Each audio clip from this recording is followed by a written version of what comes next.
Hey, good morning and welcome to Georgia-Alabama Sports Live. It's breakfast at Glenwood this morning for Border Wars. The 9 a.m. game features a medieval battle of sorts, the Knights versus the Knights. The Knights of Deerfield-Windsor taking on the Calvary Christian Knights. Deerfield-Windsor comes in. They are unblemished so far on the season, 9-0. And Calvary comes in with a record of 4-7. And we will get this thing underway here. But Richard Holdridge, you were here yesterday. This is my first foray into Border Wars this year, and this is a great thing that Glenwood does every year, both in basketball and baseball, with their Border Wars tournament. It's a big event. It was a very long day yesterday. I got here 8 o'clock in the morning, got ready, called the first 4 games of the Border Wars, Lee Scott and Chaco, girls and boys, and Deerfield-Windsor, girls and boys, taking on Valley. Mm-hmm. And it was a lot of fun. We had a little bit of a break. We called 7 of the 10 games for day 1 of the Border Wars, including Glenwood and Marion County to cap off the evening. Thrip Behringer went all the way up to Marietta to call Sandy Creek Carver, then came down and joined me on the broadcast for Glenwood, Marion County. It was a play-by-play for Glenwood boys, Marion County boys. And we almost hit the midnight mark. That game ended at 11:45. Wow. And I jokingly got on the broadcast and said, I could pull out my air mattress out of my car and just set it up here, get a good night's sleep. Yeah. But I actually drove home last night and went to bed. I woke up this morning, and we're ready to go once again. We got a fantastic matchup between 2 GIAA schools. One's in 3A and one is in 4A. But they're both from Georgia. What's very interesting, Mike, is that they're going to be playing Alabama rules. They're going to play without a shot clock because they're both Georgia schools, but they're playing, with Alabama officials, and of course they're over in Alabama for the Border Wars. Right. And we all know, over in this area, we all know about Calvary Christian and their programs, and this is their first year in GIAA after coming out of GAPS. And Deerfield-Windsor, longtime member of GIAA. Very well-respected school. So the Knights versus the Knights, and we'll get underway here in just a couple of minutes. The national anthem and starting lineups will be here in just a second. I do want to say something. It would be kind of cool if, like, Medieval Times was a presenting sponsor. Yes, it would. Yes, it would. There will be no jousting today. We hope. Well, I tell you what, I've really been impressed with the fans here. They have been passionate. They've been coming from all over the state of Alabama and Georgia. We've had public schools for the first time in the Border Wars. It's been a lot of fun. I mean, I was talking to the Morgan County coach. They're in Callaway's region. I say, hey, we might even call a Morgan County Callaway game. I mean, I think that they're doing just a fantastic job building up their basketball program. We're ready to tip things off here, Mike. I'm excited. Absolutely. Let's see. Starting for Calvary.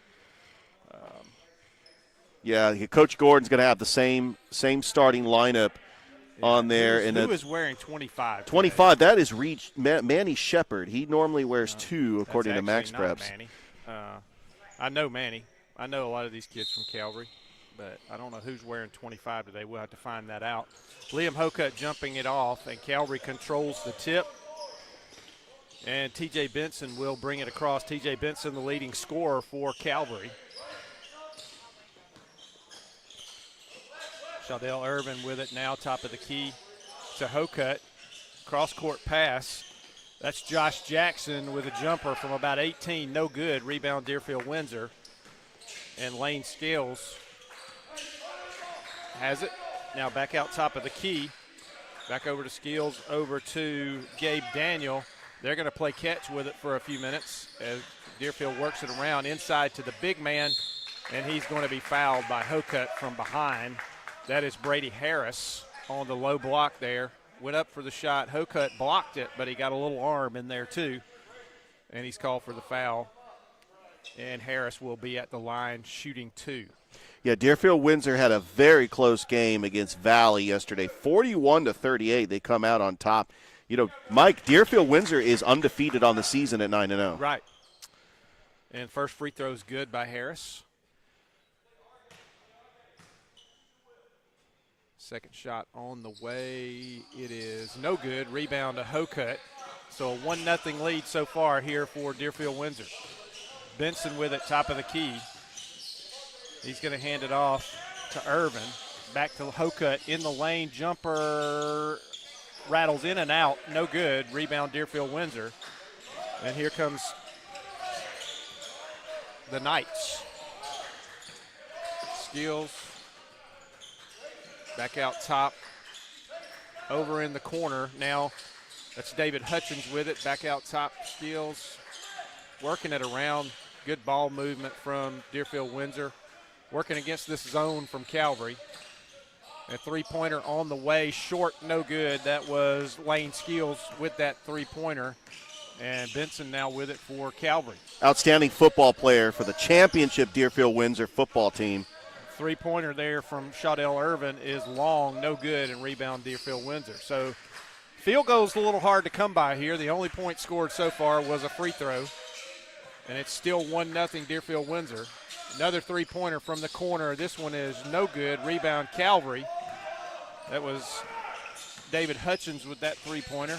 Liam Hokut starts a drive, and he's going to push off, and that's going to be his second foul already. As Hokut put his arm up, and he did. He pushed off. And unfortunately, it was right in front of the official. He really didn't have any choice but to call that one, Richard. Yeah, I recognize that name, David Hutchins. He was part of that football team that won the state championship. Thrip Behringer and I were on the call for GIAA.TV at Statesboro as Deerfield-Windsor beat Valwood to win the state championship. And Hutchins with another three-pointer. This time it's good from the right corner. And it's 4-0 Deerfield-Windsor as finally we have a field goal. Yeah, he's got a nice shot. I mean, he did that against Valley yesterday. Benson drives into the lane, now dishes off. Cross-court pass over there. Nice pass. Loses it, and Deerfield-Windsor's going to come up with it. That was Josh Jackson. He lost the handle of it coming across the lane, and they rolled around and went after it for a little bit, and Deerfield-Windsor came away. Skills now with it. Back out top. Gabe Daniel is going to reset things for the Knights. They lead 4-0. Working around in the middle, free throw line. Now here's a jumper from the left corner. No good, but rebound Hutchins right there, who had position on the low block, and he lays it up and in for the putback, and that makes it 6-0. And Calvary Knights call a timeout real quick here to kind of regroup. This is a 30-second timeout. Yeah, Deerfield-Windsor just up off to a hot start. Just good shooting. Calvary just needs to find a way to get back in this game. I mean, down 6-0. I know it's early, but I know that Coach Gordon's going to make adjustments. I think for everybody on a game you're not accustomed to playing at 9 o'clock in the morning. You're really not even accustomed to practicing at 9 o'clock in the morning. So it's a little difficult to get your juices flowing this early in the morning a lot of times for teams when they're in a tournament like this, and give them a little bit to get going. It was a slow go to start to get a field goal, but now Deerfield-Windsor's picked up a couple of those. Calvary looking for its first field goal of the game, or first score period of the game, and Benson will bring it across for the Knights.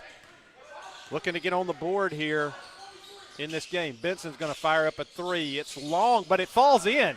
He kills it on the back of the rim and gets the shooter's roll, and it falls in, and it's now 6-3 as the Calvary Knights finally get their field goal.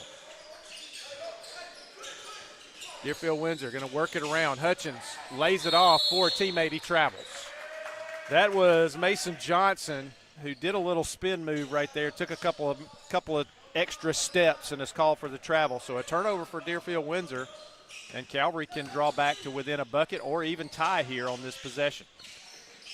Tyler Freeman now, he gets it over to Benson. Back to Freeman on the left wing. Up top to Hokut. Down low. A laid up and in, and I believe that's Hostin. That is not Manny Shepard. That is not Manny. It's not Manny Shepard? Okay. It might be Justice Latta. But we'll get confirmation. I think it may be Hostin. Manny's on the bench. He's wearing 24 today. And Justice Justice is not here. I'm looking on the bench there. Yeah, Justice Latta's not here today. I know these Calvary kids that I coached there for a couple of years. And so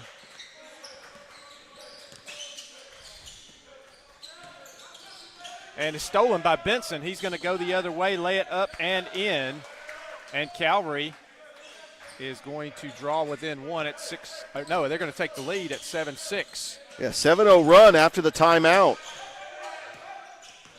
Turning up the defensive pressure with that matchup zone. Pressure, shot, rebound, Hocutt down there. Hocutt's got to be careful. He's got 2 fouls. In the lane, good, and count the bucket. And one. Tyler Freeman with the drive and a little hesitation. Drops the short jumper in, and he's fouled. And he'll go to the line. Mike, if Tyler Freeman gets going, this is a dangerous Calvary team. We saw him on Georgia Alabama Sports Live score 50 last year. Wow. That was a nice move right there. A little hesitation in front of the basket, drew the foul, and dropped it in. And he's got a chance here to give Calvary a 4-point lead with the free throw. Free throw's up and good. 10-6 now, Calvary. 3:04 to play in the opening period. And, Richard, I'm going to say that 25 is Hostin. I think it's Dylan Hostin. 15 is not out there. There's not a 15 on the bench. And they step on the line, another turnover from Deerfield-Windsor. I'm not 100% sure, but. Well, the next time out, I'm going to go down to the scores table and make sure that we get it. See who that is. Actually, Justice Latta is here. It's Manny Shepard who's not here today. I do not see Manny on the bench.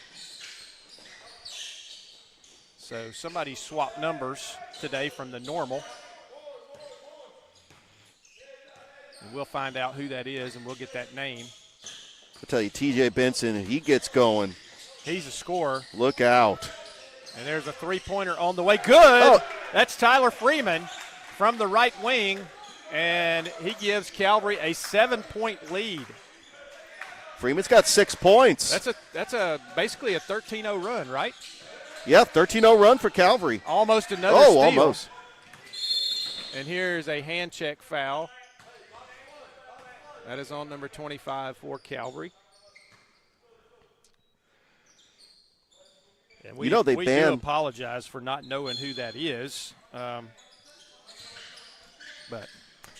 yeah, I was just going to say, it's funny that the hand check is in college and in high school basketball. Mm-hmm. When they outlawed that in the NBA, point guards just started averaging 25 points a game. Absolutely, yeah.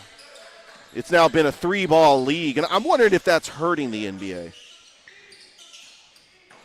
And Hutchins gets his own rebound. Hocutt went up for it, but just mistimed it a little bit. Hutchins was right there to clean it up and drop it in, and it's 13-8. So they break the scoreless run here, and they draw within 5. 1:20 to go in this first period. T.J. Benson's going to work it around for Calvary, trying to get some movement out of his teammates. He's going to start the play. Over to Hocutt. Hocutt starts a drive. Over to Freeman. Freeman, long three-pointer. Good! Tyler Freeman. He's heating up. He was way downtown on that one. 16-8 Calvary now. Less than a minute to go in this opening period. I'm starting to feel, Mike, this could be a Tyler Freeman game. He's got 9 points. Well, he didn't hesitate to pull that one. And here's another turnover from Deerfield-Windsor.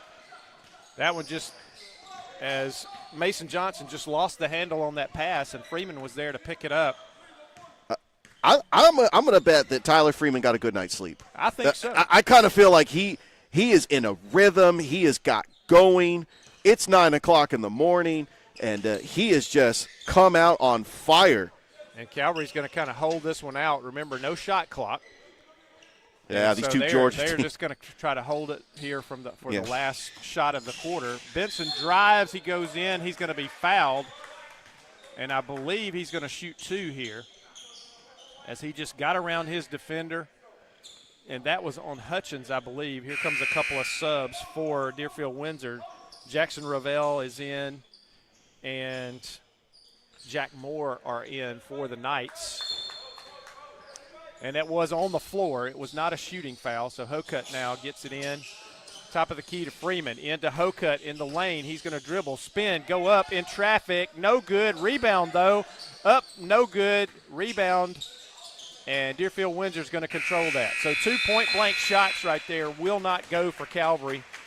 And they'll end the period with an 8-point lead, 16-8. And we'll take a break and pay some bills. And we'll be back in just a moment here from Border Wars.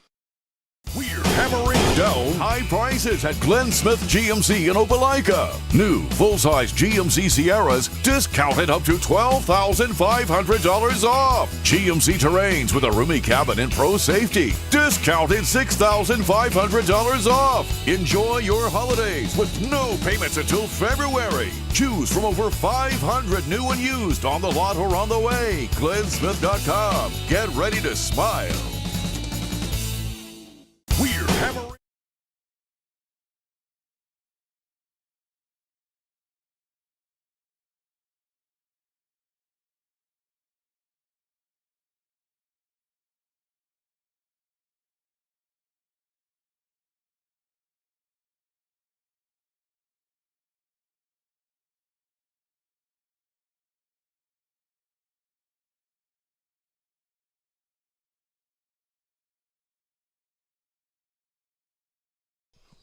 And we're back at Border Wars, beginning of the second quarter. Calvary with possession. They lead at 16-8. Hokut, top of the key. Going to hand it off to Irvin, to Freeman, back to Hokut. Oh, bad pass.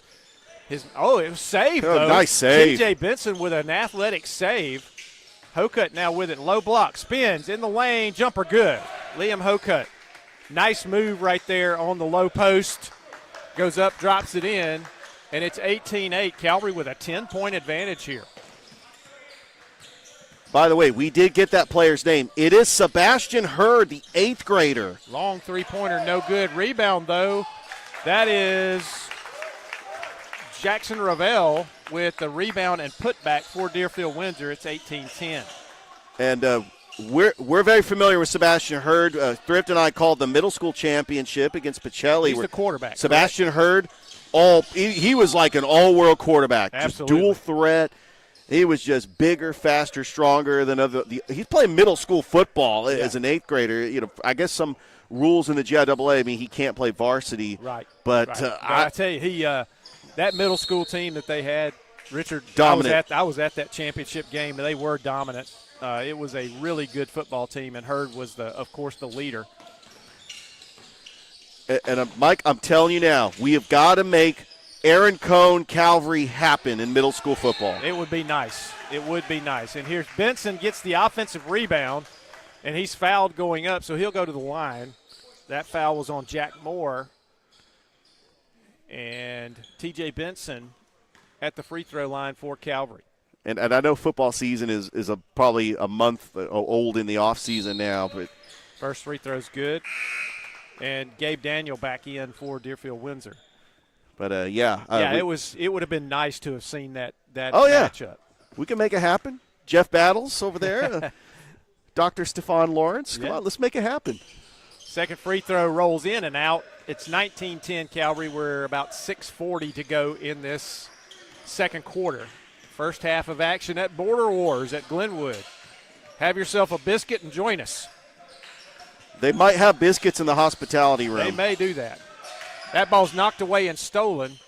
Good hands over there. I believe that was Tyler Freeman that got a hand on it, and then Shaudell Urban came away with the basketball, and now T.J. Benson's going to set the offense. Freeman's going to start a drive. He's going to kick it out to Urban for three. Good. Oh, rattles in. There you go. What a nice ball movement right there. Just sort of the drive. He drew the defense, popped it out on the left corner, and he drills the three-pointer. And this is a 30-second timeout by Deerfield-Windsor. We'll keep it here. But good ball movement from Calvary. And Richard, after being shut out for the first couple of minutes, Calvary has caught fire here, and they're playing with some fervor against Deerfield-Windsor. On a 22-4 run after that timeout. Yep. Deerfield-Windsor jumped out to that 6-0 lead. And I tell you what, this is a team, it looks like a completely different team from yesterday. They just ran out of juice against Morgan County I tell yesterday. You, confidence does a lot, and they've built a little confidence here in their early going. They do have to be careful with Liam Hocutt, though. He's got 2 fouls already. Deerfield-Windsor, good ball movement. Yeah, you're going to need Liam Hocutt. He's inside, the rim protector. He's going to kick it out, drive to the basket. Now they're going to kick it out, and that is a three-pointer. That was Brady Harris. No, not Brady Harris. I'm sorry. And there's a layup up and in. Mason Johnson's going to grab that loose ball and put it up and in for Deerfield-Windsor. It's 22-12. Sorry, I believe that was David Hutchins with that 3. Yeah, former football player. Tyler Freeman, left wing now. Gets it over to Hocutt. He saves it a little bit high there. Now back out to Benson, and he'll kind of reset things. Here's a shot. He's going to be fouled, and that is Sebastian Hurd that we were talking about, the 8th grader. And he is pushed on the way to the basket. He'll shoot 2. I tell you what. Nice drive to the basket by Hurd right there. I can't wait to see Sebastian Hurd playing football for Coach Brunson next year. He's more than likely going to be the starting quarterback. I talked to Coach Brunson in the offseason. This is a special player. Of course, he's an outstanding athlete, but just his skill level on the football field, I mean, it's translating to the hardwood. First free throw was no good. Second free throw on the way, good. 23-12 Calvary, coming up on 5 minutes to go in this first half. And here comes Deerfield-Windsor. They're back on their heels a little bit after this run from Calvary. But they are 9-0, Richard, and they will get themselves back in this game, I feel certain. They're going to make a run. Right now they've just got to get some things figured out. Yeah, typically the girls for Deerfield-Windsor is the team that's had the most success. They won the state championship 2 years ago, was in the championship last year, lost to Lakeview Academy at Columbus State. Good ball movement. Three-pointer on the way from Skills, and that is going to be rebounded by T.J. Benson, and here comes Calvary. Benson in the lane. Jumper, good. Nice move. Little short jumper inside the free throw line, and that's another timeout from Deerfield-Windsor. It'll be a 30-second timeout. We'll keep it right here. T.J. Benson, he doesn't have a lot of height, Richard, but he's got quickness and he's got moves, and he comes in, averaging almost 23 points a game. I don't know how he did against Morgan County yesterday, but he's an athlete, and he directs this offense for the Knights. I tell you what, Mike, knowing Coach Gordon, I guarantee you those stats, well, those are the stats that I got from yesterday because we actually got yesterday's roster. They're updated in Max Preps already. He's probably at 23 points a game. But, yeah, talking to Coach Gordon yesterday, I mean, their team has not been 100% healthy. Dylan Hawson is still out with an injury. I mean, they've lost some players to injury. And Hocutt was injured the first 4 or 5 games of the year, and they've got him back. And there's a foul. That shot is missed.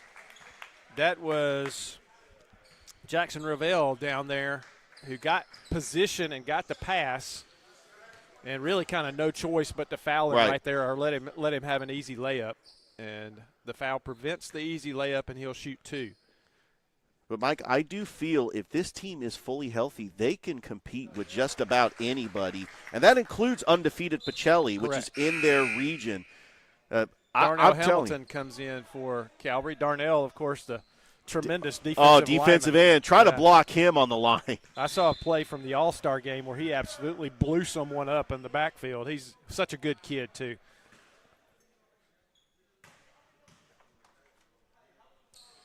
Second free throw is good. 25-14. Back into the game is Brady Harris for Deerfield-Windsor. And Ravel will take a seat after hitting the 2 free throws. 3:57 to go in this first half. Calvary leads by 11, 25-14. Benson will bring it up slowly for the Knights. Remember, we're playing Alabama rules, no shot clock. Benson picks up his dribble, has it taken away. The drive, the layup short, and here comes Calvary. That was Gabe Daniel, and he just laid it up too short. Benson's going to kick it out to Hocutt for 3. Good! Oh, what a shot. Left corner, Liam Hocutt drills the three-pointer. And it's 28-14 now as they double up Deerfield-Windsor. Mike, that's a good sign. The shots are falling for Calvary. Absolutely. Three-pointer on the way, no good. Rebound, Deerfield, controlled now by Calvary as Liam Hokut chases it down, tips it away, and chases it down. Benson is fouled from the side. That's Gabe Daniel with the foul. Free throw line jumper. And I think Gabe thought he got a clean block there. Yeah. But anytime you come in from the side like that, that's usually going to get a call from one of the officials. And that first game really sets the tone for the Border Wars. If the refs swallow the whistle, Yep. we might get out of here at a decent time. Yeah. But if they're continuing to just call fouls, Glenwood may end up playing Chaco at midnight tonight. First free throw was good from Benson, 29-14. Second free throw is also good. 30-14, Calvary leads. Coming up on 3 minutes to go in this first half.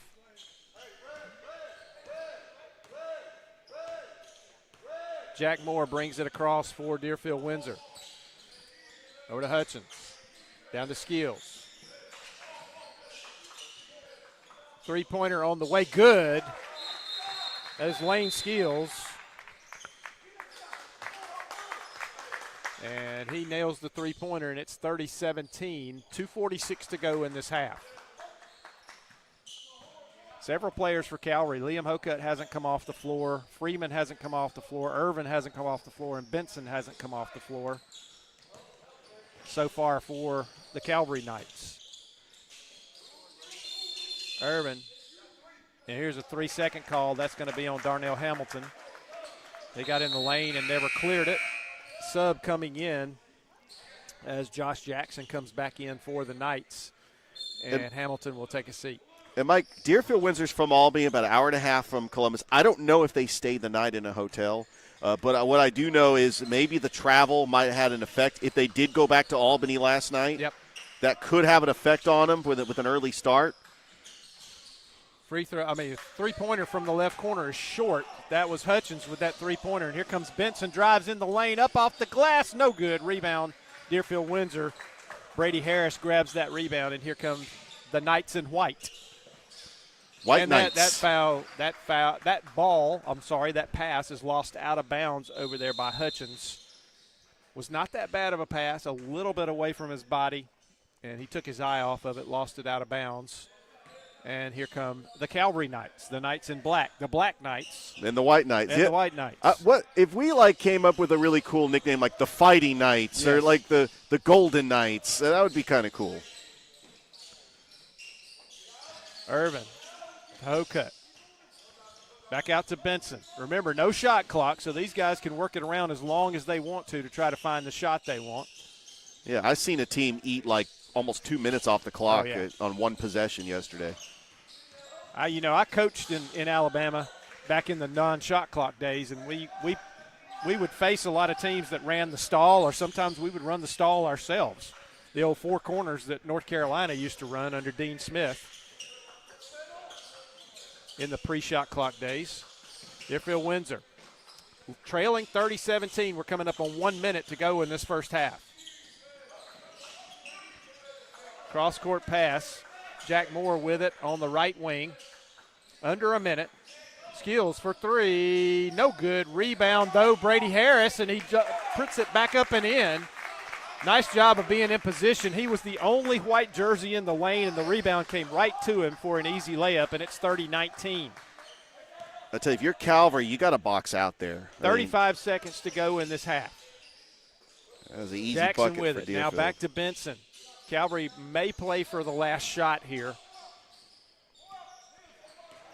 Benson's going to go over in the high corner over there, and it looks like Calvary is going to hold this ball and try to play for the final shot of the half. Down to 13 seconds. We're at 10 seconds now. Benson's going to try to start something in play here. He's going to drive, spin in the lane, out to Hokut for three. No good. Rebound, Deerfield-Windsor. Long shot at the buzzer, off the backboard, no good. So we're going to go to halftime. And the Knights of Calvary lead the Knights of Deerfield-Windsor 30-19 going into the locker room in a pretty successful first half for the Calvary Knights, Richard. Well, it truly was. Calvary needs to keep their foot on the gas pedal. They went out to that hot start after they were down 6-0.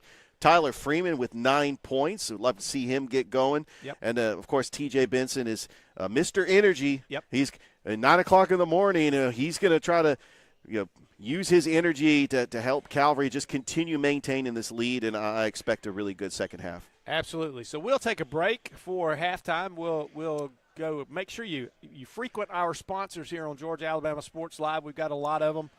And make sure you say thank you to those guys when you go into their business. And we'll be back in just a moment, or just a little bit here on Georgia Alabama Sports Live at Border Wars.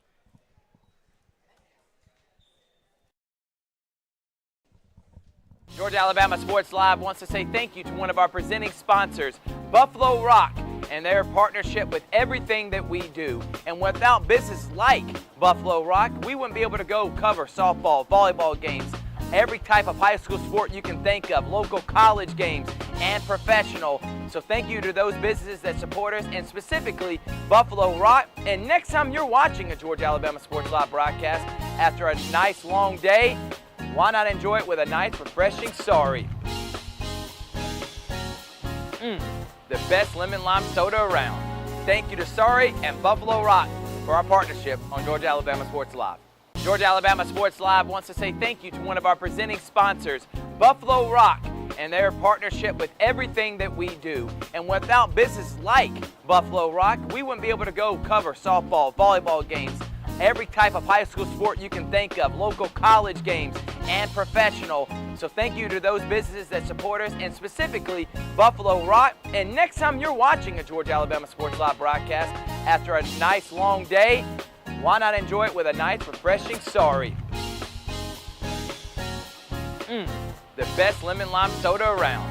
Thank you to Sorry and Buffalo Rock for our partnership on Georgia Alabama Sports Live. Football is back, and the only thing that makes it better is some delicious food from Zaxby's. They're a proud sponsor of Georgia Alabama Sports Live. And I can tell you that everyone on this team loves their chicken. Get all the favorites, such as their signature chicken sandwich, or try the new chicken finger tacos with your favorite drink. From amazing salads, wings, chicken fingers, and some of the best drinks around, there isn't a better way to enjoy our broadcast without getting some fantastic meals from Zaxby's. Check out the two here in Phoenix City, one off Crawford Road and the other on US 80.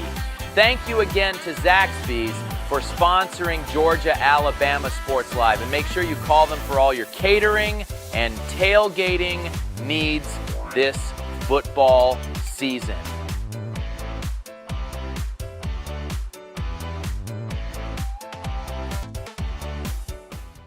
Football For Calvary, yeah.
And we are back here at Border Wars at Glenwood on Georgia Alabama Sports Live. Calvary, the Knights, taking on Deerfield-Windsor, the Knights. The Knights.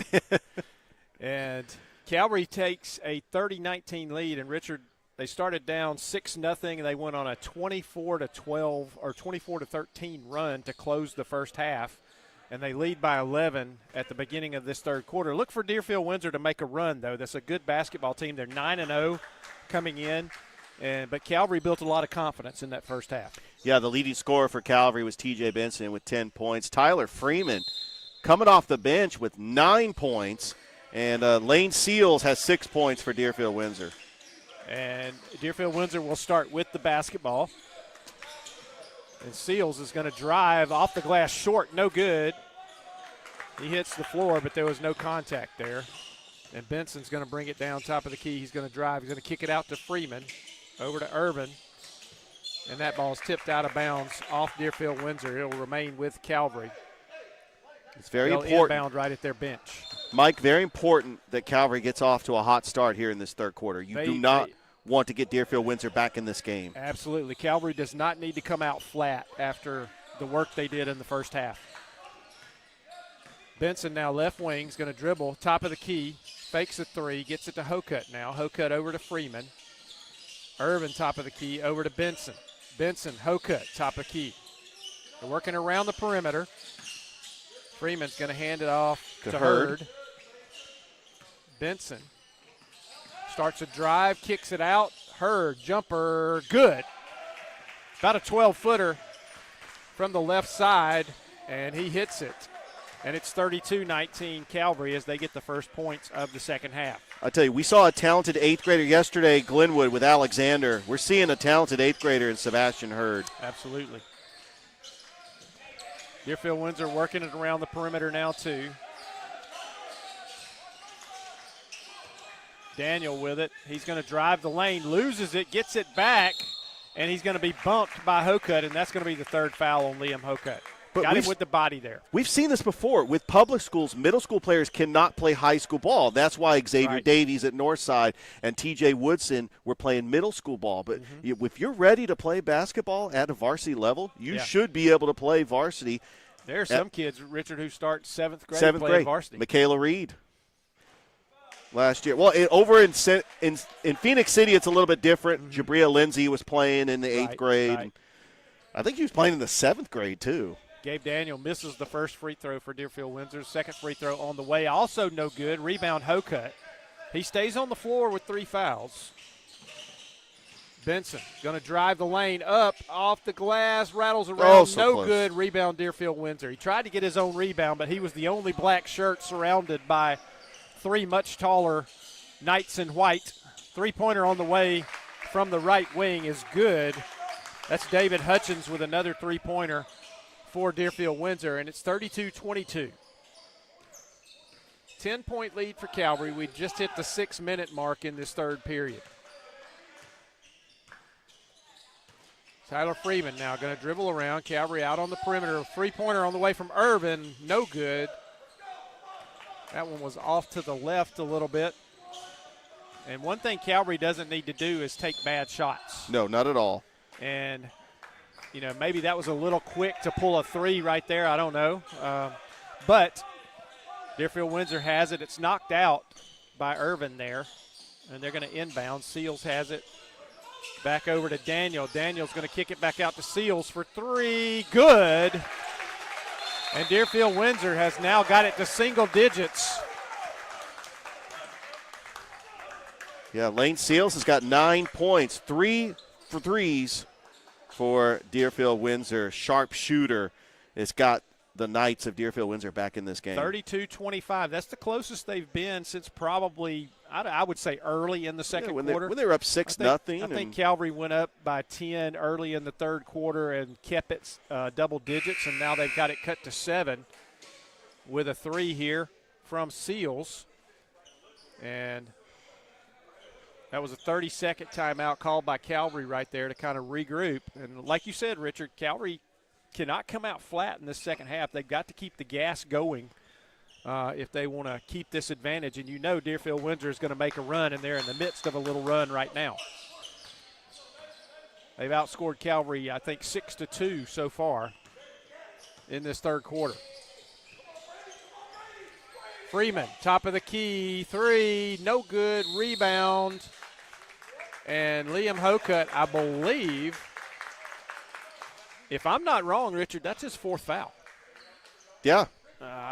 He's got two in this half. He had two in the first half. And he's going to leave him out there. Yeah, you're going to need Liam Holcutt's size. Yeah, absolutely. But you're playing with four fouls. Without Hostin, Liam Hocutt basically is their size. Nice move right there and a travel. Seals started a drive, and he just shuffled his feet when he started to go up for the layup. He missed the shot anyway, but a turnover for Deerfield-Windsor, and that's one of the things that really affected them in the first half, Richard, is they got a little turnover bug going, and Calvary had something to do with that, turning up the defensive heat. Hurd. Irvin now drives, cross court to Benson. Benson going to start a drive, spin. Got to kick it out. Irvin for three from the right corner, no good. Rebound Deerfield-Windsor. And Deerfield-Windsor's holding Calvary to one shot per visit this time. Calvary not getting anything on the offensive boards. Drive. Rebound Calvary. It was a missed shot. And that was David Hutchins that went in and missed the little short jumper. Calvary gets the rebound, and then Hutchins commits the foul, trying to knock it away from, I believe that was Irvin that had the basketball. Yeah, and here comes Benson up the floor. And for the first time in the game, Nate Stokes is in for Calvary. Yeah, the game plan is to go at Liam Holcutt with those four fouls. That's what Deerfield-Windsor wants to try to do. Calvary's going to slow it down here. Pull it out. Benson now going to start a drive. Now over to Stokes. Stokes up to Hocutt. Fakes a three, goes in the lane. Short jumper, no good. Rebound, Deerfield-Windsor. And here comes Deerfield-Windsor. Seals. Yeah. Even on offense, you got to watch out when you're trying to go up for that rebound, when you're making a shot. Absolutely. You got four fouls. I kind of think he backed off a little bit. And here is a foul. That is going to be on Nate Stokes, a little reaching foul there. And Deerfield-Windsor will inbound on the baseline. 32-25 Calvary, 3:27 to play in the third quarter. Mason Johnson, ball knocked away from Hutchins there by Irvin. I tell you, Mason Johnson off the bench yesterday scored 16 points against Valley. He was just the spark of energy Deerfield-Windsor needed to pick up that win against a very talented Valley team. Went to the Final Four last year, won the state championship 2 years ago. I know it's a different Valley team. They're rebuilding. But yeah. Hutchins drives baseline, and Nate Stokes again with a little hand check pushing foul along the baseline. And subs into the game as Jackson comes back in for Calvary. And this will be an inbounds play from the baseline. Calvary's approaching that bonus. They've got 4 fouls already here in this period.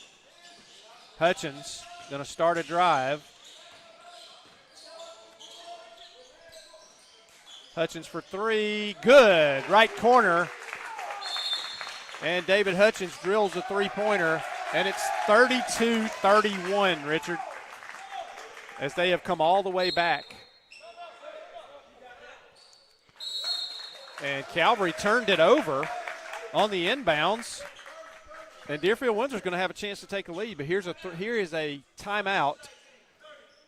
And this is a 30-second timeout. We'll keep it here. So, no, I'm sorry, 32-28. They had it wrong on the scoreboard. But they've drawn within 4 here with little over just 3:01 to play here in this third period. As Calvary, Liam Hocutt's going to have to be a little bit careful in foul trouble. And so he's not as able to be aggressive as he has been most of the game. And Calvary's just not getting the shot opportunities they did. And quite frankly, Deerfield-Windsor is out-hustling them on the defensive boards and getting the rebounds, and Calvary's only getting about one shot per opportunity. I think Calvary just needs a spark. They're going to need to get put the ball in the hands of T.J. Benson, let him try to create his own shot, and be a facilitator if he has to. So trailing by 4, Deerfield-Windsor. Here's a three-pointer from the corner. No good, long air ball. Rebound. The shot was up by Johnson, and he missed it. Now Deerfield-Windsor controls again, and they're going to keep it in the offensive end. They're just out-hustling Calvary to the basketball right now on the boards on both ends of the floor. Hutchins, free throw line, almost has it knocked away. They maintain the possession, though. Johnson loses it, and it's knocked away, and Deerfield-Windsor gets to the loose ball. Benson tries to steal it, can't. Daniel has it, picks up his dribble, gets it to Hutchins. And Deerfield-Windsor will slow it back down now. 32-28 Calvary, 2:10 to go in this third period. Daniel, Hutchins, top of the key, dribbles around, steps back, looks at the three, doesn't do it, gives it to Seals. And we've got a double foul. And, hey, if that's on Liam Hokut,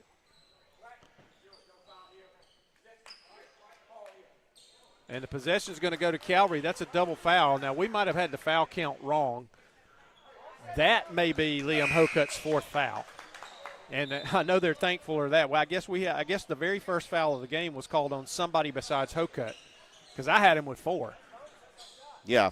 But he's going to sit with 4 fouls. Darnell Hamilton is going to check in for him. Just need a big body in there. Need somebody just to pull down rebounds. And why not put in your physical defensive end that can rush the quarterback, but he could also just bang down low in the post, and that's really what Calvary needs. And actually, the alternating possession does go to Deerfield-Windsor, so Deerfield-Windsor will keep possession here. Seems like they've had the ball trailing by 4 for a long time here in this third period. Yeah, used up a lot of clock. We were wondering how these two Georgia schools were going to adjust to not having a shot clock.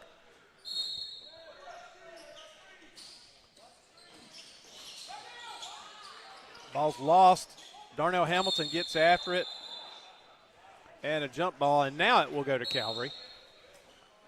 Yeah, that's the third or fourth time that we've seen Mason Johnson have trouble catching a pass and keeping possession of it. It got on the floor that time, and Darnell Hamilton just got down there and grappled with him. Darnell Hamilton would be an excellent high school wrestler if Calvary had wrestling. He really would. I'm wondering possibly down the road. I think they'll start it. Calvary with a wrestling team, girls flag football. I know that Coach Steve Smith, the athletic director, is probably entertaining that idea. Cross-court pass almost stolen, knocked out by Hutchins right there. Good hustle from Hutchins. He bumps into Coach Jonathan Gordon, and they pat each other and say, my bad. Benson for 3. No good. It bounced almost around, tried to fall in, but it just didn't. And Deerfield-Windsor with another rebound. And they still trail by 4. And he gets on the sideline over there, does Hutchins. He dribbled the basketball on the sideline, and that'll be a turnover and give it right back to Calvary. It's so hard. We've been stuck on 32-28 for a while. Yeah, we really have. It's hard to believe that T.J. Benson has been held scoreless in this third quarter. He's got 10 points, and he's been stuck on 10 points in this game. I think he's only attempted one shot in the third quarter. That was that three-pointer there. They have double-teamed him every time he's gotten the basketball. Jumper now, floater, no good, rebound. Deerfield-Windsor from Daniel. A good collision right there from Darnell Hamilton and Daniel. No whistle. And Daniel gets the rebound, and here comes Deerfield-Windsor.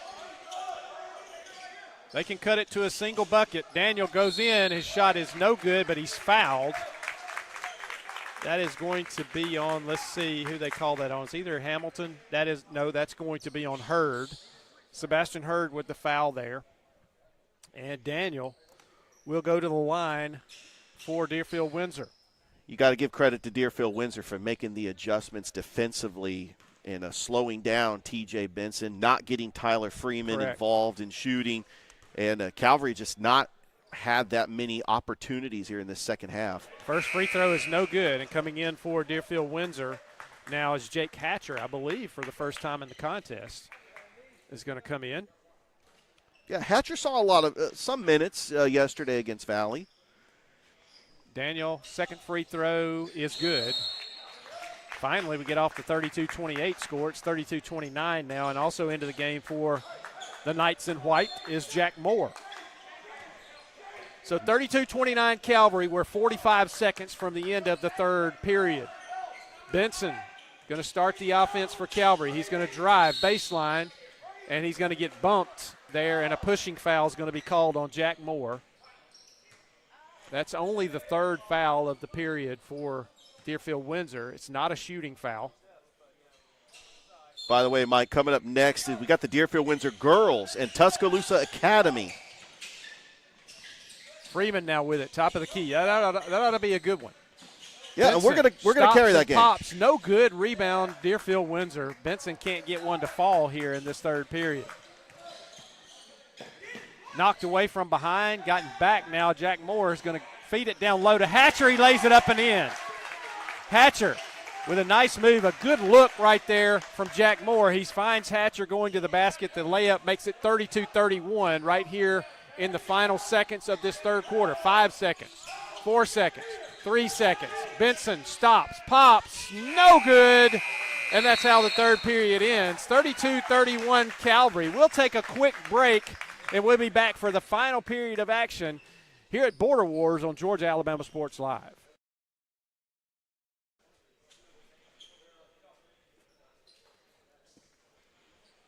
My name is Quinteria Perry, and this is my CVCC story.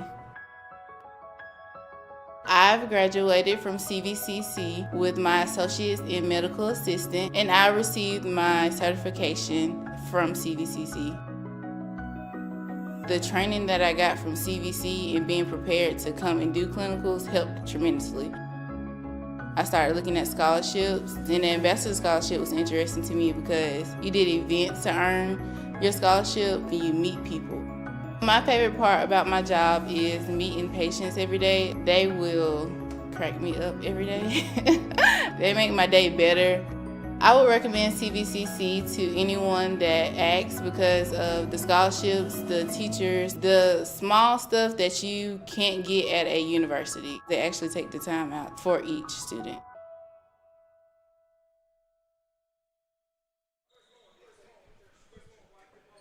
Back at Border Wars at Glenwood. Georgia Alabama Sports Live. Folks, make sure you frequent our sponsors on Georgia Alabama Sports Live. And if you're listening out there, you have to be listening or watching, happen to want to have some interest in being a sponsor, contact Richard Holdridge or Thrift Behringer through our website and talk about sponsorship for Georgia Alabama Sports Live. It's a great service for the high school athletes of this area, and we'd love to have you on board as a sponsor. And so Deerfield-Windsor starts with only trailing by 1 here. They can take their first lead since early in the ball game, Richard. And by the way, we don't just cover Columbus schools in the surrounding areas. We're going to be doing that Tuscaloosa Academy Deerfield-Windsor game. Hatcher misses the short jumper, but rebound Deerfield-Windsor. Three-pointer on the way. Good from Seals, and they take the lead. It is now 34-32 Deerfield-Windsor. You knew they were going to make a run. And Calvary just basically had a really bad third period offensively. And they find themselves trailing. That one's knocked away and then stolen back. And Freeman's going to take a drive. He's going to get in. Benson now loses the handle but gets it back. Almost like a pass to himself, and he's going to be fouled. Somebody got a hand on him there. Benson went up for a three, lost it, got it back. And then as he dribbled, he was tapped on the hand, and Darnell Hamilton will come back in for Calvary. The Calvary Knights trailing now 34-32 for the first time since the third period. And a good job by Hamilton of not trying to save that one before it crossed the half-court line. Yeah, Deerfield-Windsor outscored Calvary 16-2 in that third quarter. Absolutely. So only a single bucket for Calvary in the quarter. Benson. Shot is no good. Man, he cannot get a bucket to fall. Yeah, these buckets are not falling. And that's going to be on the floor. On the baseline down there as Irvin will bring this one in for Calvary. I still think you need to get aggressive and drive the lane and just make contact for Deerfield-Windsor. Draw some fouls. Freeman now with it. Back over to Hurd. Hurd to Irvin. Drives the lane. Cut off. Ball knocked away. Darnell Hamilton gets it back to Benson. Lucky that wasn't a turnover right there. Benson. Good defense on Benson. They have really turned the heat up on Benson. Irvin drives the lane. Over to Hurd. Hurd inside. Darnell Hamilton up off the glass. Good! The basket is good, and he's fouled. And Darnell Hamilton will try to complete a three-point play here as he is fouled by David Hutchins, and it's 34 all. Yeah, huge bucket by Darnell Hamilton. He's going to have to play valuable minutes with Liam Holcutt with 4 fouls. Free throw short, no good. And that's a big factor, I think, Richard, in that third period, is Holcutt got 2 fouls in that period, and he's having to sit right now with 4. So they're missing his presence and his shooting ability. Long three-pointer on the way, no good. Rebound, Calvary. Darnell Hamilton chases it down. And we're still tied. Just under 6 minutes to go in this final period. Good basketball game here. Deerfield-Windsor trying to stay unblemished on the year. Calvary trying to get their 5th win. Yeah, we had a few games go down to the wire yesterday. We might end up having the Border Wars Day 2 start things off going down to the wire. Irvin going to start a drive, spins. He traveled. Nope, he did travel. Yes, he did. He traveled. I thought that was going to be the call. Daniel comes back into the game for Deerfield-Windsor.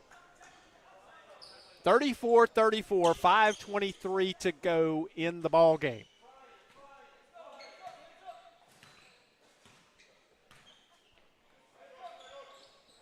Deerfield-Windsor brings it across. Hatcher has that knocked away. Unbelievable. That is an unbelievable Yeah, that was call all right ball. there, Richard. That's an unbelievable foul call. I don't right agree there. with that foul. There was no foul. Yeah, it was all ball. The ball was slapped away after it left the guy's hands, and they called a foul. I think it was just an inadvertent whistle, and he had to call something. So, anyway. And a three-pointer from this Steele. guy, 15 points, 5 threes. He has Unbelievable. caught fire for Deerfield-Windsor, and Calvary's got to get a hand in his face from here on out. They now trail by 3. 4:45 to go in the contest. Benson almost knocked away. Freeman controls it. Hurd down low to Darnell Hamilton. He spins in the lane. His shot is blocked. And that's one thing right there where height affected Darnell Hamilton right there. He's not the tallest guy, and here's a offensive foul going to be called on Hutchins. Darnell Hamilton hit the floor, and I think it was a pretty good acting job by Darnell Hamilton. I'll give him credit for that. No, back to Lane Seals, 15 points, 5 threes. He's 6'3". It's hard to guard a shooter with length. It is. You are correct. Freeman. Calvary trails by 3, and a travel. Hurd picked up his dribble, tried to get rid of it, but he slid his pivot foot. And that's a turnover for Calvary, one that they did not need. And back into the game is Jackson now for the Calvary Knights. Deerfield-Windsor trying to build on a 3-point lead. We're coming up on the 4-minute mark of play here in this contest. Mike, when do you think about putting Liam Holcutt back in the game? I think it's going to be soon, Richard. I think maybe they're going to try to get to the 3-minute mark and put him in for the last 3 minutes, and they're going to have to caution him that he's just going to have to not be quite as aggressive with 4 fouls. I mean, he's a difference maker in the post. I mean, Darnell Hamilton is holding his own. But right now, Deerfield-Windsor has been the shots are falling down. They're able to get the rebounds, loose balls, and Deerfield-Windsor, by the way, just an outstanding job defensively on T.J. Benson in the second half.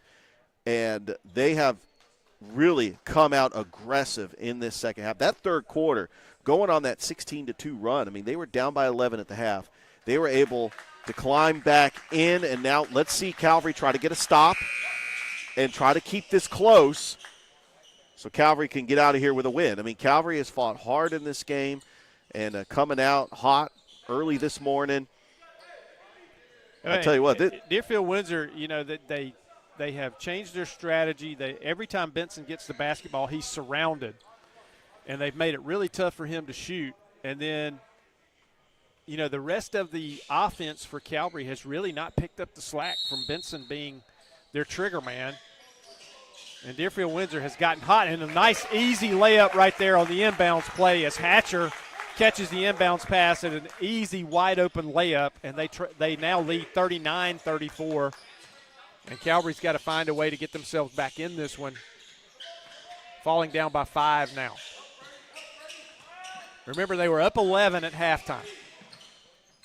Little hook shot, running jumper, no good by Hurd. Probably not the shot they wanted right there. And here comes Hatcher again, lays it up and in. And a timeout for Calvary. And Hokut is coming back in at the end of this timeout. And this will be a full timeout, Richard. We'll go ahead and take a short break with them. This is Border Wars on Georgia-Alabama Sports Live. Georgia-Alabama Sports Live wants to say thank you to one of our presenting sponsors, Buffalo Rock, and their partnership with everything that we do. And without businesses like Buffalo Rock, we wouldn't be able to go cover softball, volleyball games, every type of high school sport you can think of, local college games, and professional. So thank you to those businesses that support us, and specifically Buffalo Rock. And next time you're watching a Georgia-Alabama Sports Live broadcast after a nice long day, why not enjoy it with a nice refreshing Sorry? The best lemon lime soda around. Thank you to Sorry and Buffalo Rock for our partnership on Georgia-Alabama Sports Live. Georgia-Alabama. Back at Border Wars, Calvary, the Knights in black today, trail 41-34 after they had an 11-point halftime lead, trying to climb their way back into this one. TJ Benson now is going to dribble, and he's picked up almost triple team there. Finally, he gets a jumper to go. TJ Benson breaks a schneid for Calvary, and it's 41-36. They're going to get a little full court token pressure here. They're going man-to-man. Calvary switches to the man-to-man defense. Liam Hokut back in the game. He can't be overly aggressive. Hutchins for 3, no good. Short rebound, though.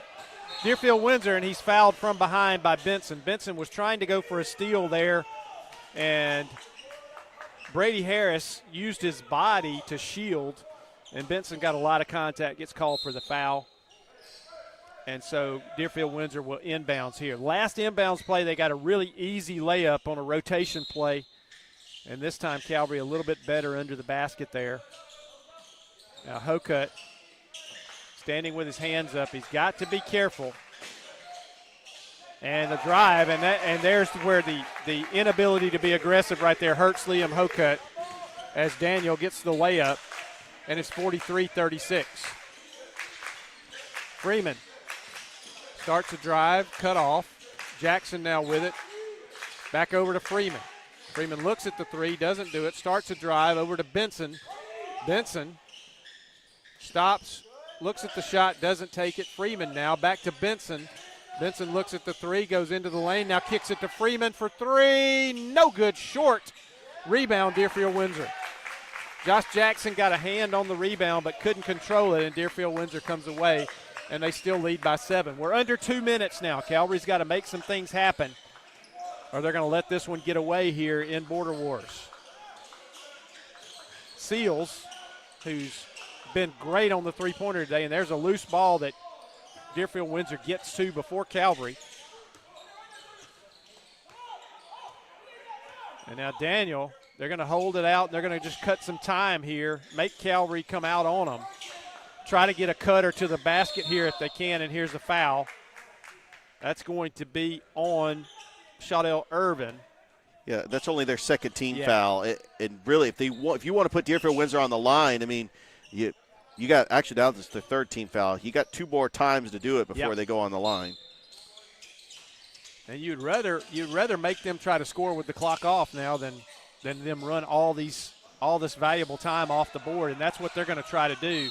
And here finally they do jump out on Brady Harris here, and Freeman fouls him. That's only the 4th foul. Next foul will be a shooting foul. So they'll probably foul pretty quickly again here after this inbounds. Into the backcourt. And there's the foul from Freeman. And that's going to be on Seals. And I don't know what kind of free throw shooter Seals is, but I know he's a three-point shooter. Yeah. Typically they go hand to hand. If you can shoot the 3, you can shoot free throws. So Seals at the line. His Knights are leading 43-36, a minute 19 to go in the contest. First free throw is good.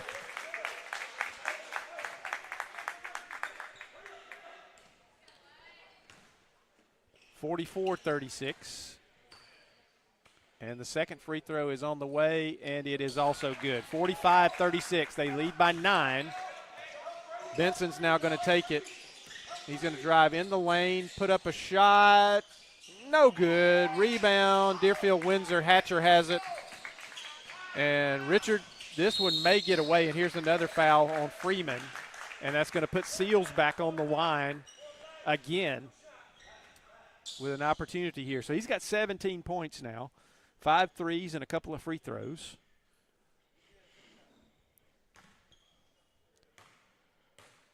.105 to play.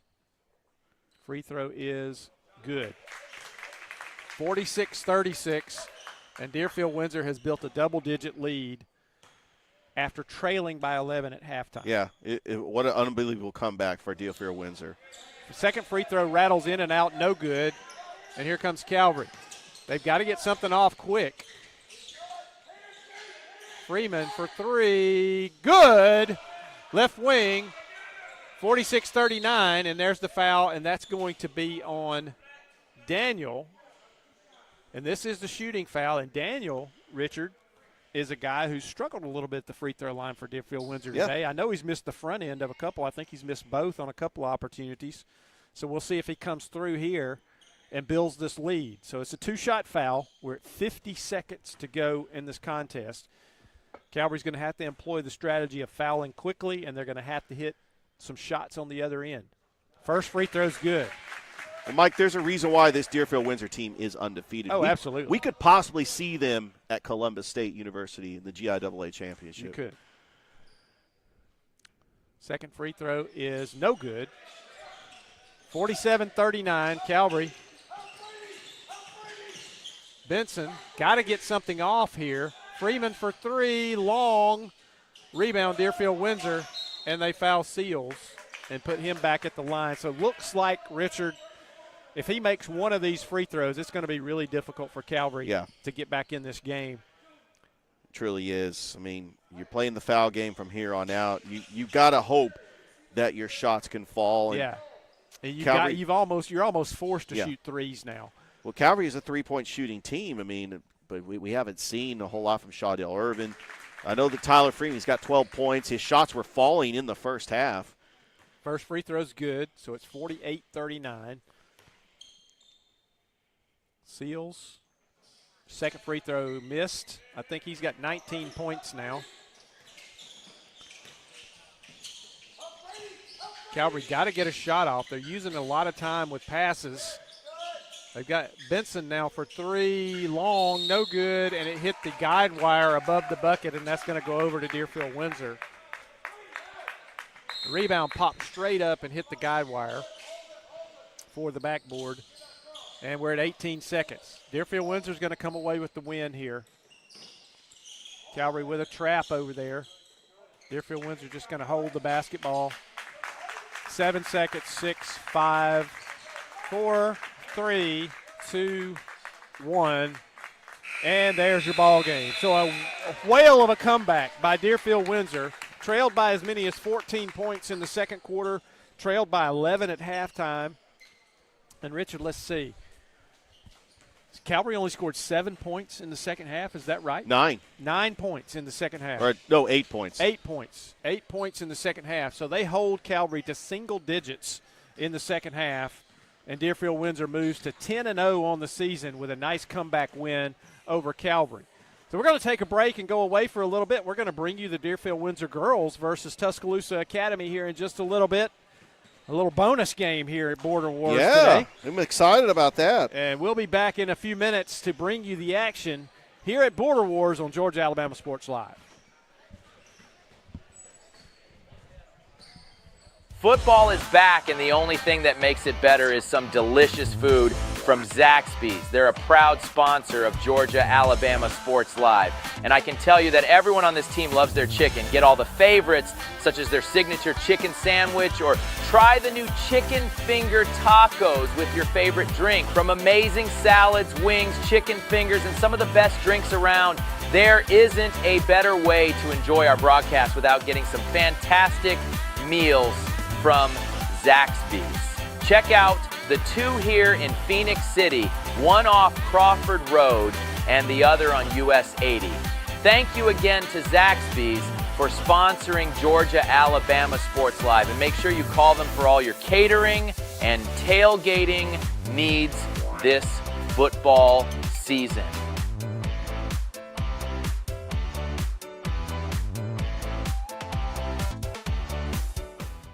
Football. We're hammering down high prices at Glenn Smith GMC in Opelika. New full-size GMC Sierras discounted up to $12,500 off. GMC Terrains with a roomy cabin and pro safety discounted $6,500 off. Enjoy your holidays with no payments until February. Choose from over 500 new and used on the lot or on the way. GlennSmith.com. Get ready to smile.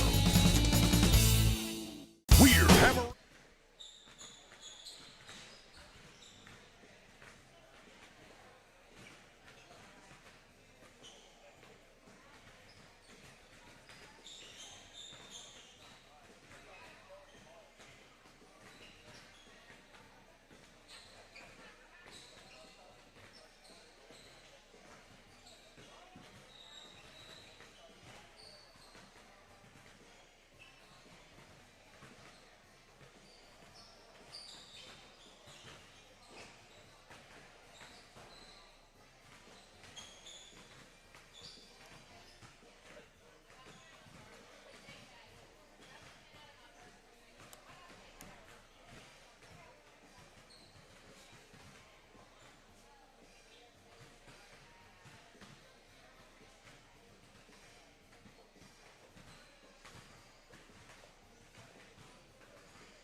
Okay. We got the Knights and the Knights again.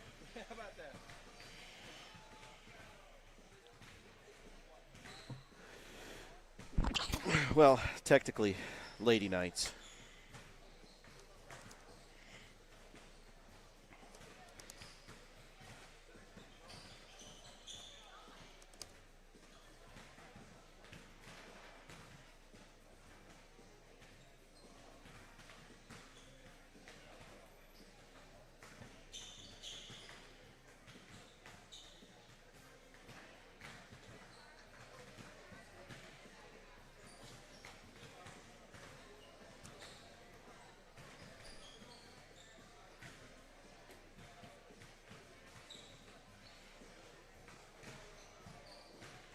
And I'm sure the hospitality room is open.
I'm trying to check and see if the white background on this is better because they're sweet. I guess I'm trying to see what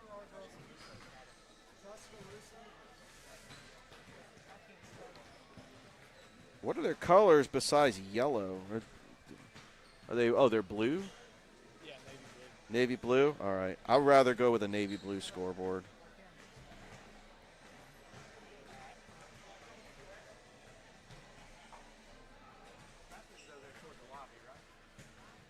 Was that?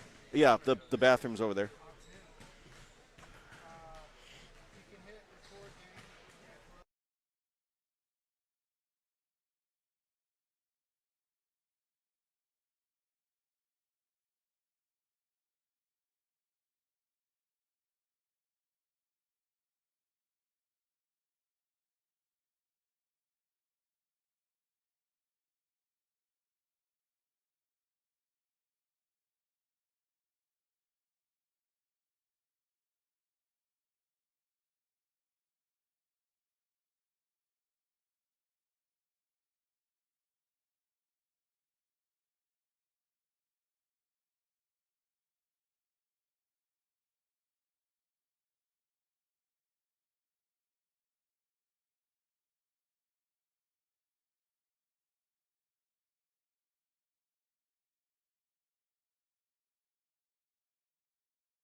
And welcome back. Welcome back to Glenwood for Border Wars, second game of the day here on Saturday. Full day of action here at Glenwood. This is our second broadcast. We had the Deerfield-Windsor boys who just defeated Calvary in that first contest of the day, breakfast at Glenwood. Yeah. And now we've got brunch at Glenwood, I guess. Richard, as the girls, Deerfield-Windsor will take on Tuscaloosa Academy. And again, ironically, we have Knights versus Knights. Yeah, as both teams are the Knights in this game as well. So the boys' game featured Knights versus Knights. And now we have Knights versus Knights again. So Deerfield-Windsor will be in the white uniforms, and they are taking on Tuscaloosa Academy. By the way, Deerfield-Windsor is 4-6 on the season. They defeated Valley 36-33 in day one of the Border Wars. Tuscaloosa Academy comes in with a 4-2 record. They did defeat Beulah in the Border Wars. All right. Beulah Lady Bobcats just up the road. And, Richard, I do not have a 14 for Deerfield-Windsor. And really, right off the bat, Tamaya Brown is going to drive in and score for Deerfield-Windsor off the opening tip. And here comes Tuscaloosa. That might have been the quickest 2 points in Georgia Alabama Sports Live history. It could be. Shot missed over there by Margaret Sadler for Tuscaloosa Academy, but they're going to control the offensive board. And now out top, they work it around the perimeter. Three-pointer on the way. That was Maggie Warren. It's no good, but again, Tuscaloosa Academy with the offensive rebound. Drive, cut off, shot thrown up off the glass, almost goes. Kind of a wild shot. And finally, Deerfield-Windsor controls it. Yeah, this Deerfield-Windsor team lost to Lakeview Academy in the GIAA state championships last year, Columbus State.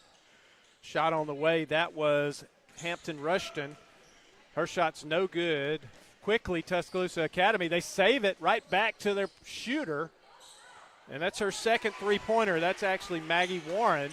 And the offensive rebound, I believe that was Anne-Marie Henderson, gets it up and in, and we're tied at 2. And a travel. That was Hampton Rushton, and she set one pivot foot and then picked it up, and you can't do that. And a turnover quickly, and here comes Tuscaloosa.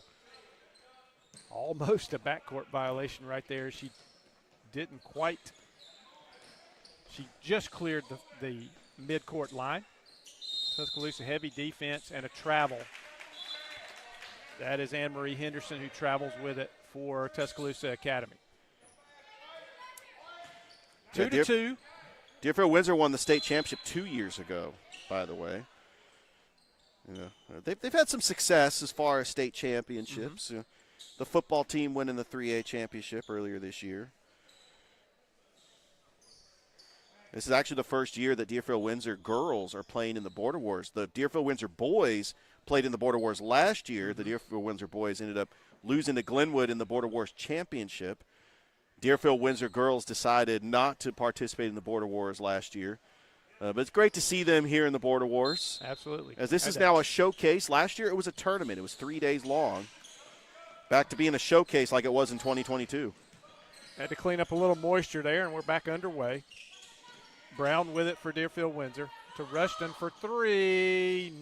No good. Rebound, though. Offensive board is good. And the shot is missed, and then out of bounds, and Tuscaloosa.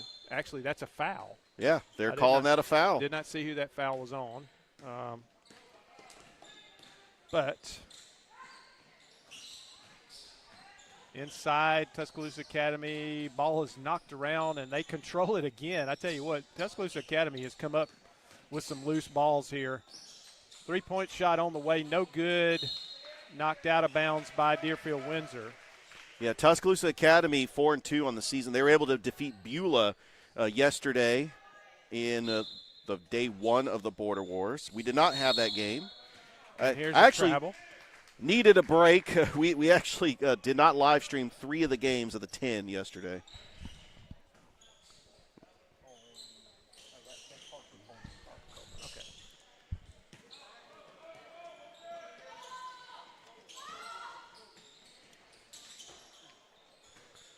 Oh, I mean, that almost went in for Hampton Rushton, which I got a chance to see her yesterday in the game against Valley. I mean, she is a leader, a floor general, a senior, and she really had a great game against Valley yesterday. And here's a pushing foul from behind as Rushton was there trying to pick up the loose ball, and she was basically run into from behind. Call Morgan and Morgan for that rear end collision. And the foul's called, but Deerfield-Windsor controls. Brown looked at the three, gets it inside. That's Harper Coleman. We didn't have her number on our roster here, but we got it from one of the guys up here with Deerfield-Windsor. Thank you for that. And foul was charged to Ella Williams for Tuscaloosa Academy. And Coleman at the line. First free throw is good, off the board. The bank is open here in Phoenix City and edge of Lee County. Well, yeah, and you got to get to the bank early on a Saturday. Absolutely. Absolutely. Second free throw is good. And it's 4-2 Deerfield-Windsor. And here, let's see, can they control it? They do. Almost a turnover there on the inbounds pass. So Tuscaloosa Academy used to be in the AISA. They are in the AHSAA Class 2A. And a tied-up ball there. And it's going to stay with Tuscaloosa Academy. Yeah, I believe their football team went to the quarterfinals or the semifinals. I have to check up on that. I think they did go to the semifinals. That should have been a backcourt violation. Yeah, right there. They were right on the line. Well, you got to watch the feet. And here's a whistle, and it's a 3-second call against Tuscaloosa Academy, and they turn it over. I will say so far, Deerfield-Windsor looks like the most athletic team in this game. Oh, a high pass. Coleman just couldn't reach it there, as it looked like Jennings Currington there with the high pass. He was wide open on the low block on the left side. Just a little bit too high in the turnover. So sub in for Tuscaloosa Academy. Amelia Hameter is in for the Knights. And here is a foul over there. That's by Currington. A bump foul along the baseline. As this is day 2 of the Border Wars, this is game 2. Mike Peacock and Richard Holders here on the call. Stolen by Rushton. She's going to come down the left side, racing. She's going to pick up her dribble. And they did not pick up her dribble. She's going to stop and set things. Shot on the way from the right side from Sally Strickland. That's no good. But Tamaya Brown gets it. She drives down the lane off the glass, good. And it's 6-2. The Knights in white. Yeah, I'm impressed with Tamaya Brown. She had a great game against Valley. She's a good-looking player. Yeah. You know, I'm noticing a couple of things, too, here, Richard. We got 2 players on the floor, each from each team, both wearing big knee braces, so that probably means they've had surgery before in their early careers here. And that ball stolen by Brown.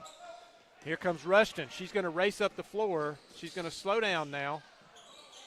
Gets it back to Brown. Rushton now for 3. Short, no good. Air ball there, and it's going to get out of bounds. And it'll go over to Tuscaloosa Academy. Pressure now from Deerfield-Windsor. Tuscaloosa has it knocked away. They're going to turn it over, though. As they get a little bit rushed against the pressure, it's basically just man-to-man pressure full court, and just forced Tuscaloosa to get in a little bit of a hurry, and now a timeout by Tuscaloosa Academy.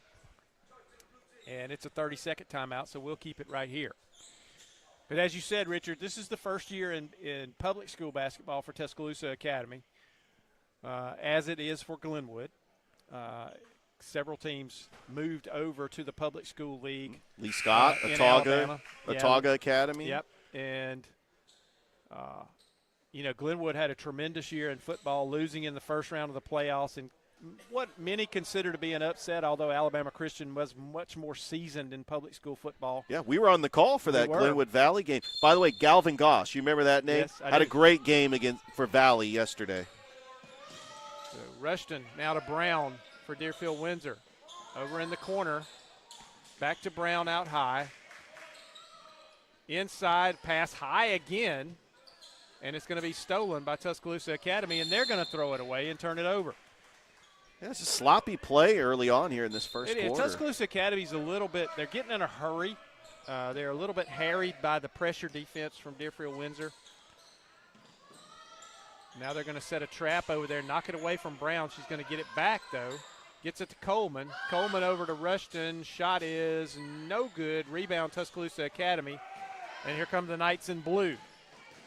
Racing up the floor is Ella Williams. And Mike, she has it knocked away. I got to ask you, what is it like to play like high school athletics in Tuscaloosa when really all the focus is on the University of Alabama? Well, it just depends. The high school sports can be really good around the Tuscaloosa area.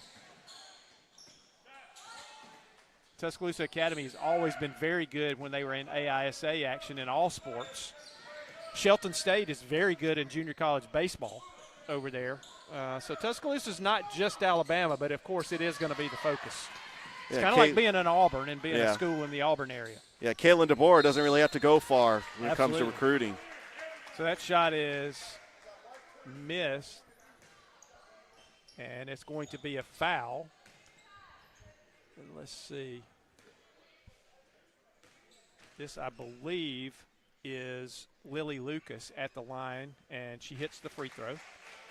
Mike, I've been to Tuscaloosa once in my lifetime. It was actually for an Alabama basketball game at Coleman Coliseum. They took on Memphis. Well, Richard, I went to school 50 miles south of Tuscaloosa, so I spent a little bit of time in Tuscaloosa. Tuscaloosa and Meridian, Mississippi were the two biggest towns near where I went to college down in Livingston, Alabama. So I spent a lot of time in Tuscaloosa. Yeah, oh yeah. Definitely. This is going to be a foul. Your ultimate college town. Oh, absolutely. I had a lot of fun in Tuscaloosa. That was just a great experience. It was the week of the Iron Bowl. Memphis was playing Alabama in the NIT, and there wasn't anybody at the game.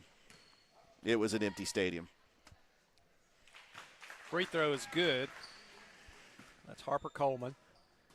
7-3 Deerfield-Windsor, 2.5 minutes to go in the opening period.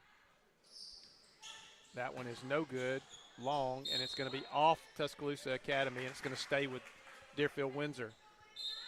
Tamaya Brown will inbound it, and that ball is stolen on the inbounds pass, and here comes Tuscaloosa Academy. Off the glass, good. That is Ella Williams for Tuscaloosa Academy, and it's 7-5. Rushton going to bring it up for Deerfield-Windsor. Rushton. Shot on the way. Good. That is Sally Strickland with the jumper from about 15 feet. And it's 9-5. 2 minutes to go in this opening period. Long pass down. Shot blocked. And it's going to stay with Tuscaloosa Academy as Harper Coleman blocked that shot from Molly Corder. But Deerfield-Windsor keeps possession. Up off the glass, no good. Loose ball, Tuscaloosa Academy comes away with it again. They are the master at getting the loose basketball. Oh, yeah, no question about it. They're just staying aggressive. Both teams 1-0 so far in this showcase. Tuscaloosa Academy getting the win over Beulah yesterday. Deerfield-Windsor getting the win over Valley. Ball tipped away by Brown. Race for it. Foot Brown race for wins it. the race. And she's going to shoot a three from the right side. Good. Oh, wow. Tamaya Brown. Nope, Step that's up a three. two. Oh, that's yep. a two. She was on the line. And it's 11-5. And 5 seconds. That's going to be a turnover as the pressure gets to Tuscaloosa Academy. They cannot get the inbounds play in 5 seconds, and they'll turn it back over to Deerfield-Windsor with a 6-point lead. I'll tell you what, Mike, Deerfield-Windsor is the state runners-up. I looked at their record. I was wondering if this is a rebuilding year. But this is one of those games where they're just going to need to get wins before they start region play. There. Yeah, it's something to get going here, Richard. It probably is a rebuilding year. And it's going to be a foul. I was talking to several people at Deerfield-Windsor yesterday during the Valley games. They are just excited that their football team won the 3A state championship. Oh, I can imagine. How about the city of Albany having Sherwood Christian win the 8-man football championship and then Deerfield-Windsor winning the championship? We know that Monroe is good in basketball. You got Doherty, Westover. First free throw. By the way, a big shout-out to our Albany audience. I know that they're watching us. Margaret Sadler misses the first free throw. 1:20 to go in the opening period. Second free throw is good. It's 11-6, Deerfield-Windsor. Rushton will trigger it in to Maya Brown. They're working against some token pressure. Get it across. Down low to Coleman. Off the glass, good. Coleman scores on the low block. It's 13-6. Tuscaloosa Academy breaks the press this time.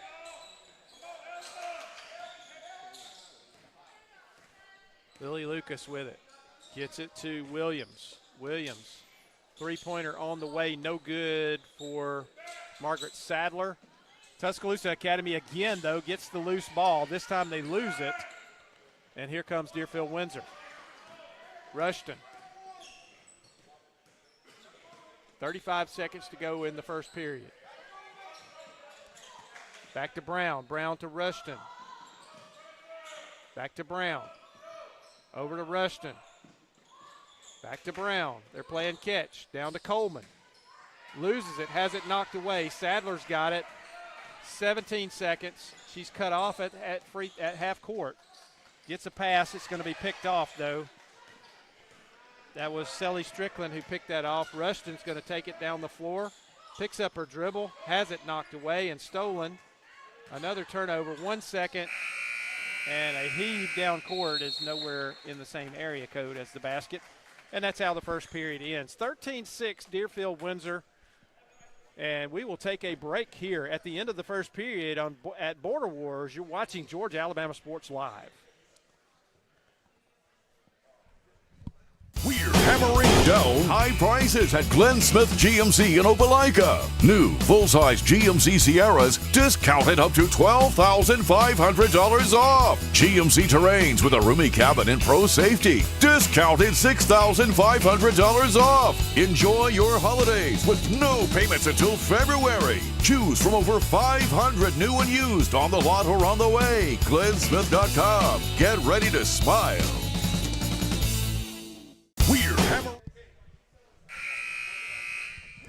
And we're back at Border Wars at Glenwood. Folks, if you are looking for something to do today and you happen to be listening over here in this general area, a lot of basketball to be played today here at Border Wars. A late night last night for Richard and Thrift. And Thrift traveled a lot of miles yesterday. He really did. As he was in Marietta for the Carver-Sandy Creek game and then came back down here and called the final game of the night last night. They finally got out of here about 11:30. And by the way, Carver is taking on Etowah later tonight. That school is near and dear to my heart because both my nieces and nephews went to Etowah. I lived up in the Woodstock area for about 10 years. And double turnovers here as Deerfield-Windsor turns it over after getting a rebound, and then Tuscaloosa Academy. Well, they're going to say Deerfield got it. No, they're not. Okay. They give it to Deerfield. Tuscaloosa Academy threw it out of bounds on the inbound play. Rushton now with it. She's going to bring it out top. Back to Brown. Cross court, Harper. That ball hit the rim as they attempted to throw it across the lane. It was not a shot. It was a pass. But the rim got in the way and a travel. Tuscaloosa Academy, Richard, seems to be really rushed when they have the basketball in their hands. Yeah. They're not very relaxed in their offense, and therefore they're turning the ball over a little bit. It's just a different style of play. I mean, we is. saw them. They were making shots against Beulah yesterday. I mean, just right now, I just think they're playing a very tough Deerfield-Windsor team with championship experience. Good ball movement. Shot is missed, though, as Strickland missed that shot, and she's going to tie up the rebound with Lily Lucas, and that possession will go to Tuscaloosa. The Knights in blue will inbound. Mike, I got to ask you, have you tried the hospitality room yet? I have not been there yet, Richard. I'm going to probably stop by there after this game, and because I know it's going to be good. Everything's good over here at Glenwood. They've really laid out the red carpet. And I'm sure Dusty Purdue has something to do with it as far as helping to get that together. And really, I want to give a shout-out to Clara Crisco's mom, because she's really been putting that on, making sure that there's plenty of food out there. I can't remember her first name, but I was talking to her in the hospitality room. She's Clara Crisco's mother. Absolutely. So a big shout-out to her. And Big Margaret thanks. Moss also helping out. Cross-court pass down low. Coleman off the glass, no good. There's a whistle. Not much of a whistle, but a whistle nonetheless, and a foul. And Coleman will go to the line for Deerfield-Windsor. Yeah, shameless plug for Margaret Moss from Bowden Realty. Her son Sawyer Moss is a freshman on the Glenwood team. Talked to her a little bit during a little break, helping out with concessions. Well, Richard, you know Dusty Purdue probably like I do. Oh, yeah. And he is a master at getting the right people in the right place to get things taken care of. He and Coach Fanning as well. They know how this thing works. It's not their first rodeo. Also, when we first got here, I just want to say the music selection for Coach Dusty Purdue. It's his gym. You could tell what type of music he likes. Stolen, but the layup is missed by Rushton. Great steal, went to the basket, just missed the layup. Tuscaloosa the other way. That shot partially blocked by Brown. Simultaneous possession on the rebound, and it's going to remain with Tuscaloosa Academy. Mike, I'll give you a hint. An easy listening 70s. Oh, absolutely. Was the genre he was playing earlier this morning. Yeah, Dusty and I are somewhere around the same age, Richard. I'm not sure how old Dusty is, but we both grew up in the 70s and 80s, and so I'm sure the music was probably pretty classic and pretty good. Oh, yeah, and I was listening to that music too. Kind of showing off my age as well. Down low, Coleman throws that one away, stolen by Tuscaloosa Academy. They almost turn it back over. In the lane, and here's a foul. I mean, and I love the diversity in age ranges we have at Georgia Alabama Sports Live. We have a broadcaster who graduated in the 2020s. Yes. And then, of course, I graduated in the 90s. And I graduated in 1982, so I'm the old guy. I think Yep. I'm probably the oldest. But, Mike, I tell you, we here. appreciate just everything you've done, just being a talent at Georgia Alabama Sports Live. Well, it's been a blast to get to do this on more of a regular basis. I was spotty with it for several years, and to get to come back and be a part of what you guys are doing and what we're doing at Georgia Alabama Sports Live is pretty awesome. But I also think that the life experiences you've had really tells great stories. I mean, I know you've got a lot of stories you could tell. I've seen a lot. Believe me, I've seen a lot. And here's another whistle. Timeout, 30-second timeout, Deerfield-Windsor. They're going to try to regroup here. So, Mike, I'm originally from California. I don't even think they would dream of live streaming high school sports in California, where they really could care less about sports at the high school and college level in California. Yeah, they're a pro sports state. That's a pro sports state, and if you are a sports fan, I mean, they don't have a whole lot of sports fans. I grew up in Silicon Valley, where a lot of the tech guys were not sports fans. They went to Stanford. They went to Cal Berkeley. Right. They went to Santa Clara. Not sports fans at all. By the way, who won the A&M USC game? Oh, USC ended up winning that game. Did they really? Wow. Texas A&M 8-5 after a post Jimbo Fisher year. Texas A&M's 8-5. Are you kidding me? How about that? I thought that Texas A&M wanted to run Jimbo Fisher out of town because he wasn't winning the SEC championship every year. Isn't that the expectations at A&M? Evidently. Well, he'll get paid for a long time, though, with that buyout that he had. Let's see. Brown off the glass. Oh, what a shot. Tamaya Brown. She is the scorer for Deerfield-Windsor. She's got most of their points right now. She and Harper Coleman, I think, are responsible for every point scored by Deerfield-Windsor. That's not official, but I think that's right. Yeah, and we'll get official stats at the half. They do a great job at the scorekeeping down there. Bailey Taylor with the foul for Deerfield-Windsor, and at the line is going to be Anne-Marie Henderson. I think somebody lost a hairband. The official picked it up there. 5:15 to go in the first half. Free throw is no good. 15-6, Deerfield-Windsor leads. Yeah, you were talking about the music, Richard. I think between games I heard some Boston playing. Boston's one of my favorite bands I think ever. the Eagles, too. More Than a Feeling. I know that song. Yeah, absolutely. That whole album was tremendous. Is tremendous. It still is to this day. Deerfield-Windsor with the rebound on the missed free throw. And the shot on the way.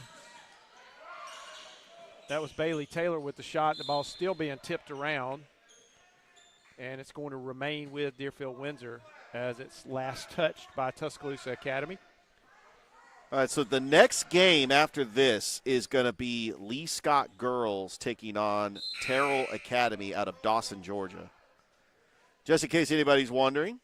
And we're kind of, Mike, I don't know about you, we're kind of 50-50 about live streaming that game, or are we going to? You know, it's one of those things here where, Richard, I'm here.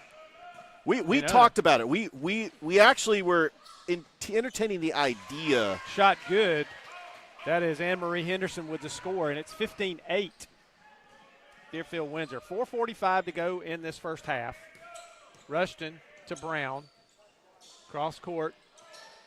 Down low to Coleman. Back to Brown for three. No good. Rebound fought for. Tuscaloosa Academy gets it. And a travel.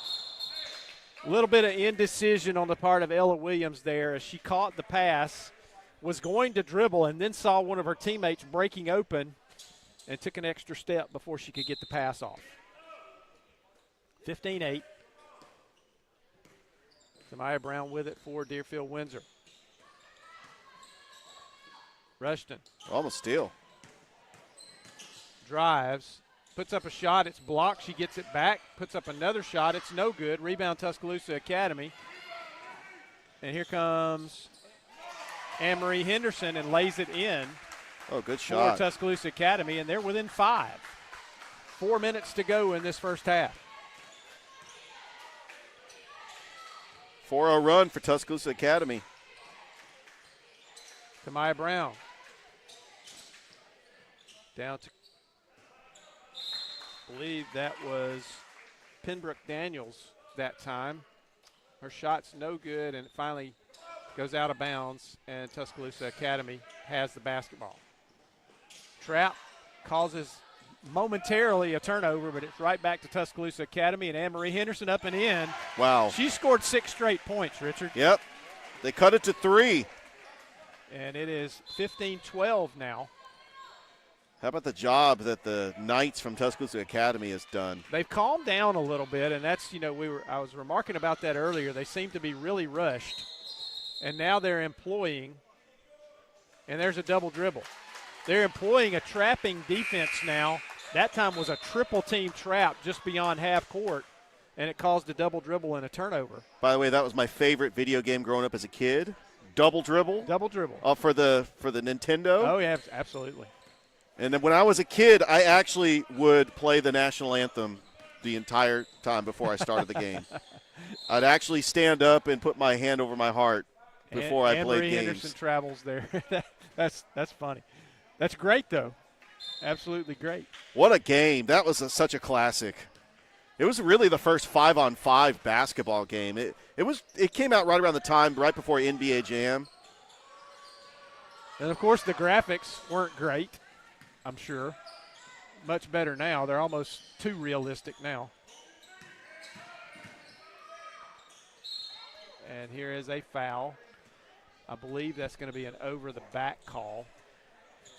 It is on Molly Corder for Tuscaloosa Academy as she tried to come through the offensive player to steal that pass. Inbounds. Layup is missed. Wide open layup right there. Should have been an easy two, but it was missed. Almost stole it. Rushton makes her pick up the dribble. She did get a hand on it, so she could start the dribble again. And a layup and in. What a shot! Lily Lucas looked like she was out of control, but somehow got the layup off the glass and good, and it's 15-14. Teeth of the defense there. That ball tipped out of bounds, off the hand. Off the hand of Sally Strickland. And a turnover. And here comes Tuscaloosa Academy with a chance to take a lead here.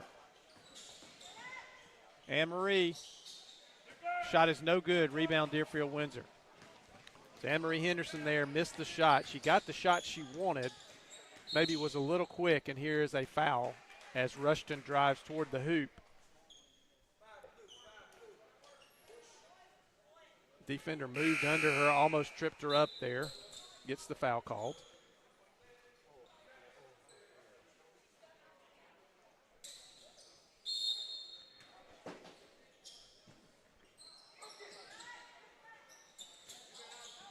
Shot no good there by Harper Coleman, but it's turned right back over, and here comes Rushton for Deerfield-Windsor. She's going to drive. She's going to stop and pop. Scores. Oh, yes. Hampton Rushton. I'm going to steal a catchphrase from Flip Behringer. Stop, pop, lock, bang. And stolen again, and oh, Rushton man. again. She's going to go in again off the glass. This time no good, no foul called, but she ties up the rebound. And possession is going to go to, I believe, Deerfield-Windsor. So good job by Rushton there. She missed the shot, but she had the presence of mind to tie up the rebound. No, it is going to go to Tuscaloosa Academy. They'll work against man-to-man pressure. Close contested game here. Inbounds. Tuscaloosa Academy now bringing it up the floor quickly. Lily Lucas with it to Libby Still. Still to Amelia Hammeter. Quarter. Back to Lucas. Lucas drives. Inside pass. Almost stolen, but not quite. Ella Williams with it. Now gets it out to Lucas for three. No good. Rebound Coleman of Deerfield-Windsor. Remember, no shot clock. Deerfield-Windsor could hold for the final shot if they like. And they have that pass knocked away and stolen, and here comes Tuscaloosa Academy. So much momentum for Tuscaloosa Academy. And here's a foul by Rushton. That's a smart foul. No, a double dribble. Oh, whoa, Double dribble. I thought it was a foul too, Mike. Well, I think the double dribble came before the foul, Richard. Yeah, so no foul. So no foul, and Deerfield-Windsor gets the turnover, and they get possession. Chance to build on a lead here right before halftime. 17-14, the Knights in white lead. Rushton over in the corner. Emily Claire Etheridge gets it back to Rushton. Stops, jumper, rebound, Etheridge, and back to Rushton. Over to Etheridge again. To Coleman off the glass, good. Nice shot. Harper Coleman off the glass and good, and it's 19-14. Here comes Tuscaloosa Academy. The drive, shot blocked. Oh, by what Coleman, a block. And blocked another one. Is that a as double Lily block? Lucas went up. She blocked the first shot. Lily Lucas got the rebound, and Coleman was right there and blocked it again. It went out of bounds, and Tuscaloosa Academy will have it, but two straight blocks by Coleman. Inside, off the glass, no good. Rebound, Deerfield-Windsor. 6 seconds, 5 seconds, 4, 3, and she's fouled. Will this be a three-shot foul? Let's see. She was right at the arc. Let's see if they give it. The foul is going to be on Libby Stale, and it is a three-shot foul.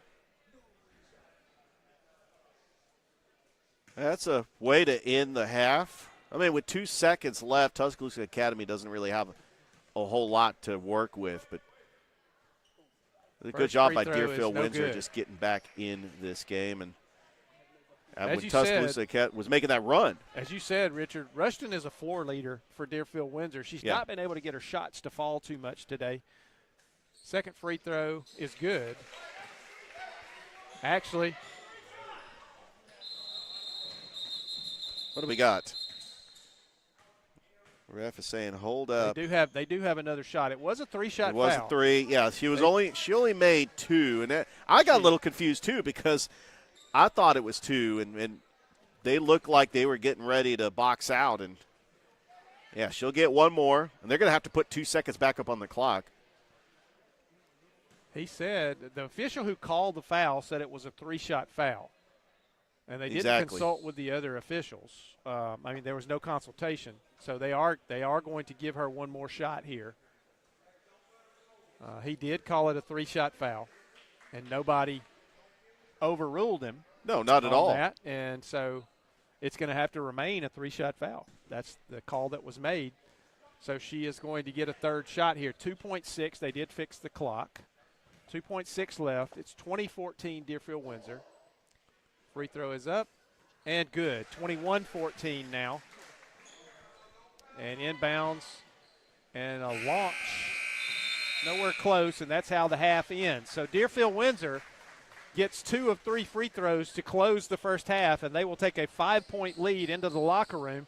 We're going to go away for halftime. We'll be back for the second half of this one. You're watching Border Wars on Georgia-Alabama Sports Live. Football is back, and the only thing that makes it better is some delicious food from Zaxby's. New full-size GMC Sierras discounted up to $12,500 off. GMC Terrains with a roomy cabin and pro safety discounted $6,500 off. Enjoy your holidays your with favorite no drink from payments until amazing February. salads, wings, Choose from chicken over fingers, and some of the best 500 drinks new and around. used on the There way. isn't a better way to enjoy our Get broadcast ready to without smile. getting some fantastic meals from Hammering Zaxby's. down high prices Check out at Glenn the Smith two GMC here in in Phoenix Opelika. City. New One full-size off GMC Crawford Sierras Road, discounted up to and the other on $12,500 off. GMC Terrains with a roomy cabin and pro safety discounted $6,500 off. Enjoy your holidays with no payments until February. Choose from over 500 new and used on the lot or on the way. GlennSmith.com. Get ready to smile. Football is back, and the only thing that makes it better is some delicious food from Zaxby's. They're a proud sponsor of Georgia-Alabama Sports Live. And I can tell you that everyone on this team loves their chicken. Get all the favorites, such as their signature chicken sandwich, or try the new chicken finger tacos with your favorite drink. From amazing salads, wings, chicken fingers, and some of the best drinks around, there isn't a better way to enjoy our broadcast without getting some fantastic meals from Zaxby's. Check out the two here in Phoenix City, one off Crawford Road and the other on US 80. Thank you again to Zaxby's for sponsoring Georgia-Alabama Sports Live, and make sure you call them for all your catering and tailgating needs this football season.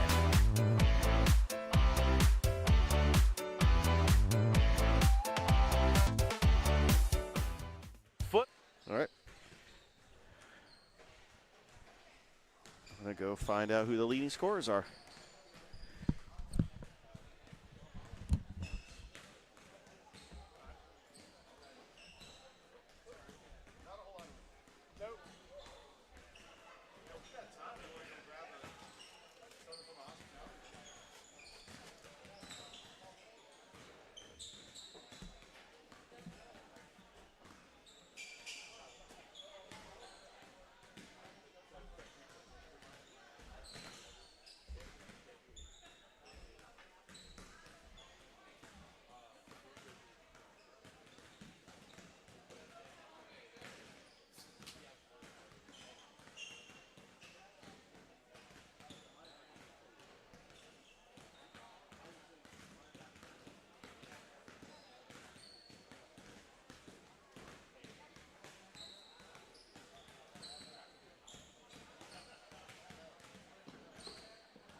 Back at Glenwood, Border Wars. Second game of the day, Deerfield-Windsor leading Tuscaloosa Academy 21-14 in girls action here. Tamaya Brown leads Deerfield-Windsor with 8 points, and Harper Coleman has 7. And Hampton Rushton added 4 points there in that half, and the leader for Tuscaloosa Academy was Anne-Marie Henderson with 6. They had a couple of players with 3. And Deerfield-Windsor will start with possession. Rushton will trigger it in. She's kind of the floor leader for Deerfield-Windsor. Had a little trouble getting her shots to fall in the first half. She's going to start with a 3 here, though, and nails it from the right wing. Hampton Rushton very quickly, and then Tuscaloosa Academy is going to turn it over. They step over the end line as they make the inbounds pass and turn it right back over. So quickly they extend the lead to 10 and can extend it right here, right away. Coleman, though, probably an ill-advised shot. She was well defended. Put it up short, and Tuscaloosa Academy with the rebound. Lucas to Henderson. Henderson loses it. It's stolen. And now Rushton coming with it for Deerfield-Windsor. She'll pull it back and slow down and try to get the offense set. Down to Brown. Brown inside to Coleman. Spins around. Her jumper falls in. Looked like it was going to roll off, but she got the shooter's roll and got it to fall. And it's 26-14. Deerfield-Windsor. Shot on the way. I believe that was quarter. No good. Rebound, though. Went to Ella Williams, and she missed her shot, and Deerfield-Windsor rebounds it, and they come the other way. Down low to Coleman. Back out to Rushton. Cross court. Nice pass. And that's going to be a 3-second call. That's going to negate that. It really was a nice pass by Rushton from the right wing to find a player all alone. Yeah, you got to do a head count in your head. You can't camp out in the paint like that, but ref's going to call that every time. Yep, Strickland was wide open, but the 3-second call negated it. Anne-Marie Henderson down low, probably an ill-advised pass in a lot of traffic right there, the tie-up, and that's going to leave it with Tuscaloosa Academy. And, Mike, we've got our first jump ball of day 2 of the Border Wars. How about that? And a sub coming as Molly Corder will come in. I think I said Corder a while ago. That was Sadler actually with the shot for Tuscaloosa Academy earlier. A nice inbounds coming pass. In, nice inbounds pass coming down the lane. Lily Lucas is fouled. That foul is going to be on Harper Coleman. And Lucas will be at the line to shoot a couple. So, Mike, this is the first year for Tuscaloosa Academy in the AHSAA. They're a 2A school. Yep. Shot is good. 26-15. 6.5 minutes to go in this period. I do think that the AISA schools have made the adjustments in the AHSAA with Lee Scott, Glenwood, Autauga Academy, and Tuscaloosa Academy. Right. And here's a steal by Tuscaloosa Academy. Shot is up, no good, but they get the rebound. Shot up again, no good. Rebound, Deerfield-Windsor. Richard, I compare it to Division II school deciding to go Division I. That's kind of the comparison I think it is. You're stepping up a level, and you better be ready when you make that jump. And these schools have proven that they were ready to make that jump. No question. All right, foul is going to be called on Margaret Sadler there of Tuscaloosa Academy. I think the way that Glenwood beat Marion County yesterday, a public school that actually takes on Muskogee County schools and has a lot of talent, I mean, that says that they could compete with just about anybody. Shot is short. That was Currington with the shot for Deerfield-Windsor, and away with it comes Tuscaloosa Academy. Lily Lucas is going to control it on the baseline. Back to Hameter. Oh, there you go. To the bucket by Hameter. It goes in, and she's fouled. Count the bucket. That was a nice move all the way to the basket, drawing the foul, and that's a spark that Tuscaloosa Academy is going to need if they're going to try to get back into this game. Foul called on Tamaya Brown. 5:46 to go in the period. Hamiter hits the free throw, completes the three-point play. 26-18. And here comes Deerfield-Windsor. Rushton cut off to Brown. Brown looks across, sees her teammate a little bit late with that pass, and it's picked off. And here's going to be a travel. Ella Williams caught the pass. Tamaya Brown stepped in front, and she traveled before the contact.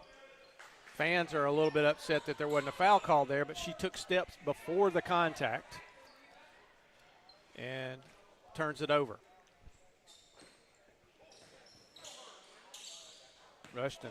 Brown controls that one. Back to Rushton. Down inside to Coleman. Coleman up. Shot is good. Harper Coleman with the bucket from the low block. And I think she now has 10 points. Yeah. Harper Coleman just coming out strong here in the second half. Ball lost. It's on the ground, and it's tied up again, and possession is going to go to Deerfield-Windsor this time. Yeah, we saw this Deerfield-Windsor team yesterday, day one of the Border Wars. They defeated the Valley Lady Rams 41-38.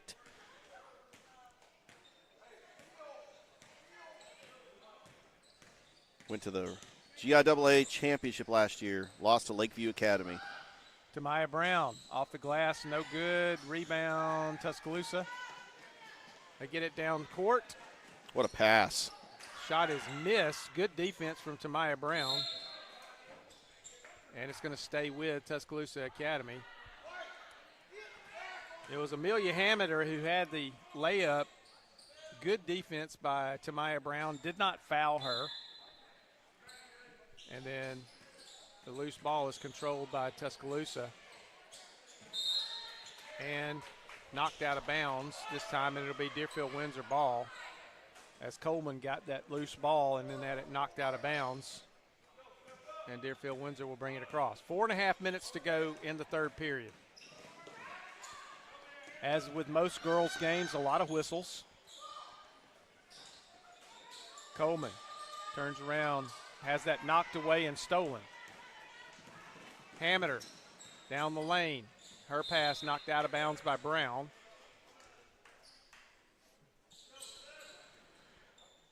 Girls basketball at the high school level, you're going to see a lot of missed layups and you're going to have a lot of whistles. Mostly for small violations. Traveling, 3 seconds. Yeah, I think that was And close to being a 3 Here is a second. moving screen, offensive foul, going to be called on Tuscaloosa.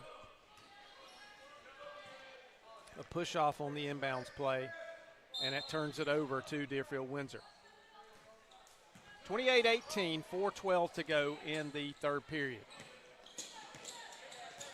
Tamaya Brown, almost stolen, but Rushton comes away. Shot on the way, no good off the rim. Tamaya Brown grabs the offensive rebound, loses it. Coleman grabs it, and she'll go to the line as she is fouled. I believe that foul was going to be called on Molly Corder for Tuscaloosa Academy. And Harper Coleman goes to the free throw line. Her Knights leading 28-18. First free throw off the rim, no good. And Mike, I want to just remind all the viewers out there, we don't know when this feed is going to end, but we will have Glenwood Chaco later tonight. Oh, that's going to be exciting. I can't wait. Noah Shelton will be on the call for that. I might be in the comfort of my home watching that. It might be 11:30 at night before that gets done. It could be. But I can't wait for that. Noah Shelton, Chris Gates will be back here on the call. Shot blocked. And now her pass is knocked out of bounds. Tuscaloosa Academy turning up the defensive pressure as they did at the end of the first half. Coleman shot is good. Harper Coleman Got 12 points. going across the lane, and she drops it in. She's been a big factor for Deerfield-Windsor today. Hamiter. Sadler now loses it, has it knocked away. It bounces around a bunch of people, and Deerfield-Windsor finally controls it. Yeah, Mike, when I was looking at the schedule, as I'll get that in a minute, Pass is stolen and then lost, and it's going to remain with Deerfield-Windsor. I was looking at the schedule. I wanted to find out when do the Lee Scott boys play, because I definitely want to see some Hayden Harper. He is a highlight reel. Did you see the show he put on yesterday with Champ Simpson? I did not. Oh, man. What a shot there. That's dropped in. I believe that was Brown. Yeah, Tamaya Brown. That should give her 11 points. And a timeout. This is going to be a 30-second timeout. Yeah, just taking a look at the schedule. We got the Lee Scott girls taking on Terrell Academy. That is coming up next. We'll go ahead and we'll have that game. Okay. I actually thinking about that. And then we got Marion County taking on Tuscaloosa Academy for boys at 12:45. We saw Marion County yesterday taking on Glenwood. Buena Vista, Georgia. In Buena Vista, yeah, absolutely. The Lee Scott boys will play at 2, taking on Morgan County out of Madison, the 2A school out of the GHSA. Yep. So we got some intriguing matchups. Don't know when we're going to end the broadcast, but we do know we will end it eventually so we could pick up with a new broadcast with Glenwood and Chaco later tonight.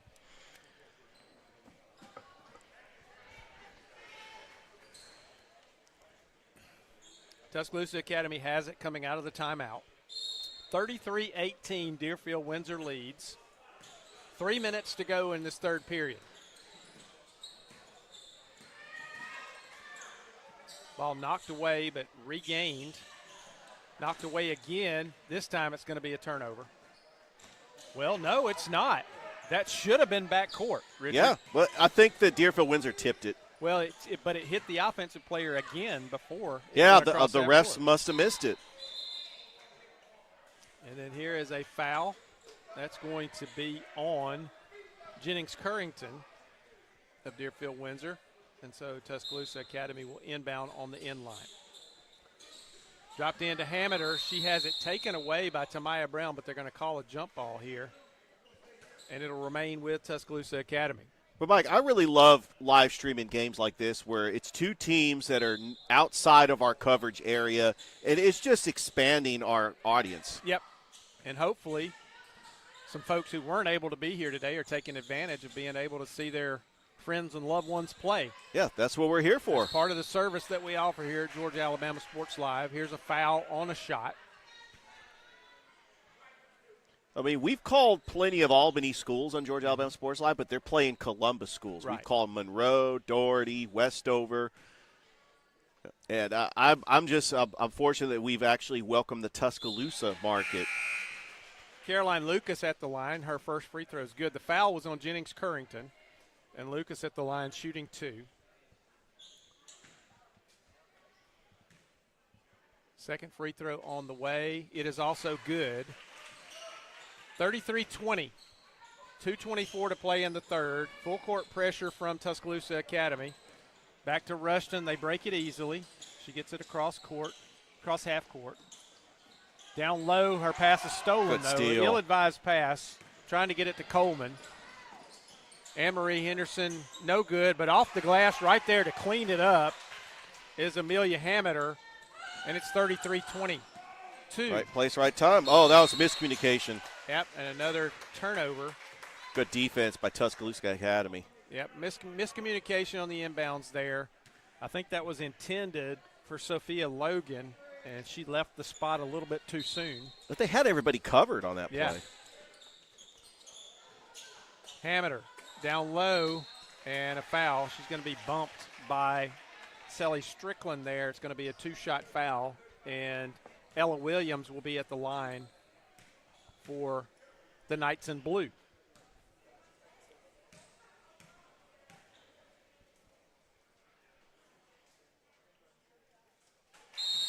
So the first free throw is good. And Richard, we've had just a morning full of knights here and not a horse or a joust Nope. or a suit of armor anywhere. Not a rook, not a bishop, nothing.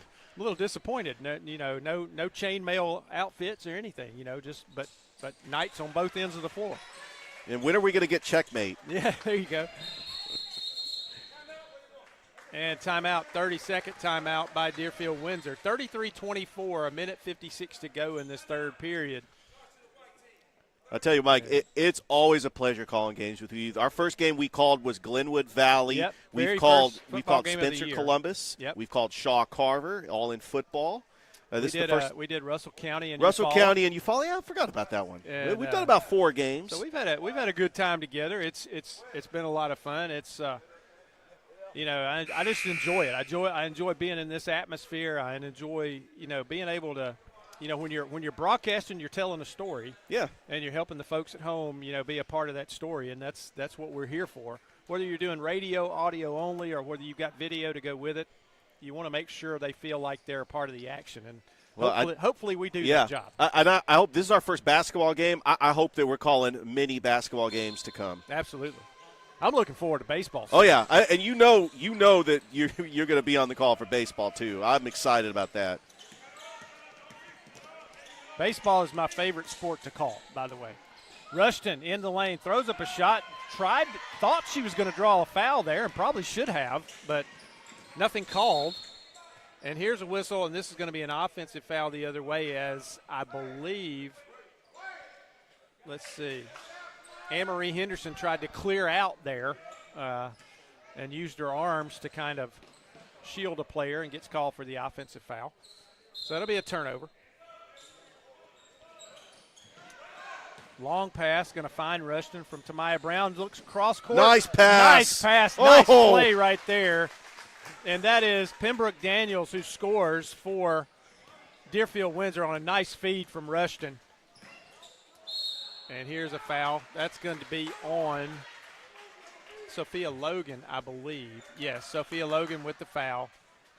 On the drive by Ella Williams. And I don't know what other sports Hampton Rushton plays, but she had a fastball there. I'm guessing that she could possibly be a pitcher in softball. Could be. That was just a rocket of a pass.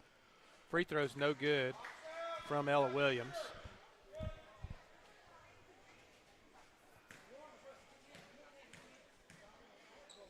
Definitely if they had a flag football team, she'd be the quarterback.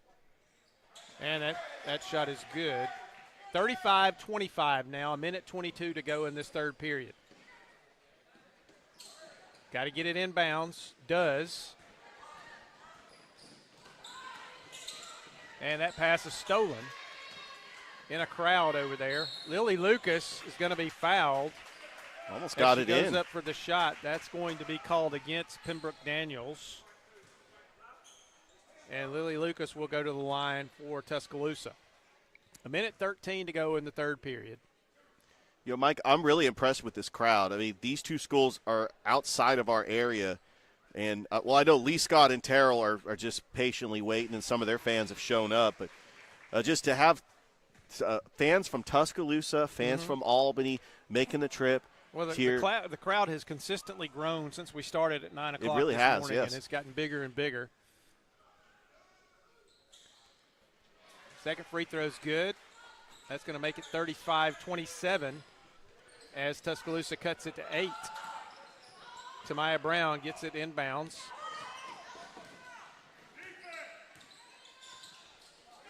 Off a foot. Picked up. Travel. Moved or pivot foot. There's some momentum for Tuscaloosa Academy getting the ball back. The Deerfield-Windsor coach and Tamaya Brown are going, how was that a travel? I couldn't see her feet from where I was. So here we go. That is Hameter. That is going to get up and over the backboard. Up and over. Threw that one up. Trying to get it off the glass, but it got it a little too high. And that'll turn it over to Deerfield-Windsor. Rushton gets it. She's going to race up the right side of the floor. She's got an open lane. Oh, quickly a double team. Yep, double team down there, and she's going to be fouled.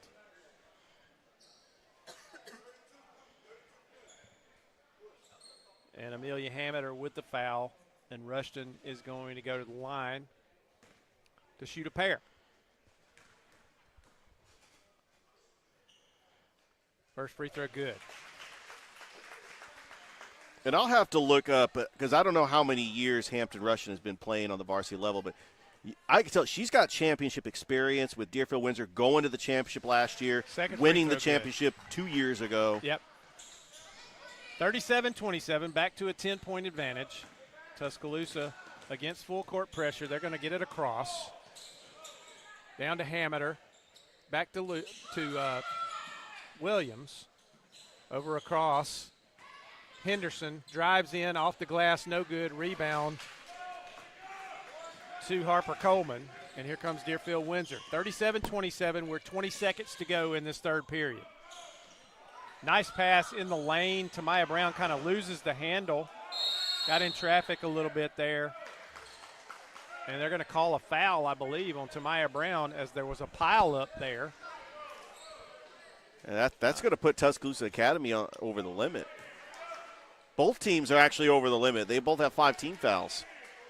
And they're going to call that foul right there. That's an unfortunate foul call. That was just a pile up. It was kind of a wreck in the middle of the lane. Tamaya Brown ended up on top and ended up getting a foul called out of it. Yeah, I mean, what can you do in that situation? Hameter, first free throw is no good.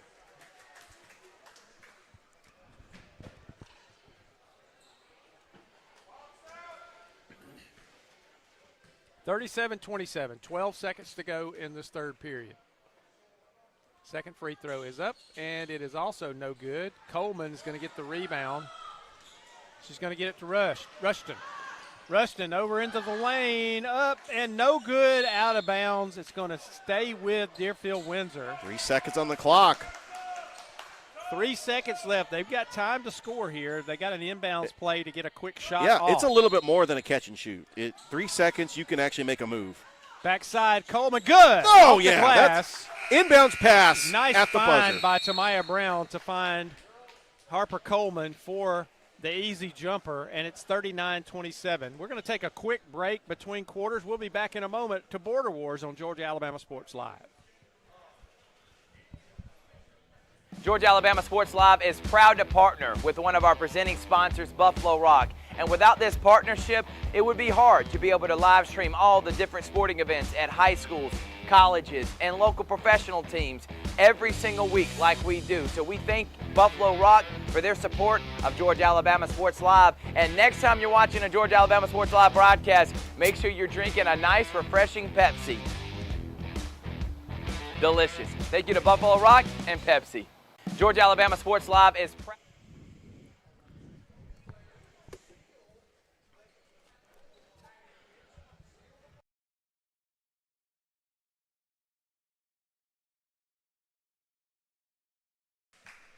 Back at Border Wars at Glenwood, 39-27. Deerfield-Windsor's girls lead Tuscaloosa Academy girls. We're about to embark on the final 8 minutes of this contest. We have another girls contest following this one. Yeah, and after careful consideration, me and Mike talked about it. We are going to be staying for the Lee Scott boys game. So that is 5 games you'll see here in the Border Wars. And then we'll end the broadcast, and then Noah Shelton, Chris Gates will be on the call for Glenwood Chatco later tonight. Rushton, wide open shot off the glass. Good. Nice feed from She's a Tamaya fantastic Brown. player. There's a really good look. It was kind of a give and go there. She just spun off and headed to the basket. Tamaya Brown found her. She was wide open. 41-27. Here's a foul. That's going to be, I believe, on Sophia Logan.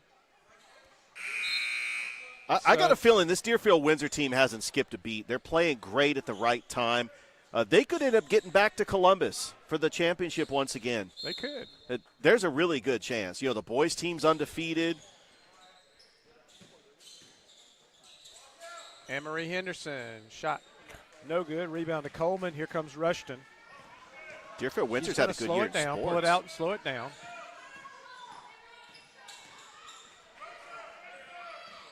Yeah, you talk about Brown. Dominating 3A in the GIAA. Deerfield-Windsor's had a great year in sports. Yep.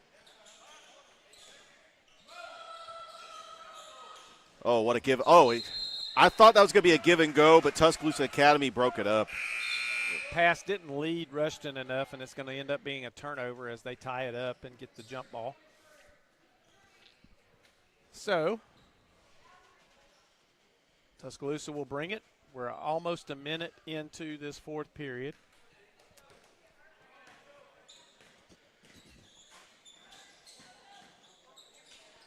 Anne-Marie Henderson, Shot no good. She's going to get it back and able to get it out to a teammate. Really good hustle from Anne-Marie Henderson. Shot blocked from Lily Lucas. That's blocked by Coleman.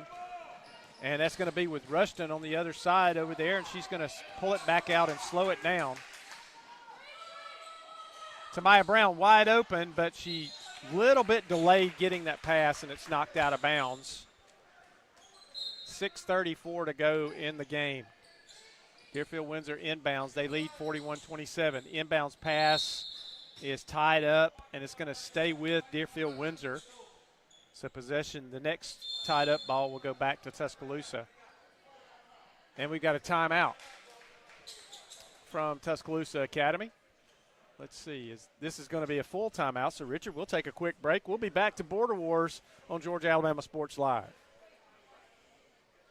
Georgia Alabama Sports Live wants to say thank you to one of our presenting sponsors, Buffalo Rock, and their partnership with everything that we do. And without businesses like Buffalo Rock, we wouldn't be able to go cover softball, volleyball games, every type of high school sport you can think of, local college games, and professional. So thank you to those businesses that support us, and specifically Buffalo Rock. And next time you're watching a Georgia Alabama Sports Live broadcast after a nice long day, why not enjoy it with a nice, refreshing sorry? The best lemon lime soda around. Thank you to Sorry and Buffalo Rock for our partnership on Georgia Alabama Sports Live. Georgia Alabama. Back to Glenwood. 41-27, Deerfield-Windsor leads in this second game of the day. Coming up, we'll have Lee Scott's girls and Terrell Academy's girls in the next contest. Yeah, Terrell Academy out of Dawson. We were on the call for Terrell Academy. Well, actually, no, Terrell County. Terrell County, yeah. It's Terrell Academy, actually, in the GIAA. Rushton with a shot from the corner is no good, but rebound picked up and then lost as it's knocked away by Ella Williams of Tuscaloosa, and here come the Knights going the other direction. Sadler off the glass, no good. Rebound Deerfield-Windsor. Tuscaloosa Academy having trouble getting it in the basket right now. They trail by 14. And that pass is stolen by Lily Lucas, and she's going to lay it up and in on the other end, 41-29. Tamaya Brown working against pressure. She's going to take it, free throw line, extended, gets it into Coleman, loses the handle and knocked away and stolen by Tuscaloosa. Sadler's going to bring it across now for the Knights. Over to Williams. Williams now to Lucas. Lucas going to set the offense. Ella Williams. Inside pass knocked away and stolen. Deerfield-Windsor. Another turnover for Tuscaloosa.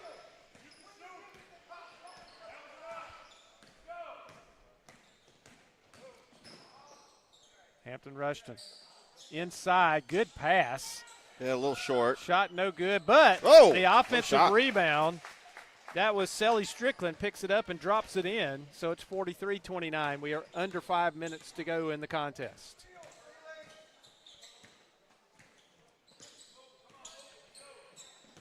Caroline Lucas with it, now gets it to Williams. Back to Lily Lucas. Knocked away briefly, but Tuscaloosa maintains possession and a timeout. Mike, we mentioned it on the broadcast yesterday. I want to mention it again. We lost a great legend, play-by-play announcer, game day host Greg Gumbel. Yeah, absolutely. We'll keep it here. This is a full timeout, but we'll keep it here on this one. But you're right, Richard. I was sad to hear that yesterday. I can remember Greg Gumbel from way back when he had an afro. Yeah. You know, when he first started. He was the main play-by-play guy with Phil Simms on CBS, game day host, NFL Today. He's appeared on the Today Show some as well, and just a really super good. Whether he was hosting, whether he was play-by-play, whether he was just a commentator moderating a show, he was the quintessential professional. And of course, his brother Bryant Gumbel. Yeah. Those were a pair of guys that were well known in TV circles. For their sports work as well as their work on other things outside of sports. And, hated to hear. Cancer is something, that maybe one day in our lifetime somebody will get a cure for cancer. They've come a long way in treating it, but it's just such a brutal disease. And he was 78 years old, and a lot of people will that was a full life. But Greg Gumbel probably had years to live. Yeah. Had it not been for the cancer, and we just hate to hear that happen. Yeah, he's going to be missed. Tuscaloosa with it. That ball's stolen by Tamaya Brown. She gets it to Rushton. Rushton's going to drive all the way to the hoop, off the glass, no good. No foul called. Here comes Tuscaloosa. Hammett with it. She's going to drive in, off the glass, no good. She's fouled, though. This is going to be on Harper Coleman, as the contact is called on this end. And Hammett will go to the line to shoot 2. 43-29, 4:23 to go in the contest. Deerfield-Windsor with the lead over Tuscaloosa. Yeah, Tuscaloosa's not out of it. They just need to get some stops and get some transition buckets, maybe knock down some threes to try to get back into this game.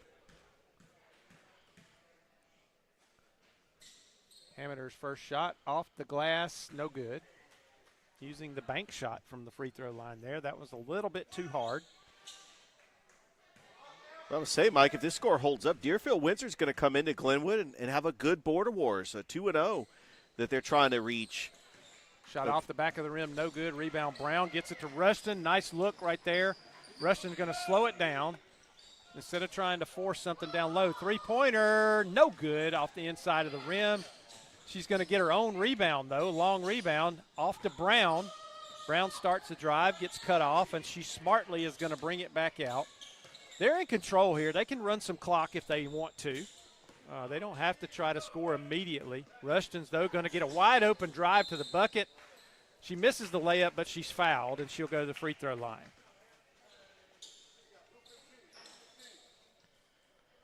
(43-29), chance to extend it here with the clock stopped. 2 shots for Hampton Rushton. First shot is up and good. 44-29. 3:52 to play. Subs into the game. Lily Lucas and Ella Williams back in for Tuscaloosa. Also on the floor is Molly Corder along with Margaret Sadler. And here's another timeout going to be used by Tuscaloosa. This is a full. We'll take a quick break while we have the opportunity. We'll go pay some bills. We'll be back in a moment at Border Wars. Georgia Alabama Sports Live is proud to partner with one of our presenting sponsors, Buffalo Rock. And without this partnership, it would be hard to be able to live stream all the different sporting events at high schools, colleges, and local professional teams every single week like we do. So we thank Buffalo Rock for their support of Georgia Alabama Sports Live. And next time you're watching a Georgia Alabama Sports Live broadcast, make sure you're drinking a nice, refreshing Pepsi. Delicious. Thank you to Buffalo Rock and Pepsi. Georgia Alabama Sports.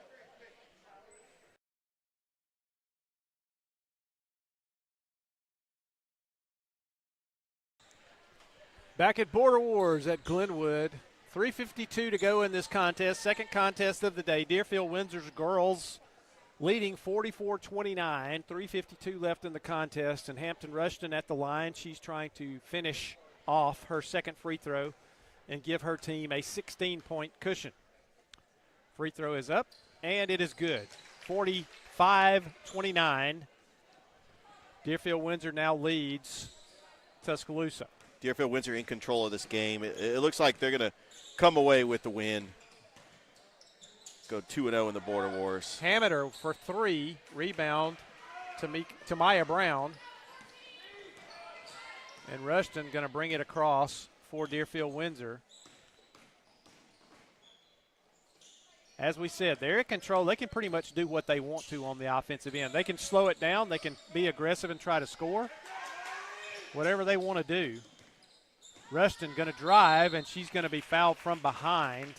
That's going to be on Lily Lucas, I believe. Yes, Lily Lucas with the foul, and Rushton will go back to the line. Rushton in double figures now, too. I'm not sure how many she has. Probably somewhere around 12 points. First free throw is good.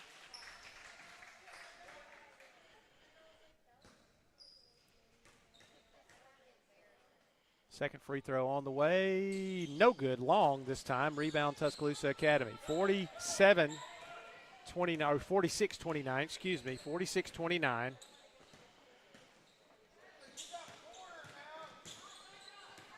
Sadler has it knocked away and stolen. Over to Rushton. Rushton going to slow it down. Good job right there. Smart play right there by the senior. Yes. To not try to force something when she doesn't have to. Brown with it now. Again, when you're in the driver's seat, you can be content to slow things down and do it your own pace. Ill-advised pass right there from Rushton trying to hit Coleman. And Lucas, was that a 2? I believe that was a 2-point shot. Yeah, I believe it was 2. That was a good hits it shot. From about 19 feet over there. And 46-31 is your score. Down to Coleman. Coleman off the glass, good. Harper Coleman's had a really nice game for Deerfield-Windsor today.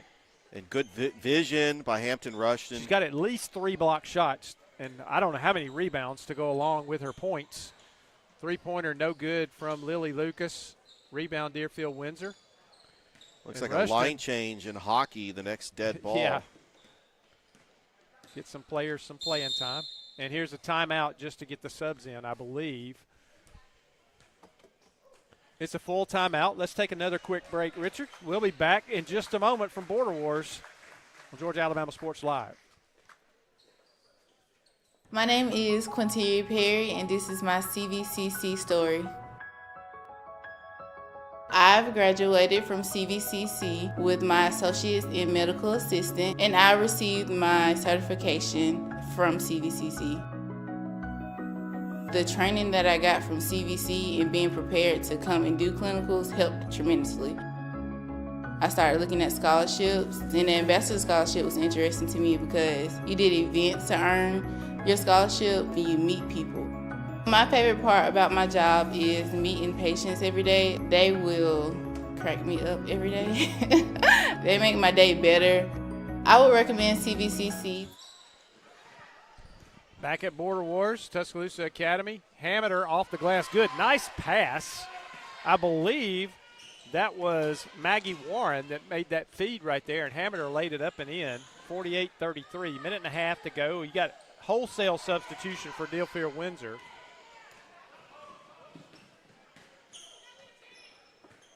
And Tuscaloosa now gets it. So let's see. Let me mention some of these names for Deerfield-Windsor. Shot no good. All right, we've got. Let's see if I can get the ones I've got numbers for. Harper Jones is on the floor. Bailey Taylor is on the floor. Emily Claire Etheridge is on the floor. And let's see. Guys, help me out. Who's number 13? It's Harper Jones. There she is. She is on the roster. I can't read today for some reason. Mike, I'm going to keep saying this public service announcement. Coaches, statisticians, you got to update your max preps. Please. And the shot no good. Rebounded. 48-34. We're down to a minute. And let's see. And a jump ball, because that one was tied up. Sadler ties it up over there. It belongs to Tuscaloosa Academy. 1:02 left in the contest. 5 fresh faces on the floor for Deerfield. Here's a three-pointer on the way. Good! What a shot! Wow, that was Maggie Warren launching a three from the right wing and nails it. Then it's 48-37. We're at 45 seconds to go in the contest. Ball lost out of bounds and a turnover for Deerfield-Windsor. That was off the hands of Helen Chandler. I don't think I had mentioned Helen's name. And here come a couple more subs as Sienna Albrecht comes in, as does Lizzie Wright. So everybody getting a little action here for Deerfield-Windsor. By the way, we see Lee Scott getting ready to take the court after this game. Taking on Terrell Academy. That'll be coming up next. Hameter misses. Rebound, though. That is Libby Stell with the rebound and putback for Tuscaloosa, and it's 48-39. Inbounds is grabbed, and that's going to be a foul on the inbounds play. Got 19 seconds. 19.9 seconds to go in this contest. Tuscaloosa having some success against the subs. Got to get it inbounds. Got to get it inbounds. They do finally, and it's lost out of bounds immediately, and that's a turnover. So Tuscaloosa is going to make this score probably a little closer than it realistically should be against the substitutions here, but that's okay.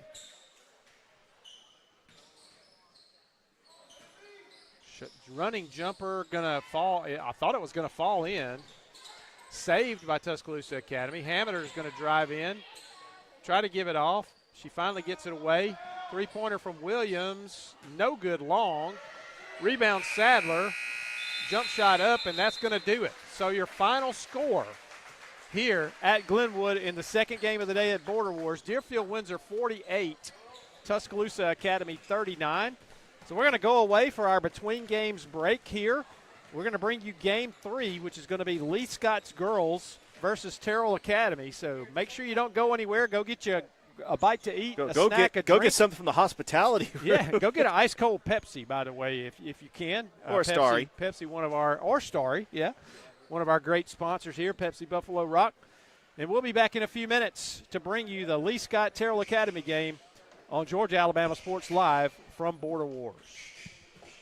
Football is back, and the only thing that makes it better is some delicious food from Zaxby's. They're a proud sponsor of Georgia Alabama Sports Live. And I can tell you that everyone on this team loves their chicken. Get all the favorites, such as their signature chicken sandwich, or try the new chicken finger tacos with your favorite drink. From amazing salads, wings, chicken fingers, and some of the best drinks around, there isn't a better way to enjoy our broadcast without getting some fantastic meals from Zaxby's. Check out the two here in Phoenix City, one off Crawford Road and the other on US 80. Thank you again to Zaxby's for sponsoring Georgia Alabama Sports Live, and make sure you call them for all your catering and tailgating needs this football season.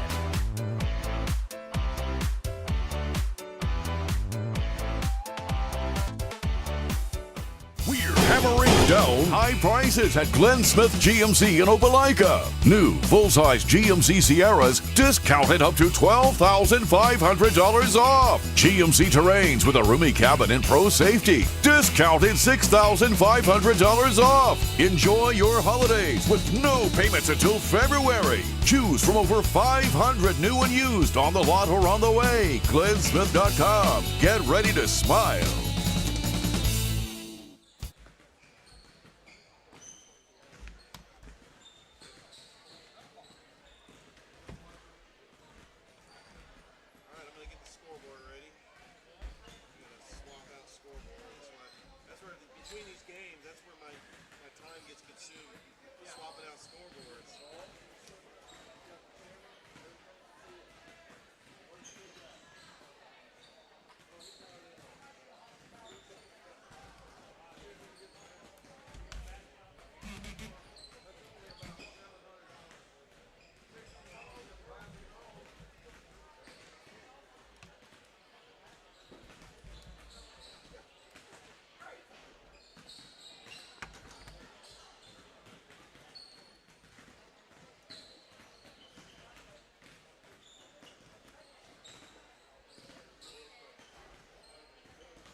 Arkansas games because at least Scott Sports Network's not here. Yeah. I seriously thought they were going to show up yesterday morning because they always do their games. Mainly, definitely for football, and they did a lot of basketball and baseball. Yeah. So we're kind of helping them out.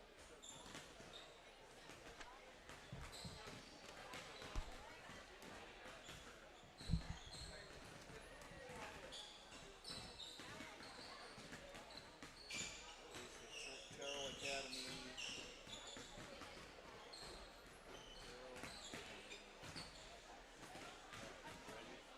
Terrell Academy girls they're the Eagles. The Lady Eagles. They're 9-0. Okay. Now we've got a storyline. I'll be honest with you, I'm so glad we're doing these games. I appreciate you helping out.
Yeah, Mike, from any game you want to call, I'll be glad to be your producer.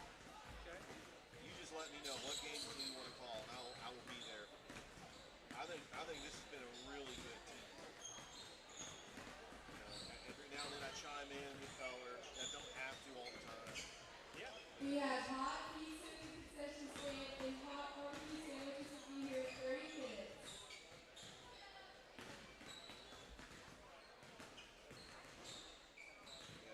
Terrell Academy is 9-0. They beat Northeast Methodist 59-50 yesterday.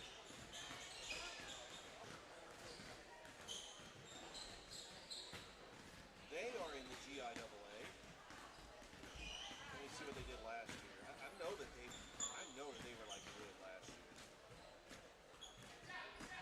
20-6 last year. Oh. Yeah. They lost to Lakeview Academy, I want to say in the Final Four. That was Lakeview went on to win the championship. Let me look at GIAA.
And here we are for the opening tip. Lee Scott's girls in the dark uniforms versus Terrell Academy.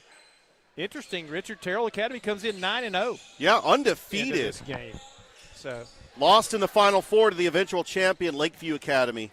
they get a steal right off the bat here, and coast to coast with it goes Jenna DeBarry for the score, and Terrell takes the early lead. And there's a turnover from Lee Scott. Yeah, Terrell Academy out of Dawson, Georgia. That's a small town on the way towards Albany. Of course, you run into Leesburg over where Lee County is. Shot up. That was Sally Masters, and her shot is no good, but the rebound goes last touched by Lee Scott. Also No, the last home- touch by Terrell. It'll go over to Lee Scott. Also the home to Terrell County, which we saw on Georgia Alabama Sports Live when they took on Calvary Christian in football. Lee Scott with it. Now that's Haynes Keese with it. Across court to Clark Ivet. Knocked away and stolen. That's going to be Amelia Massey. Or excuse me, Annaleah Massey. Looking down quickly, and my brain deceived me on the spelling there. Jenna DeBarry with it now. Kylie Kegler working it around. Sally Masters with it out top for Terrell. And they're going to play the give and go game around the top of the key here. Three-pointer on the way from Masters, short. And Lee Scott with the rebound. That is Sydney Dunlap with the rebound for Lee Scott. And the layup is good. Nice pass to Lucy Zellner. That pass came from Dunlap to Zellner, and we are tied. Almost a turnover there, but Terrell gets it across. Inside to Masters, off the glass, short, no good. Rebound, Lee Scott. Here come the Warriors. Long pass down court, shot no good. That was Lucy Zellner again. Her short shot was just short. There was some contact there, nothing called. And now a drive across the lane from DeBarry, and she is bumped, and she will go to the line. Yeah, Mike, a story on Clark Ivet, who is the coach's kid. Coach Corey Harrison, the former Corey Ivet. We saw Lee Scott Academy 5 times last year because Glenwood played him in the Border Wars Championship, 2 times in the regular season, once in the region championship over in Macon East, and in the state championship for the AISA. And Glenwood beat Lee Scott all 5 times, which is hard to beat a team twice, let alone 5 times. Let alone 5 times. DeBarry misses both free throws, but Sally Masters gets the rebound, cleans it up, puts it in, and gives Terrell the lead, 4-2. Yeah, back to Ivet. She had an impact as an 8th grader last year on the varsity team. Their leading scorer, averaging 15 points a game as a freshman. Three-pointer from Dunlap is no good. Terrell with the rebound. DeBarry now back out to Masters for 3. No good. Rebound, Lee Scott. Camden Cleveland with the rebound, and here come the Warriors. And Ivet has it. Ivet over to Dunlap. Back out top now, Camden Cleveland. I got to look at my roster a little bit more closely. Get these names wrong. Don't want to make anybody unhappy with that. Don't want any mamas throwing things at me, right, yeah, Richard? I know. Rosters can be, it's the little things, but, fans and parents, they want to make sure that their kid gets recognized. Oh, absolutely. And I don't blame them because I am one. I like to hear mine get recognized. Turnover from Terrell. Lee Scott has it under the basket. They'll inbounds. Finally get it out to Dunlap. She's going to start a drive into the lane. Get it off now. That's Keese. Ivet with it. Comes across. Back to Dunlap for 3. No good long. Rebound, and there's a whistle on the rebound. I believe that is going to be on Terrell. I think that was a push. Excuse me, no. It was on number 10 of Lee Scott. So that was on Lucy Zellner. Pointed the wrong direction originally. Full court pressure from Lee Scott. Terrell's going to break it. Once they got it inbounds, they kind of pulled back a little bit. And a travel. That is Libby Graham who had it, and she took an extra step, shuffled her feet just a little bit, trying to get rid of that pass. Got in a hurry against the pressure. Lee Scott, three-pointer on the way from the corner. That was Haynes Kesey, and her shot is no good, rebounded by Terrell, and DeBerry has it. She gets it now to Massey. Now cross court to Kegler. Kegler back to Masters, and Masters will kind of reset things here. Over to Massey. Massey now to DeBerry. Back to Masters. Masters going to drive. She's cut off. She spins into the lane. Doesn't take the shot. Kegler now with it. Back to Masters. Leaves it. Shot is blocked, but a foul is going to be called with the body from behind. And Analia. I'm going to have to, I wrote this roster, and when I look down, my brain sees Amelia, but the name is actually Anna Lee. Anna Lee Massey at the line. First free throw is no good. A little bit long. Subs in for Lee Scott. Riley Fields is in the game for Terrell. Natalie Oliver is in, as is Addie Grimsley. Free throw's no good, but the rebound right there for the rebound, DeBerry lays it up and in, and it's 6-2 Terrell. Yeah, we saw Lee Scott, first game of the Border Wars yesterday, take down the Chaco Lady Panthers. Ball knocked away and stolen. Clark Ivitt was the player of the game. DeBerry going to drive, gets it across now. Layup no good, but DeBerry cleans up the rebound. Gets it out to Masters for three. No good. Short rebound, though. Terrell. And finally, Riley Fields is going to grab it for Lee Scott. 6-2. Terrell with the opening or the early lead here. Lee Scott going to work it around. That pass is picked off. That's DeBerry again with the steal. Cross court to Masters. 4-3. Long this time. I'm okay with that shot, though. You got to take absolutely. it. She's wide open. Yeah, especially when you're wide open like that.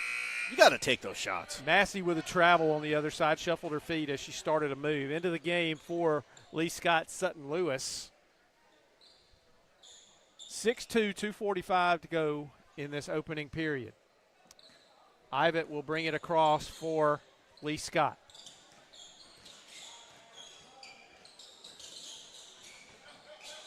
Three-pointer on the way from the corner. Short rebound, Ivitt. She's going to turn around. Her pass is going to be stolen, but she's fouled from behind, a pushing foul with the body.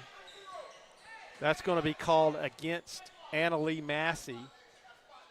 And Lee Scott will inbound on the inline. Ivitt will trigger it in. Into Lewis. Lewis out top now to Dunlap. Back to Kesey. That ball is stolen as the pass went to and DeBerry again with the steal and again coast to coast and again lays it in. Good transition and it's bucket. 8-2. Yeah, Terrell and Academy. Here's a bad pass, going to go out of bounds and a turnover for Lee Scott. Lady Eagles on a 6-0 run. And they're undefeated for a reason. They went to the Final Four last year, lost to the eventual champions, Lakeview Academy. And I got to look it up. I think they're in the same region as Deerfield-Windsor. So you're talking about two class acts in GIAA at the 3A level. They look to be very well coached. Long three-pointer on the way, no good. That was Natalie Oliver with that three. Rebound, Lee Scott. Here comes Ivitt off the glass. Doesn't go, and she's fouled.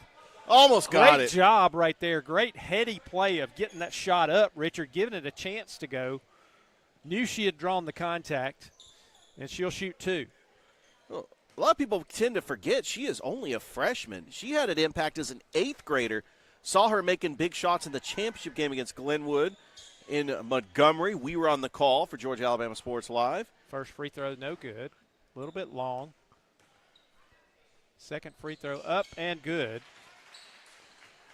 Yeah, we're very familiar 8 to with Lee 3. Scott. We called him 5 times last year.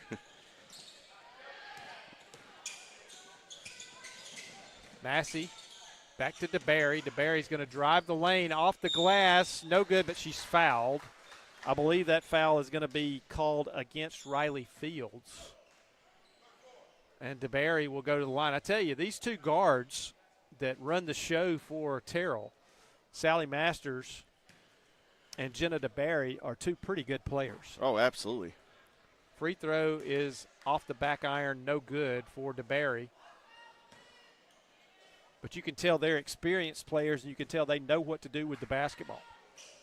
Second free throw's good. 9-3 Terrell. Here comes Lee Scott. 1:30 to go here in the opening period. Ivitt starts a drive, gives it off. Three-pointer, short, no good. Rebound, Terrell. That's Massey with the rebound, and here come the Eagles. DeBerry going to go to the lane. A 12-footer, good. Stop and pop right there from about 12 feet. And DeBerry's she's already got, I think, 8 of their 11 points. Yeah, no question.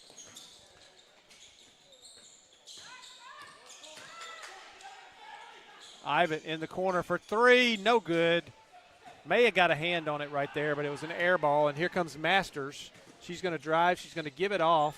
Now back to Massey for 3 from the top of the key. No good. Air ball. Out of bounds to Lee Scott. Massey might have rushed that shot just a tad. She found herself wide open. And Lee Scott will bring it across. Ivitt with it. And that pass is knocked out of bounds. It actually looked like it might have touched the hand of Haynes Kesey over there, but the official says no. Ivitt with it now. Working against DeBerry. Over to Kesey. Shot is got blocked. The three-point attempt was blocked. I believe Masters got that. She's going to find DeBerry down low. DeBerry back out to Masters for 3. Yes! Sally Masters drills a three-pointer, and it's 14-3 Terrell. Masters finally hit one of those threes. She'd taken a couple already and come up a little short. And another block, and that was Masters with the block, and Terrell's going to get this rebound. Another block on a three-pointer. Long shot hits the net, but just below the rim. And the end of the first quarter comes. It's 14-3 Terrell. We'll take a quick break, and we'll be back to Border Wars on Georgia-Alabama Sports Live.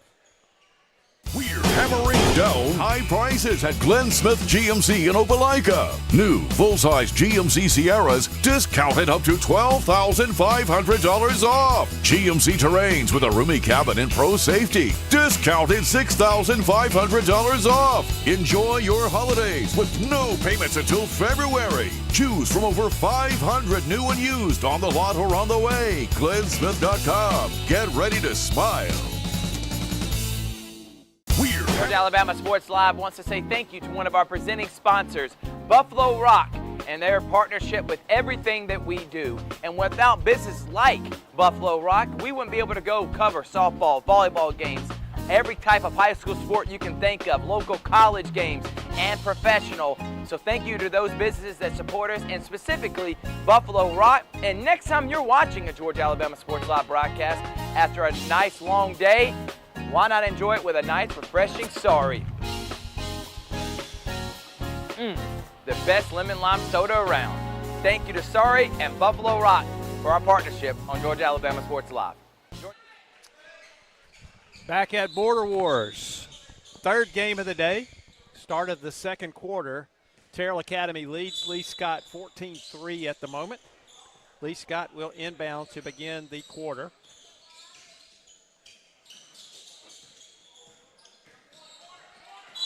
The Warriors, there's a kickball off the toe of DeBerry. Tell you what, Terrell is very active on the defensive end. Yeah, they really have. And they're playing, looks like a matchup zone here. Not a man-to-man, but not a real true zone either. Maybe what we used to call, what Herbert Green called at CSU, the amoeba defense. Yes. Down in the corner. into the lane, through traffic, and it's tied up there, and that's going to go over to Terrell.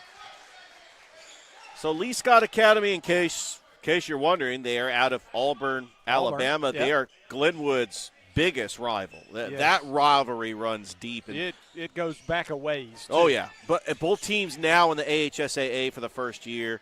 It's going to be a lot of fun. DeBerry now to Massey. Back to Oliver. Now out top to Masters. He's going to get it to Massey. Massey to DeBerry. They're going to roll it around, and they're going to reset here. Slow it down. No shot clock. DeBerry starts a drive. Out on the wing. Three-pointer, no good. That was Natalie Oliver, but Terrell gets the rebound. Massey came down with that rebound. Masters to DeBerry. Back to Masters for three. No good. Short. Rebound, Lee Scott. Here comes Cleveland. Her shot is off the rim. No good. And a foul. That's going to be, I believe, on Haynes Kesey. Yeah, Lee Scott, the runners-up in the final year of the AISA last year, lost a heartbreaker to Glenwood at the multiplex at the Cramden Bowl in Montgomery. What a nice building. Oh, I love calling games there. I actually got an opportunity to call some games for the first round of the Alabama playoffs on the NFHS Network for Lochapoka and Otagoville. Maggie Herndon into the game for Lee Scott. Masters going to kind of slow it back down and reset everything here on the offensive end. She's the floor general, it seems like. As we said a few minutes ago, she and DeBerry are the floor leaders for Terrell. You can tell. Three-pointer from Oliver is no good. Rebound, though, Masters tracks it down in the corner, picks up her dribble, tries to get a pass in. Oliver ends up with it. Now it's loose. Back to Masters. She'll shoot a three. Long, no good. DeBerry saves it in, though. Massey with it. And I tell you what, if nothing else, this Terrell team is active on both ends of the floor. And a bump foul, I believe that's going to be on Riley Fields. That'll be her second foul, as Masters was on the baseline. Yeah, you can hear the coach shouting out box one. I mean, they're trying to get in position. Lee Scott is in position, and you got Terrell Academy trying to draw up a play here. That ball is tipped away, almost stolen, and he's going to call a jump ball over there, and this is going to go over to Lee Scott. Yeah, we got another jump ball. I thought for a minute he was going to call a foul there, but he called the tie-up. Ivan will bring it across for Lee Scott. Over to Cleveland. Cleveland to Dunlap. Gets it back as it careens off a Terrell player. Cleveland in the lane. She's bumped as she goes up. She'll go to the line. That foul is going to be called on. Let's see. Number 32, Addie Grimsley with the foul. Cleveland's first free throw is no good, off the back iron. So Terrell Academy, they defeated Northeast Methodist in day one of the Border Wars. It was Lee Scott that kicked things off yesterday, defeating the Chattahoochee County Lady Panthers. In case you're wondering, also known as Chetco. Violation wipes that attempt out. It would not have been good if it had gone. It did not. But a lane violation from Lee Scott, and DeBerry with it now. They're going to break this press. Masters spins over to Massey. Massey to Oliver, back to DeBerry. DeBerry's going to drive the lane. She's bumped, gets it off. Masters picks up her dribble, looking for help here. Gets it to Oliver. Oliver spin move, nice move over there. Massey back to Masters, and they're going to reset the offense. DeBerry, Massey, Oliver, Masters, working around the horn here. Masters drives in, picks it up, gets it off to Massey for three, no good. Kind of caromed off the edge of the backboard, almost went in anyway. And Lee Scott with it. Oh, that was just an ill-advised Fields pass. Gets it and tried to make a pass out, but it was picked off. Tell you what, you can tell a team is well coached, and that shot's no good, rebounded by Ivy. You can tell a team is well coached on the defensive end when they step into those passing lanes, Richard, and don't let people have easy passes. And it seems like Terrell is always on the spot in those passing lanes. It's good court vision. I mean, they know exactly where that pass is going to go, like a DB in football. Ball knocked away, recontrolled by Cleveland, and she's going to be bumped. I believe that is going to be Natalie Oliver with the foul. Nobody's shooting yet. Each team with 2 fouls in this quarter. 4:03 to go in the second period. Ivitt, Dunlap, Cleveland, shot, good. About a 15-footer from Cleveland, and she drills it. And now the trap. Terrell they're having trouble getting it across here. And here's a foul. It's going to be a pushing foul. Lee Scott did a tremendous job right there. Yes. They kept them deep in the backcourt, but they got a little bit too much contact there, and that was Cleveland. Camden Cleveland's going to be called for the foul. And Terrell will inbounds again against this pressure.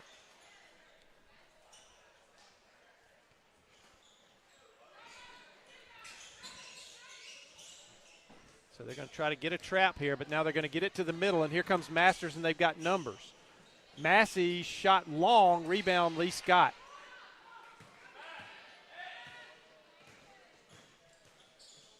Maggie Herndon with it and now to Ivitt. Ivitt over in the corner for Dunlap. Cleveland with it, back to Ivitt. Oh, and there's a foul, moves under her. That is on Massey. Annalie Massey with the bump over there. Kind of moved under her while she was off the floor. Sportsman, very good sportsman, though, helped her up. Apologized to her. Checking in the game, we got Sutton Lewis, the 8th grader. She had some valuable minutes in yesterday's game. Ivitt just long on the layup, but the rebound is controlled by Lee Scott. But now it's knocked away and stolen. And a timeout called quickly by the Terrell coach. Good job right there calling that quick timeout before the ball was tied up. So he'll retain possession. This is a 30-second timeout. And I tell you, I don't know the coach for Terrell Academy, but he has these girls running a system, and they know it well. He's got them ready to play. I've been very impressed. Just to let everybody know the upcoming schedule on the Border Wars. Right now we're watching Lee Scott Terrell Academy. Coming up next, we got Marion County Boys Tuscaloosa Academy. And then it will be Morgan County taking on the Lee Scott Boys. And we will end the broadcast. But don't forget, Noah Shelton is going to be on the call later tonight for Glenwood Chatco. Don't know when it's going to start. It could start at 7. It could start at 8:30.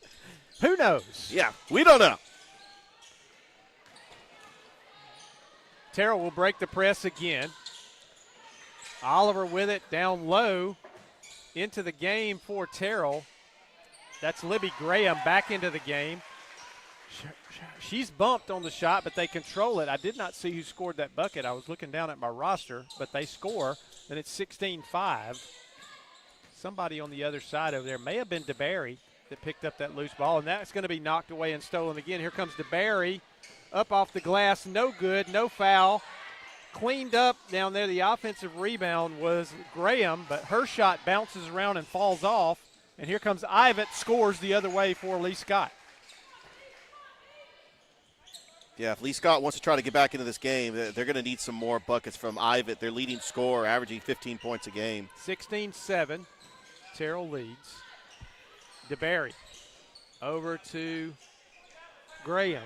Graham back to DeBerry, to Masters now, and she'll reset the offense. 1:56 to go in the first half. DeBerry, top of the key.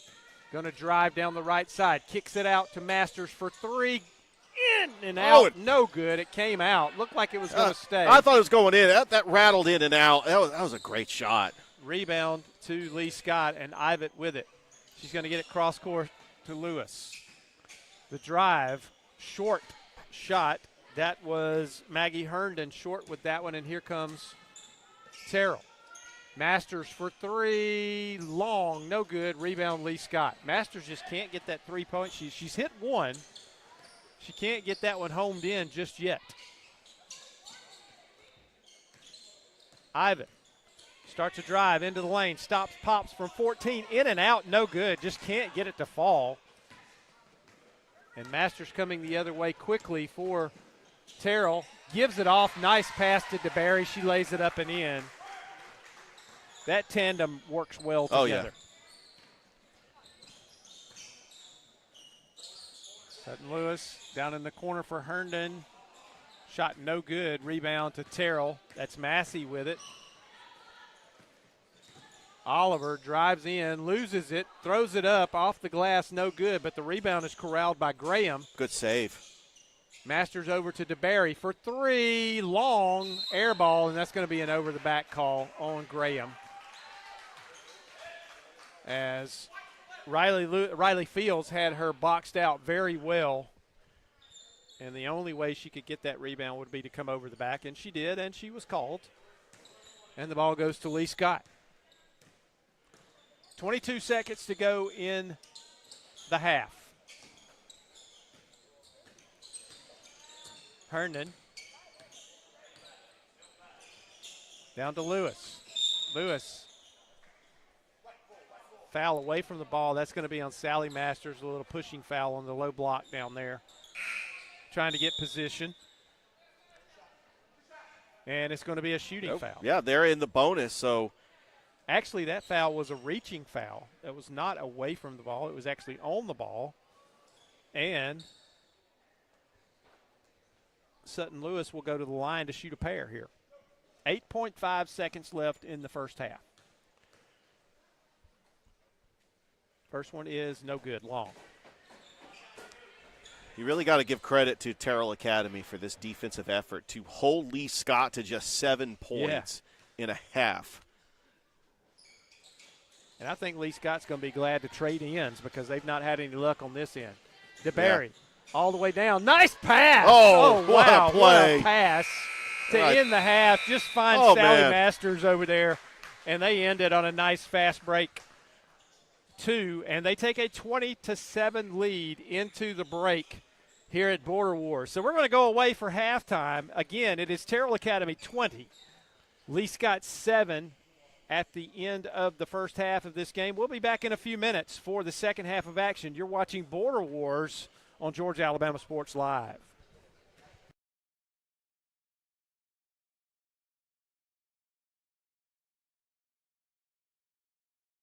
Football is back, and the only thing that delicious food from Zaxby's. They're a proud sponsor of Georgia Alabama Sports Live. And I can tell you that everyone on this team loves their chicken. Get all the favorites, such as their signature chicken sandwich, or try the new chicken finger tacos with your favorite drink. From amazing salads, wings, chicken fingers, and some of the best drinks around, there isn't a better way to enjoy our broadcast without getting some fantastic meals from Zaxby's. Check out the two here in Phoenix City, one off Crawford Road and the other on US 80. Thank you again to Zaxby's for sponsoring Georgia Alabama Sports Live. And make sure you call them for all your catering and tailgating needs this football season.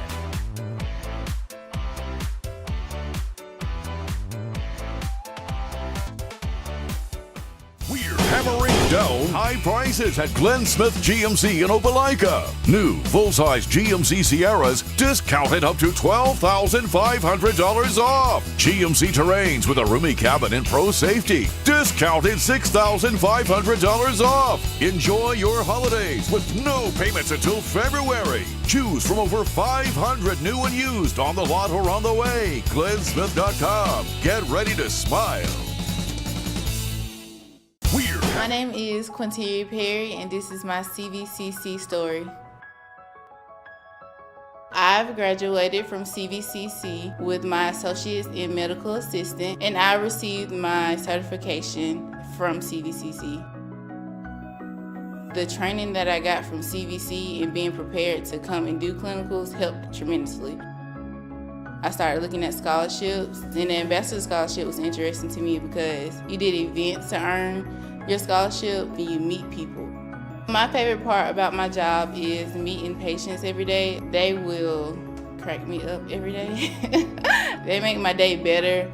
I would recommend CVCC to anyone that asks because of the scholarships, the teachers, the small stuff that you can't get at a university. They actually take the time out for each student.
Back at Glenwood, Border Wars, second half about to be underway here.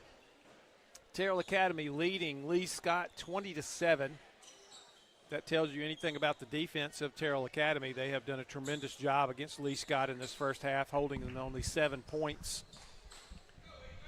And they will have the basketball to begin the second half. They are undefeated this season, 9-0 coming into this game, looking to go 10-0. Masters with it for Terrell. Gets it to DeBerry. That tandem has been deadly for Terrell today. Three-pointer on the way from Oliver's no good. Excuse me, that was Massey with that shot. Masters going to reset things. They are smart with the basketball. Back on the floor is Kylie Kegler for Terrell to begin the second half. Almost stolen, and he is stolen now, and now a foul is going to be called on Massey as the ball was taken away, and she fouled. I believe that is Haynes Kesey who got the steal. And Lee Scott will inbound. Ivet with it. She'll bring it across, working against DeBerry now. Dribbles in, kicks out. Three-pointer on the way. Good! That's Dunlap. Dunbar. Sydney Dunlap with the three-pointer. Dunlap. Done I something. didn't even look at a roster for that, but I almost got that name right. Dunlap hits a three, and that's a rarity here in this game as a field goal, especially an outside shot for Lee Scott. 20-10. Terrell's going to break the press.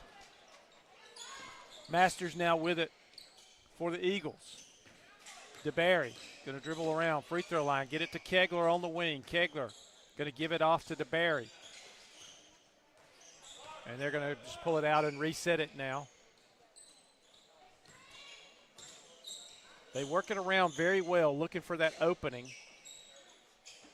And they're very patient on the offensive end. That's one thing, one good characteristic that they do have. DeBerry back to Masters. Masters going to drive, get inside. She's going to go up with the shot. No foul called.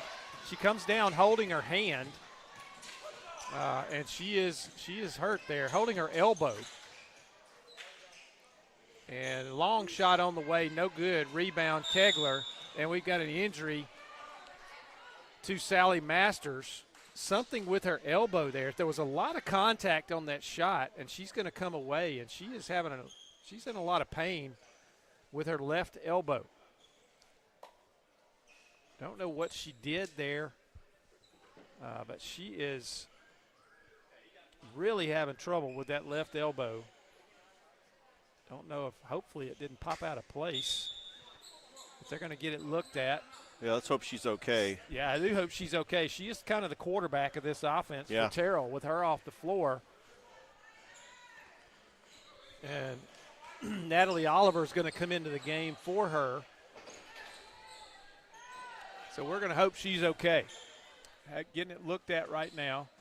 I don't know if she hyperextended that elbow or what, but I know the bench for Terrell wanted a foul, and here's going to be a tie-up, and that's going to belong to Lee Scott.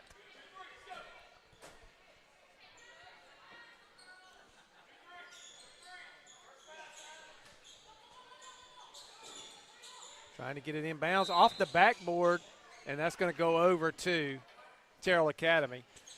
Yeah, just trying to find an open lane for a pass, and there's just no room to get it off, and sometimes it does hit the backboard. Press broken successfully for Terrell Academy. Oliver for three, no good. Rebound, Lee Scott. 20-10. We're under 6 minutes in this third period. Kesey driving, gives off in the corner for Dunlap. Good! A second three-pointer, and it's 20-13. She's got 2 3-pointers in this second half. Sydney Dunlap with her second triple 6-0 run. Half. Graham pressured. She's going to drive baseline, gets it up. She's fouled. Hit pretty hard there as she went in for a layup. Great move around the defender to get position for that layup, and she was fouled. By the way, It'll go Mike, I long. do want to mention one of our sponsors, Zaxby's, is actually in the hospitality room. So Outstanding. those delicious chicken fingers are over in the hospitality room. So we want to thank Zaxby's for being a presenting sponsor and for also catering the hospitality room here at Glenwood. Free throw is good from Graham. Into the game as Riley Fields for Lee Scott. Graham at the line for her second free throw. 21-13. Make that 22-13. 5.5 minutes to go in the third quarter. Yeah, Terrell Academy broke the 6-0 run by Lee Scott. Ivitt gonna drive, gets it back to Dunlap for three. Almost. That was Almost that three looked times the good charm. the whole way. Just off the front iron and no good. And here comes Terrell. All right. DeBerry with it. She's going to reset the offense. Massey. Kegler now. Over to DeBerry. DeBerry looks inside. She's going to drive into the lane. Off the glass. Good! Oh, what DeBerry a scores. Finger roll. 24-13. 4:40 to go in the third period. Dunlap inside to Fields. Fields off the glass. Good. Riley Fields gets it up and off the glass, and it's 24-15. Massey now with it for the Lady Eagles. Gets it to Oliver. Oliver down to Graham. Graham, Massey, now to Barry. She'll kind of reset the offense. Takes it in free throw line out to Graham.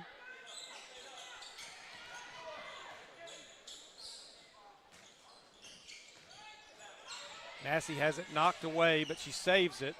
Out to Graham.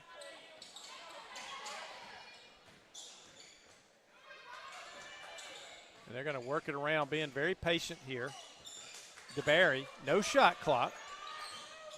Starts a drive, gets it to Graham, knocked away and stolen. And a foul on Massey. A reach in as Kesey got the ball.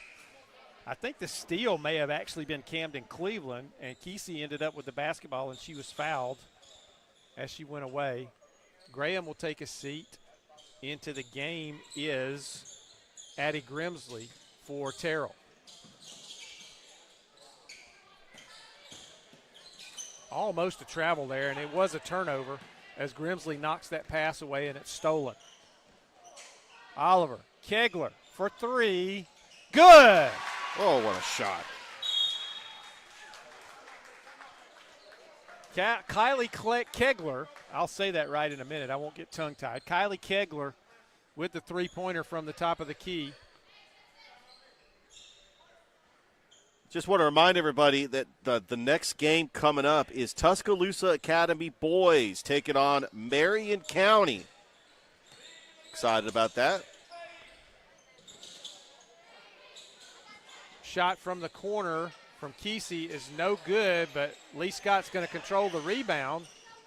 Dunlap gets it to Ivitt. That ball is knocked away on a reaching foul, and that's going to go against, I believe, that might have been on Lily Addison there. Lee Scott tries to get it in. Dunlap has it. Kesey over to Ivitt, and that one goes right through her hands and out of bounds for the turnover. She tried to make a move before she caught the basketball.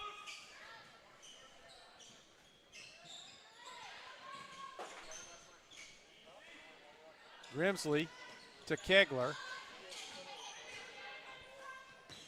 Oliver now with it. Loses it briefly, gets it back. And now to Barry.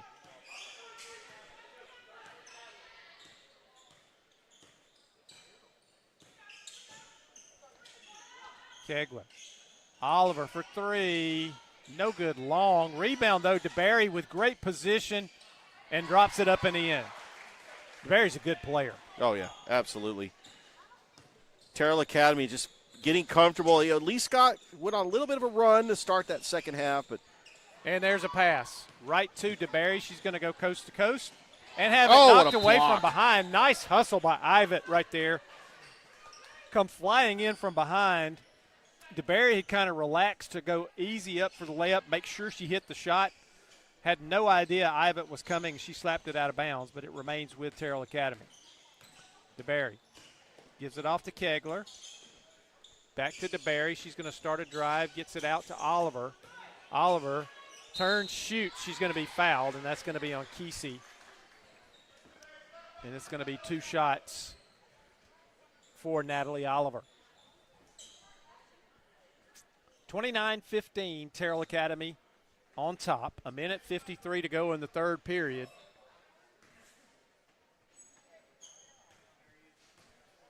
Trying to keep an eye on down there on Sally Masters to see if she might be coming back in the game. She's still sitting with the trainer or assistant coach down there. First free throw was good.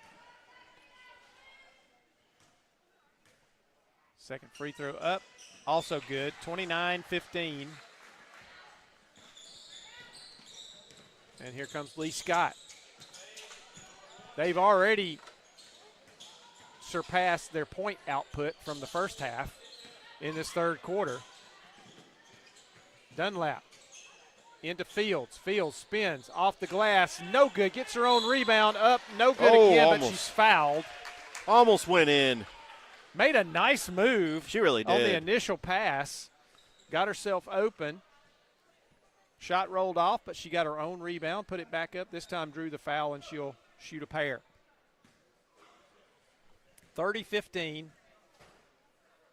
First free throw is up and no good. Long. 1:33 to go in the third period.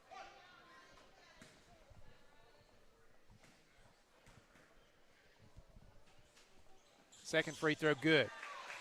30-16. Full court pressure. Oliver to Grimsley to DeBerry to Kegler. This is a two-pointer. It's long. Rebound, though, gotten by Lily Addison. And now we're going to turnover as Terrell throws it away on the baseline. And here comes Ivet. She'll bring it across for the Warriors. Inside to Fields. Spins to the middle of the lane. Gets her own rebound again. Drops it out. Now back over to Lewis. Down to Dunlap. Dunlap goes into the lane. Kicks it out. Three-pointer on the way. Good. Oh, what a shot. That was Sutton Lewis, that the eighth grader. How about that, the Drills eighth grader? Three-pointer, and it's 30-19. DeBerry. Kegler now with it. Grimsley. Excuse me, that was Addison to Grimsley. And Grimsley's turnaround jumper's no good, but DeBerry with the rebound. She goes up. She's blocked. I believe that was Sutton Lewis with the block. Yeah, she got away with a foul. But, you know, the refs actually swallowed the whistle there. Three-pointer off the glass, Oh, good. man. That is Lily Addison who banks it in from three-point range, and it's 33-19. We're under 10 seconds. Mike, the bank closed 45 minutes ago. They found him with some extra hours here. And the shot is no good. Oh, That's she a traveled. travel. She shuffled her feet, but a second later she drilled another three-pointer and did Dunlap. But that one won't count. And here's the end of the third period. So we'll take a break. It is 33-19 Terrell Academy at the end of the third period. We'll be back for the fourth quarter at Border Wars on Georgia Alabama Sports Live. Football is back, and the only thing that makes it better is some delicious food from Zaxby's. They're a proud sponsor of Georgia Alabama Sports Live. And I can tell you that everyone on this team loves their chicken. Get all the favorites, such as their signature chicken sandwich, or try the new chicken finger tacos with your favorite drink. From amazing salads, wings, chicken fingers, and some of the best drinks around, there isn't a better way to enjoy our broadcast without getting some fantastic meals from Zaxby's. Check out the two here in Phoenix City, one off Crawford Road and the other on US 80.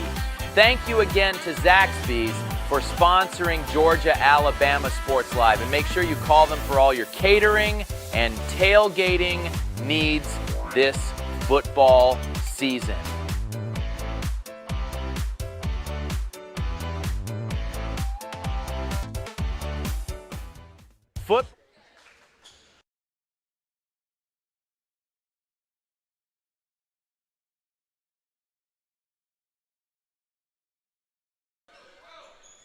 Back at Glenwood for Border Wars, Terrell Academy with a 33-19 lead. Start of the fourth quarter here, game 3 of the day. And Terrell will inbounds, and they do save it. Playing without Sally Masters right now. She had an elbow injury, but she looks like she might be coming back, which may be good news for Terrell Academy. Here's a foul on the floor. Lily Addison had the basketball for the Lady Eagles. They'll inbounds it. Massey inside to Grimsley to Addison, has it knocked away. Back out to Oliver now. Oliver's going to drive, throw it up. No good. Rebound, though, for Grimsley, I believe that was. Yes, and her shot was no good, and Lee Scott gets the rebound. Ivett's going to drive it in, kick it out. Dunlap has that inside pass intended for Fields knocked away. Lee Scott will retain possession. They trail 33-19, 7:16 to go in the contest.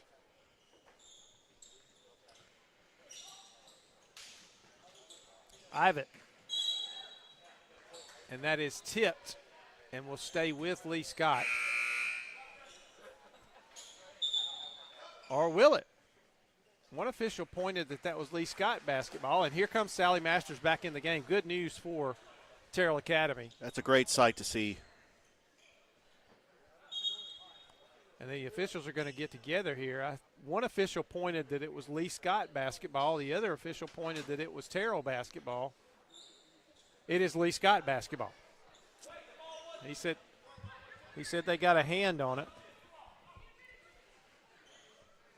Terrell coach don't like it.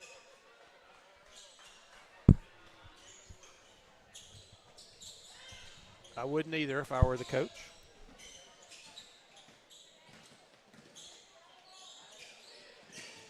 Ball stolen. DeBerry, another steal. She's going to go in and she's going to be fouled. Ivett had no other option but to foul her there. She's been doing that a lot. She's done it a lot. Steals, in this game. transition buckets. She is an ambush defender. She sits back and waits for that pass that she can pick off and go the other direction. I'm gonna have First to look free on. throw is good. I'm gonna have to look on Max Preps to see how many steals she averages per game. I would say it's in the 5, 6, Probably 7 range. so. Probably so.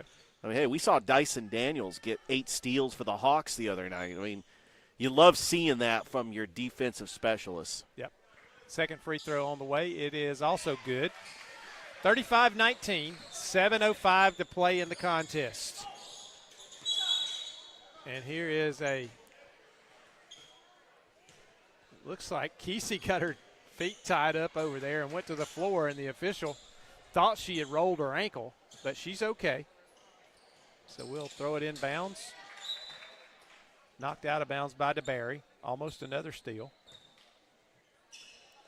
And they are tightly defending Ivett here with DeBerry. Looks like she's assigned to Ivett, and wherever she goes, number 5 goes. Dunlap kicks it out. Lewis. Kesey now with it. Kicks it over in the corner for Dunlap for 3. Good! Our third three-pointer of the half. The trifecta. For Dunlap. And it's 35-22. Sydney Dunlap having a nice shooting afternoon, especially here in the second half.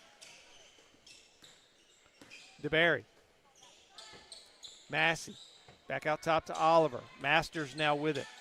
Using that left arm, which is a good sign. Her shot up, no good. Rebound, Lee Scott.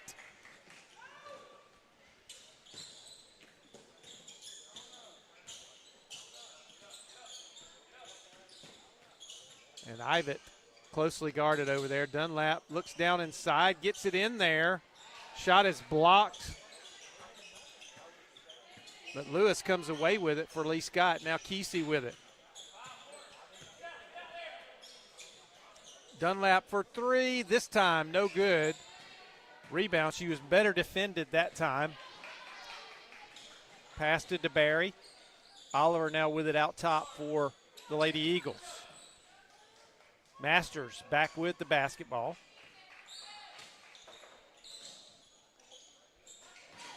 Inside, Grimsley, she's fouled. That's going to be on Ivet, I believe.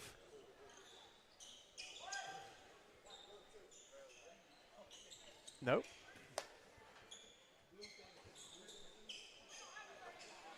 He called it. Hang on. He's got to get the number right because he called it on blue 32. There's not a blue 32. Blue 32? They don't have one. Sounds like a quarterback play. It was on play. number one. It was on Ivet. Yeah, it that does. sounds like a quarterback getting ready to hike the ball. Yeah, NFL cadence.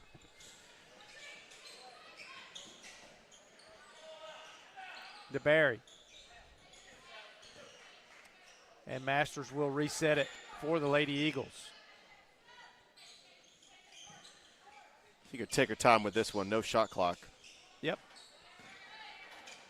They are in control of this game. No need for them to hurry. Double-digit lead, and the foul is going to be on Dunlap this time as Natalie Oliver drives in, starts up with a layup. They're going to call that on the floor. Wow. I'm not really understanding that call, but again, I'm not wearing stripes. Nice inbounds pass. DeBerry finally corrals it. Oliver for three, in and out, no good. Oh, man. I thought that was going in. Rebound, Lee Scott. Kesey starts a drive. She's cut off. Keeps control, kicks it out now to Dunlap for three. Inside of the rim, no good. And now the jump ball. Yeah, the Terrell Academy coach trying to call for a timeout, but the ref does call the jump ball, and it's going to stay with Lee Scott. It was close. They were tied up there.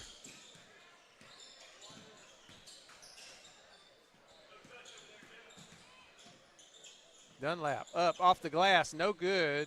Rebound, Masters, and a foul. I think that was going to be on Lucy Zellner. It is, with a push off the rebound. Terrell Academy trying to stay undefeated. Plays in AAA in the GIAA. DeBerry gets the inbounds pass. She's going to bring it down. Got a teammate. Good pass to Grimsley. Grimsley's fouled.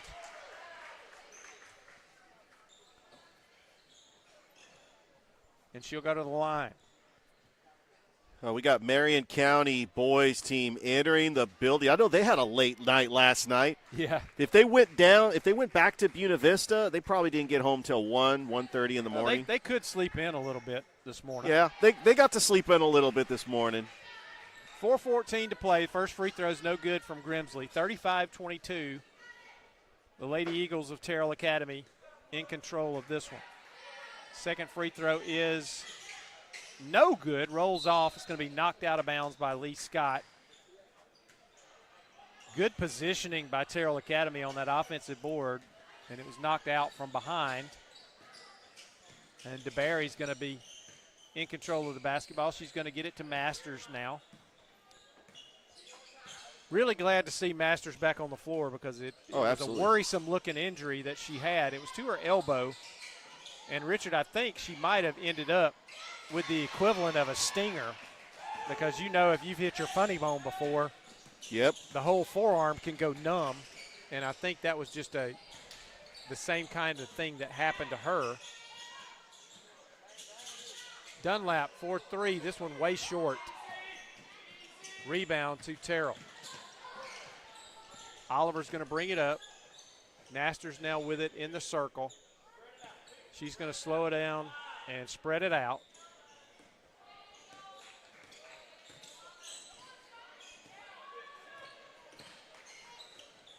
They're going to make Lee Scott come out and get him here.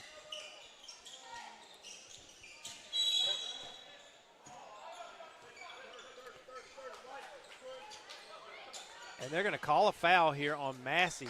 They're going to call an offensive foul. Really kind of a, I'll go ahead and say it, kind of nitpicky call there. She was working against tight defense. And she did use her shoulder a little bit, but it wasn't anything flagrant. Should have been a no call, quite honestly. Ivitt drives in off the glass, good. What a move by the ninth grader. Knifing through and getting a layup there, making it look easy. Masters gives it off. Grimsley. Timeout called. 30-second timeout. We'll keep it here. Yeah, Masters a little unselfish there. She had probably a layup and could have scored, but she gave it off to her teammate. Yeah, and that's the type of player she is. But you talk about Lee Scott. I mean, very familiar with Lee Scott Academy. Played in their first year in the AHSAA. 9-8 on the season. But you're looking at in their region with Beulah, Dadeville, and Glenwood. They're going to be competing for that region title. Actually, in Alabama, they call it area. Excuse me. Yeah. But I had the privilege of being on the call for all the games that Lee Scott played Glenwood last year, all 5 games. And Clark Yvott was their best player on the court as an 8th grader last year. And there was 2 times in the region championship at Macon East and in the championship in Macon or in Montgomery where Lee Scott could have won that game easily against Glenwood. Glenwood dominated the first 3 contests.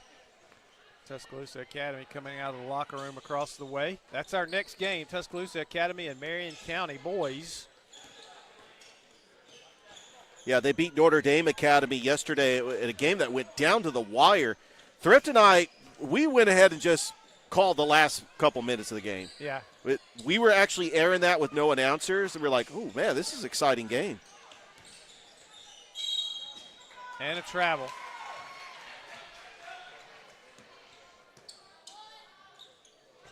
So Terrell Academy turns it over again. That'll drive a coach nuts when you got a lead late in a game and you get turnovers.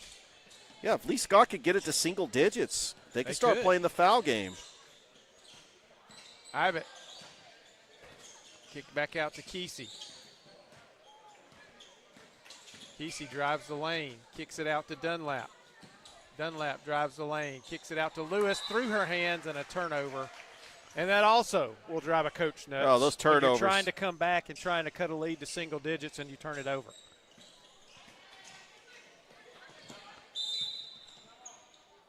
Timeout. And this will be a full timeout. Timeout Terrell Academy. We'll take it with them. We'll take a quick break. We'll come right back for the final 150 of action at Border Wars on Georgia Alabama Sports Live.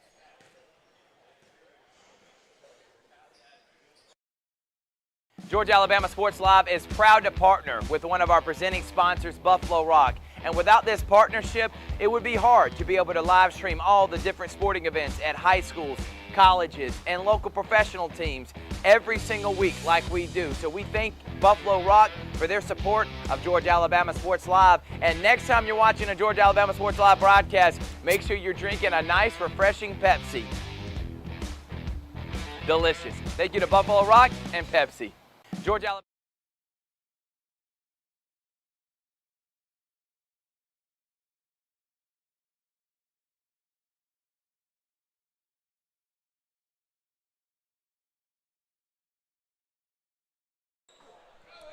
Back at Glenwood, 150 to play. Terrell Academy leads by 11, 35-24 against Lee Scott. Lee Scott trying to worm their way back into this one. Terrell trying to play keep away right now and just run some clock. Masters. She's going to bring it back around. They're just playing around the key here. DeBerry. Addison. Now back to Masters. Masters bumped. DeBerry with it way out high at the circle now. We're down to 115. Kegler. Falls down and turns it over. Loses her balance and turns it over.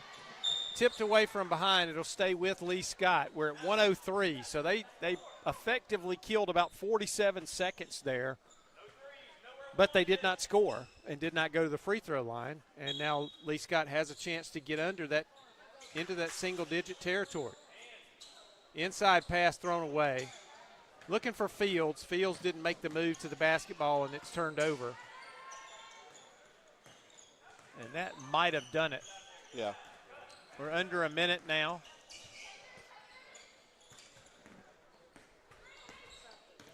Lady Eagles just content to keep possession of the basketball, keep dribbling around. They're going to make Lee Scott either foul them or they're just going to run clock. DeBerry. Masters.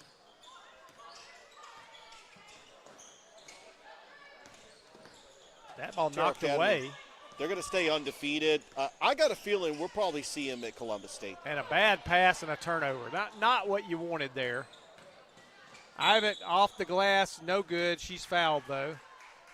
11 seconds to go. She can bring it into a single-digit game, but it's pretty much out of reach at this point.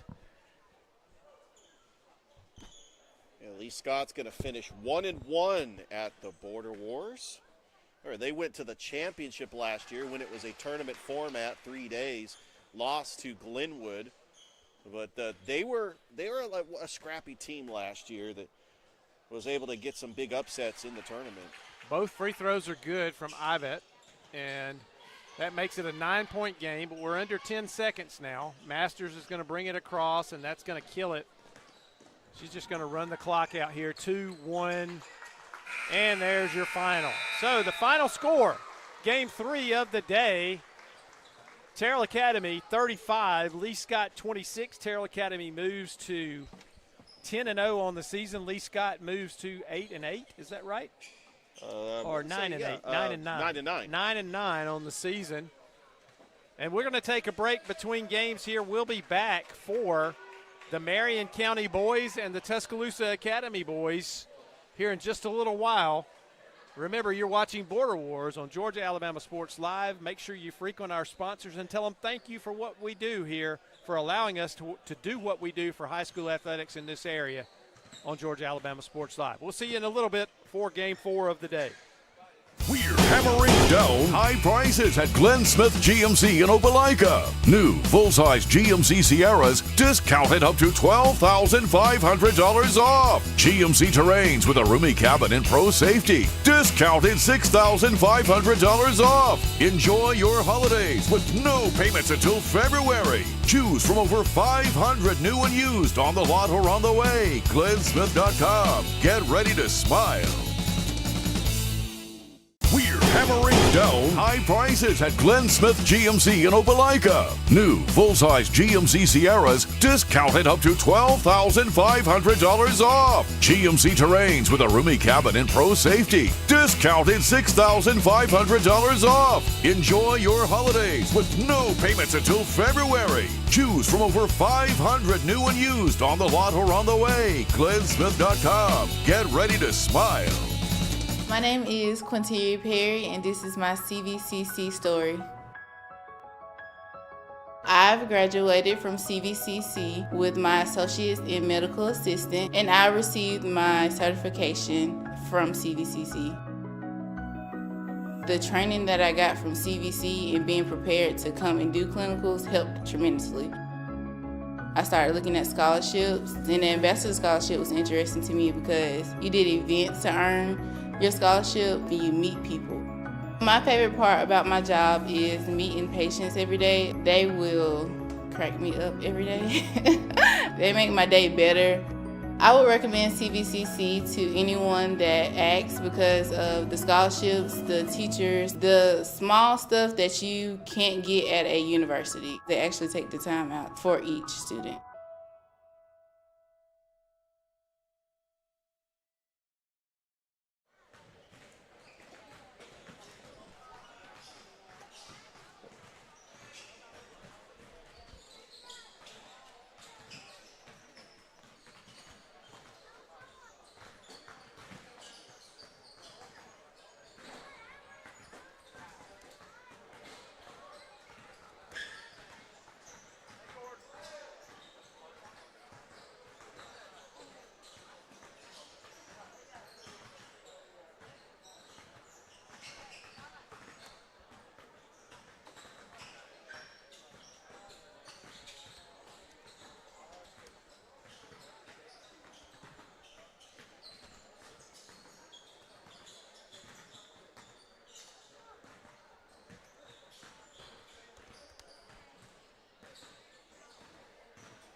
Marion County.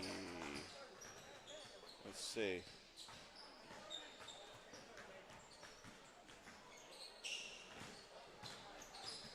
Marion County's 4-6 on the season.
They're the Eagles, right? Yeah, Marion County Eagles. Yeah.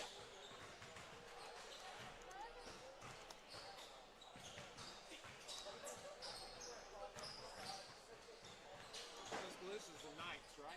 Yes.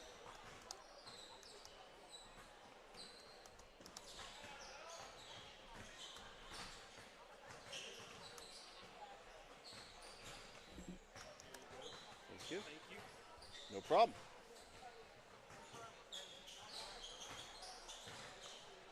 I'm going to run the hospitality. Need anything? No, I'm good. Thank you so much, though.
And welcome back to the Border Wars as we've got our fourth matchup of the day. It is Marion County taking on Tuscaloosa Academy out of Tuscaloosa, Alabama. Marion County out of Buena Vista, Georgia.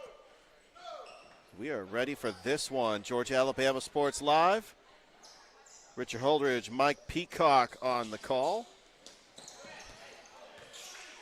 Mike will be joining me shortly. Got to give him a breather. He's been calling the first 3 games today, so actually, and I'll tell you what, he has really been just really helpful. As I was talking about Mike just getting you a little breather. You had to go to the hospitality room, get some food in your belly. And I ran into an old friend of mine, Coach Dwayne Drakeford, who's on the coaching staff at Lee Scott. Oh, yeah, I recognize him. Used to be at Beauregard, and he and I were talking down there, and Tom kind of got away from us a little bit. We were catching up a little bit. But that's good to see fine. him. Shot up off the glass, rolls out. Now, Arias Houston couldn't get that one to go, but Marion County controls the rebound. No score so far here in the game. Remember, we saw Marion County late last night against Glenwood. Three-pointer on the way from the corner. Good. And I'm going to say that was Bryson Clark. I don't have a number 22 on this roster. They must have worn their dark uniforms yesterday. And sometimes they'll change out numbers. They'll wear different numbers. It just depends on what jersey availability they have. Well, they do have a 21 on the bench. So we may have to go down and look at the book and find out who 22 is. I don't think I skipped him, but I might, Richard. You might want to look at that photo on your phone. It could be operator error on that one. That's an air ball. It's controlled by Tuscaloosa. Turned over, though, on the other end. Here comes Marion County.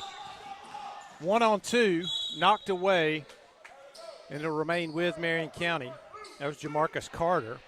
So last night in the scorebook, they did not have a 22. Okay. So we will confirm at the next break when we get down there who number 22 is. Three-pointer on the way, no good. Rebound, Tuscaloosa. Tipped away, stolen by said number 22 and scores. I tell you, whoever he is, I mean, he's a player worth noting. He's got 5 points, and that's all 5 that Marion County has at this point. Shot on the way from Tuscaloosa. That's Graham Sims, and it was a 2-pointer, and it is 3-2. Or excuse me, 5-2. Marion County. Driving into the lane, up, no good, air ball. That was Jamarcus Carter. Quickly the other way, nice pass, and it's a touchdown. Jaden Richardson, Matthew Atkins scores for Tuscaloosa, and it's 5-4.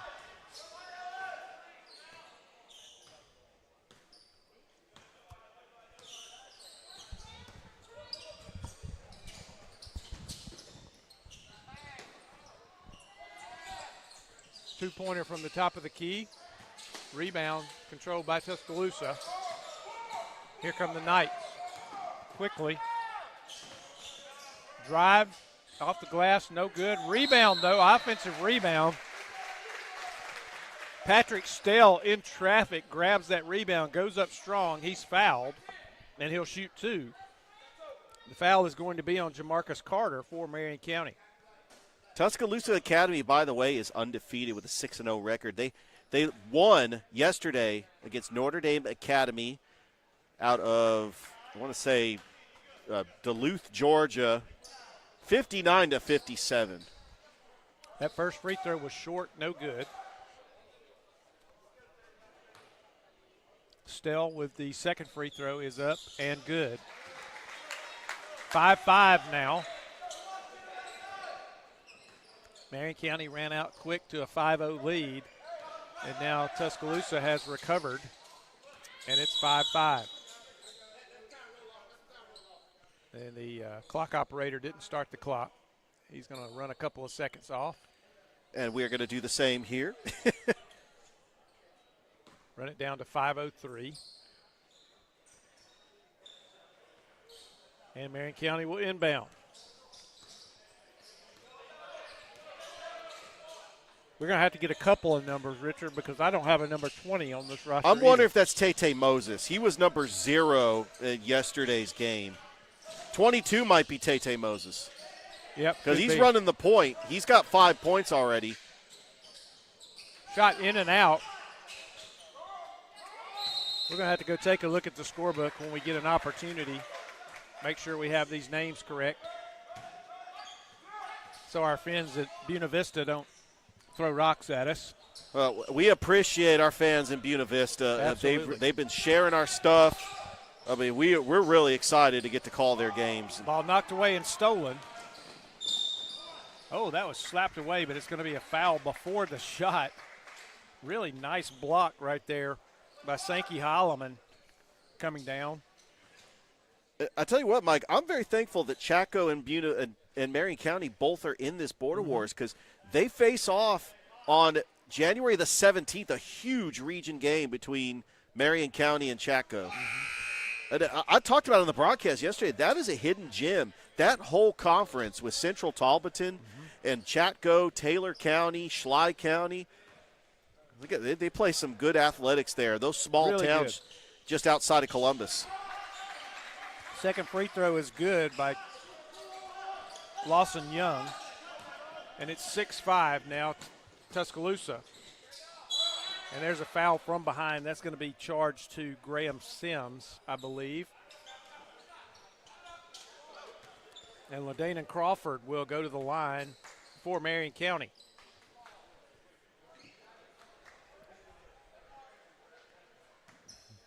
Yeah, this was their leading scorer last night, LaDanian Crawford. First free throw is good. He was able to get Marion County back into the game. It looked like just when Glenwood was going to pull away in the game, Crawford was just making some crazy shots. And that free throw is no good. We got a violation. That's a lane Stepped over the violation. line. So it's going to be 6-6. 4:19 to play in the opening period. Full court pressure from Marion County. Nice job of breaking the press. Up off the glass, short rebound controlled by Tuscaloosa. Almost lost. Stell's going to get it. He's going to get it out to Matthew Atkins. Knocked away and stolen, though. Oh, that's Tay Moses. Tay Moses wearing number 22. We're going to. I'm going to guess and say that's Tay Moses. He's got 7 points. Tuscaloosa inside the lane. The running jumper, no good. Rebound, though. Up, no good again. Rebound, Marion County. And a touchdown pass. Actually, he's going to run it around and not score on this one. Marion County will reset it. LaDana Crawford drives. Somehow gets a shot off, and it goes in. Wow, what a shot. Pressure giving TA a little bit of trouble, but they break it now. Three-pointer on the way, short, no good. Rebound, Marion County. That was Matthew Atkins with the shot. Crawford misses that one. Rebound at Tuscaloosa Academy. Ball stolen away. Nice hands, but grabbed again by Tuscaloosa. Shot is no good. Rebound over there by number 20. We talked about Marion County and the competition they played this year. Get this, Mike, a 1-point loss to Kendrick. Kendrick's 11-1 right now. They are, yeah. They did lose to Columbus. That's a very good Columbus team. They did beat Chatco. They were able to beat – they split with Jordan. Jordan's first win of the season was against Marion County.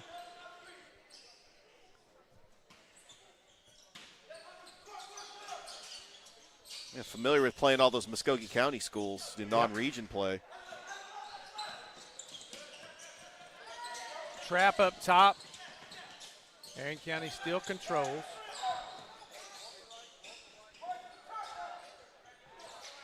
And our mysterious number 20 that we don't have. Off the glass and good. We'll get his name. We'll make sure we get that name and get this roster corrected. Layup short. Stale grabs it, though, puts it back up short, misses it. Ball knocked away, and Marion County's finally going to control it. A little tip drill there. Yeah, absolutely. About 4 or 5 different players touched it that time. Long three-pointer on the way, short. And that's going to belong to Tuscaloosa. Sub comes into the game. That's Jaden Richardson for Marion County. At the quarter, maybe we can run down there and shoot a picture of their scorebook, and we can get these numbers corrected. Trap over there, and they're going to call a foul. As somebody reached over. So, Mike, we're almost getting ready to close this broadcast. We got one more game after this, and then we are going to close the broadcast and get you guys ready for Glenwood Chaco later tonight. Noah Shelton will be on the call for that 2 games.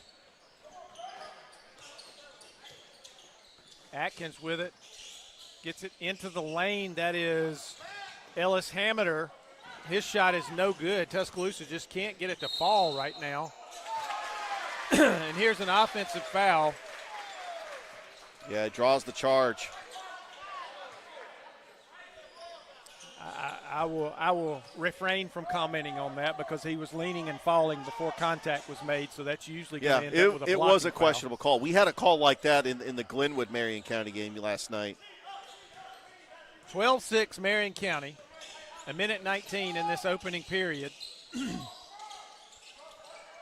Marion County just playing smothering defense.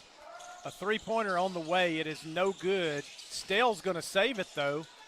Back to his teammate, Matthew Atkins. His three-pointer's no good. And then here is a foul. Whistle on the play.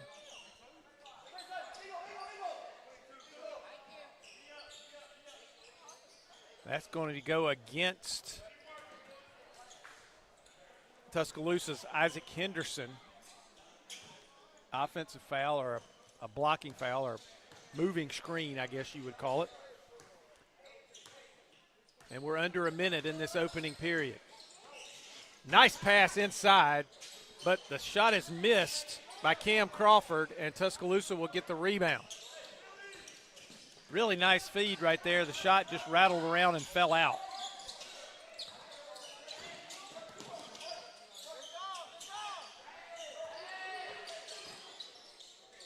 Three-pointer on the way, no good. That was Ellis Hameter with that three-point attempt. Tuscaloosa's just having a hard time getting the ball to fall right now. Marion County going to hold it for the final shot here. We're at 13 seconds and ticking. Inside to Holloman. Holloman's going to give it off to Richardson.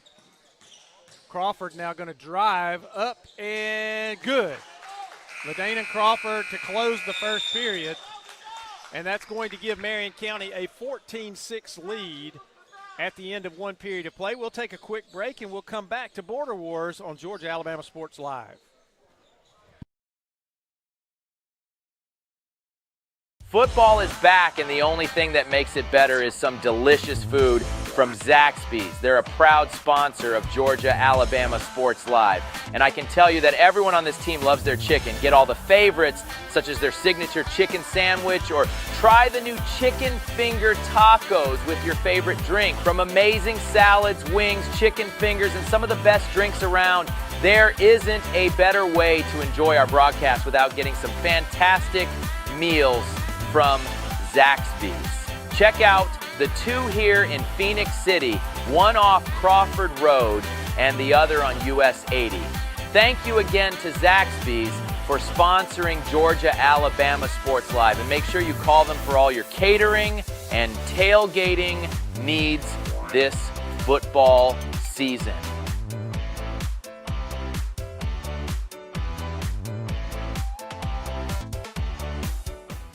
Football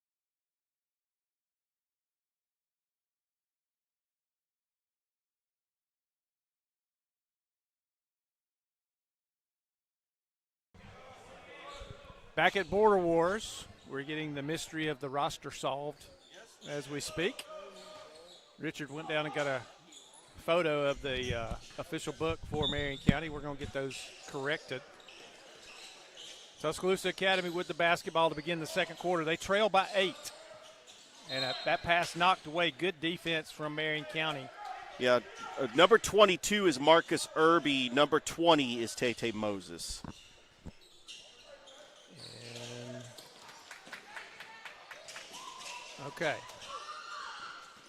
All right, up and in on the other end of the floor. LaDana Crawford drops it in at 16-6 now, Marion County. Mike, I said on the broadcast yesterday, this is a really good Marion County team. Stell has it blocked, and a foul called this time. You know, they missed the playoffs last year, but in their region, you have to face Chaco, Schley County, Taylor County, Central Talbotton.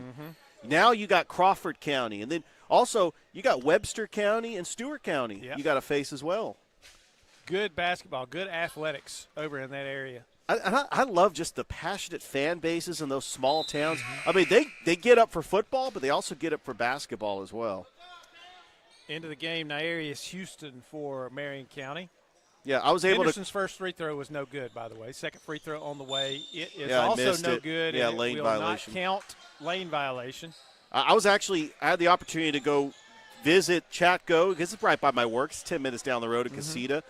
And, you know, they're just appreciative of what we do. And I know that in the future we would love to live stream Chatco, Marion County, Schley County games, Central Talbotton. Ball stolen. Off the glass, no good, no foul. Down court, Crawford inside, working against Stale. Good defense. Shot is no good, and this foul is going to be on Sankey Holloman, I believe, on the offensive rebound. Holloman had a huge impact last night. He had several blocks. He was just a defensive presence for Marion County.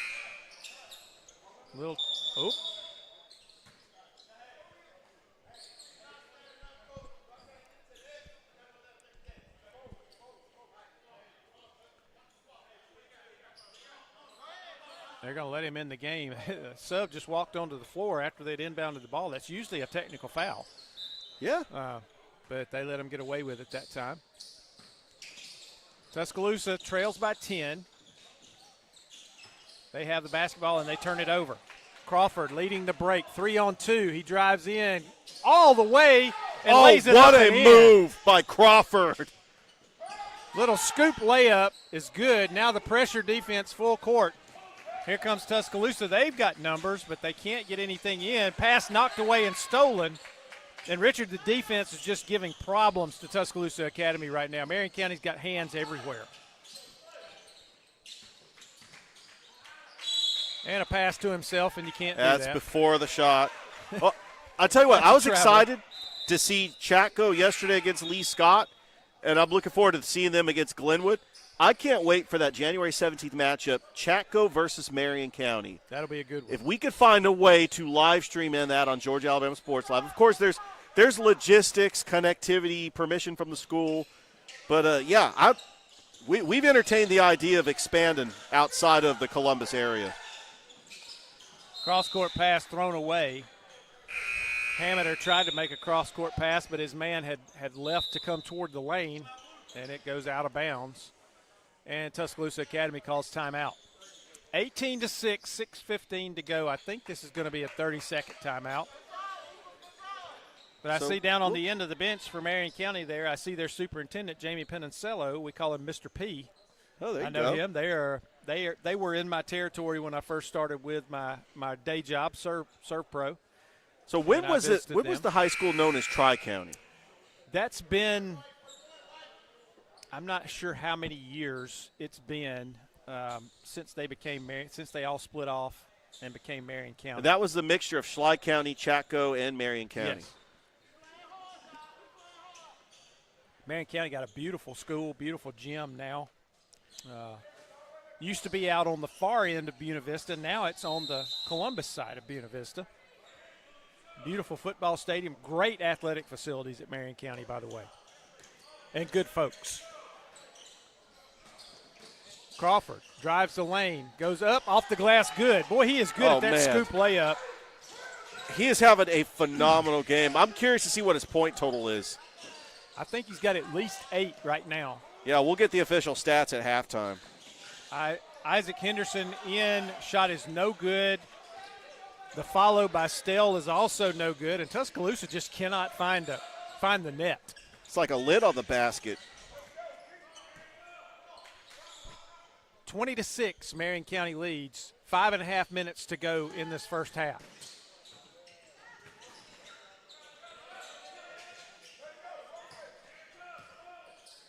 Jaden Richardson for 3, short.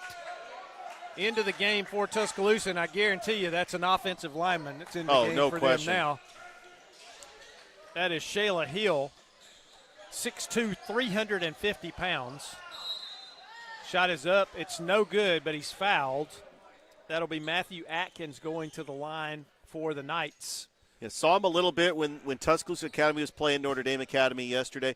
You do not want to drive the lane when he is down there. No, and I don't think you want to if he's on the defensive line, you don't want to run at him, and if he's on the offensive line, you don't want to be the guy across from him. And I'm guessing he's part of that Tuscaloosa Academy team that went to the semifinals for the 2A. I would hope so. HSAA. If he's not, their football coach is not doing a good job of recruiting.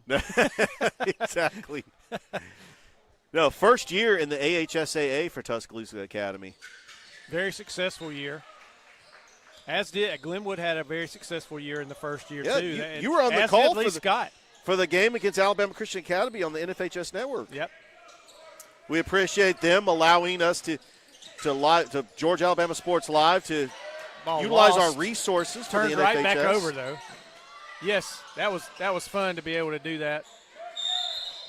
And here's a foul. And that's the thing. On the Alabama side, we really need to get a good partnership with them. But as far as Georgia, Marvin James does a fantastic job just allowing us not only to get media credentials like for the Carver State Championship and the Mercedes-Benz, but also possibly getting permission to live stream future postseason games.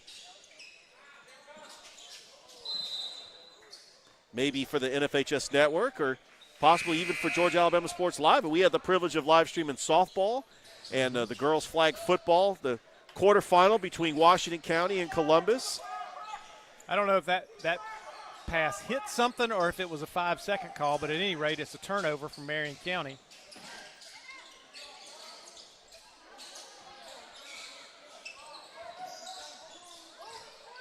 Three-pointer, Atkins, short. I think it might have been partially blocked. Yeah, it was. And Marion County has the basketball. Crawford looks at the three, now takes it short. Air ball. Good attempt at a save over there I don't think that's what he wanted by to Tay do. Moses. I thought that was good defense by Tuscaloosa Yeah. Academy.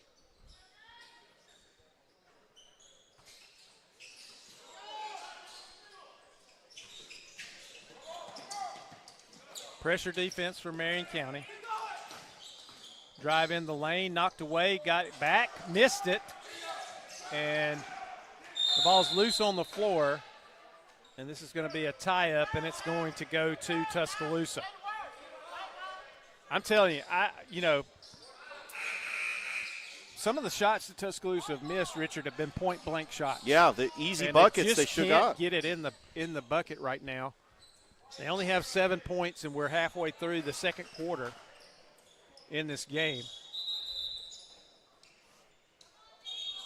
Yeah, they're going to delay it a little bit. It actually belonged to Marion County. They pointed the wrong direction.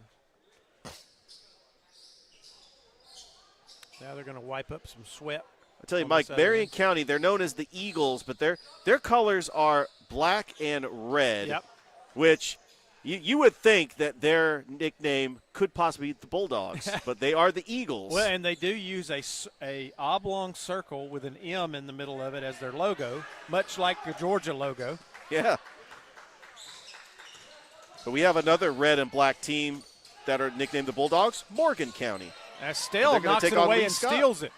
He's going to go coast to coast, and he's fouled, Oh, and the ball rolls wow. out. I'm telling you, there's cellophane on the basket down here. Yeah, I think so too. just not falling in for Tuscaloosa Academy. But a nice job of stealing and going coast to coast by Stell there. Stell is their big guy. He's 6'4", 230 himself. Sure, he's a football player as well. First free throw long. 3:49 to go in this half.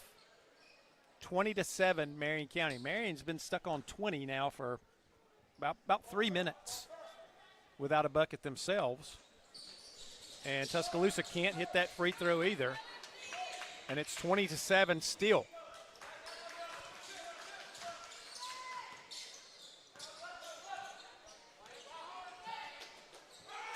Crawford starts a drive, has it, dribbles off the foot of a defender. Stolen. Here's a 2-on-1. Finally, it goes in, and it's going to be an and one as Matthew Atkins finally gets a layup to go in, and he's going to be fouled by Jaden Richardson, and Atkins will be at the line trying to complete a three-point play. But first, a timeout by the Marion County bench, and this is a 30-second timeout, so we'll keep it here. 20-9 is our score.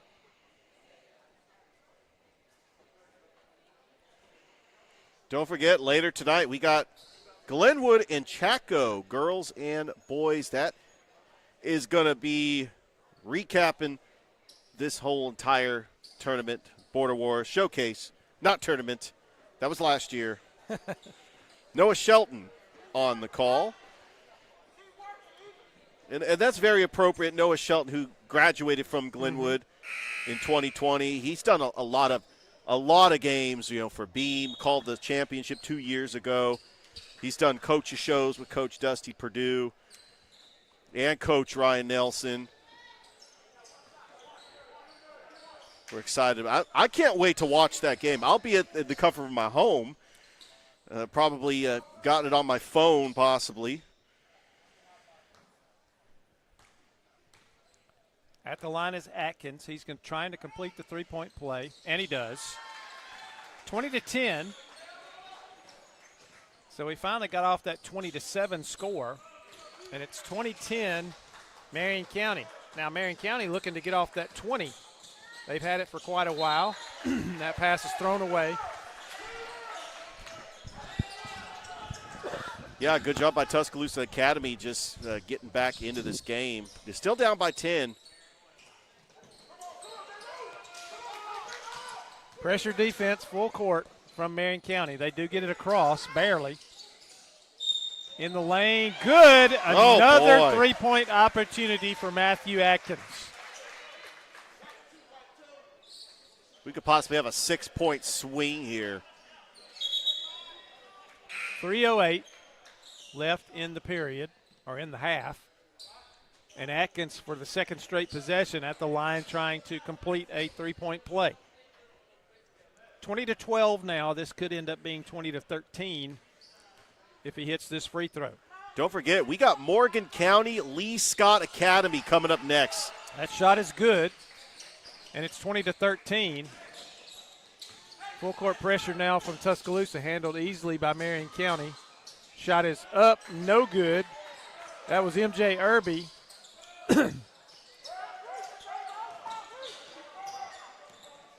Marion County. Atkins in again. That shot's no good. Rebounded by Marion County. No foul this time. Yeah, that was a wild shot. LaDana Crawford with it. Inside, nice pass. Shot no good. Kind of forced up that time by Jaden Richardson. And here's a foul.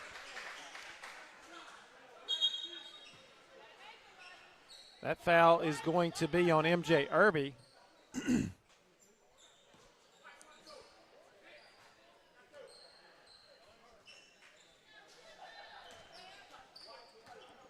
.232 to play in the half, 20-13. And at the line for Tuscaloosa, Graham Sims.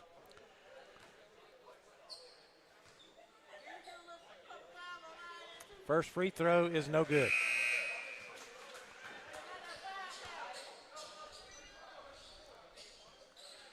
Tuscaloosa Academy on a 6-0 run. It seems like it's been a while since Marion County scored a bucket. They jumped out to that about 20-4 lead, and then it was 20-7, and then it was 20-10, and now it's 20-13. Nice pass, up and in. Finally, they break the ice. Cam Crawford drops that one in off a nice feed from Jaden Richardson. I think Crawford's got to have at least 10. Three-pointer on the way short, but right there to clean it up, Isaac Henderson with the offensive rebound and the putback. Crawford lets that one get away from him, and it's a turnover. He can't get the steal coming back. Shot up, no good. Rebound still. He's fouled on the rebound as he goes back up with the shot. He'll be at the line to shoot 2. That foul on Cam Crawford. And Sankey Holloman will come back in for Marion County after this first shot. Still trying to draw his team within 5 here with the first free throw. It's up and no good. Holloman comes back in. Cam Crawford will take a seat for the Eagles.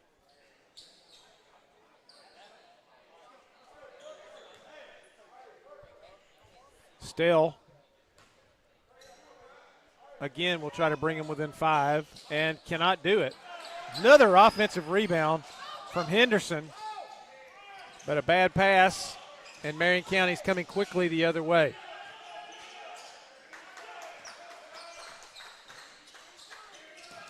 LaDana Crawford in, off the glass, no good. Tipped up and in, though, by Holloman. Good job of being on the offensive board there and just kisses it off the glass, and it's 24-16.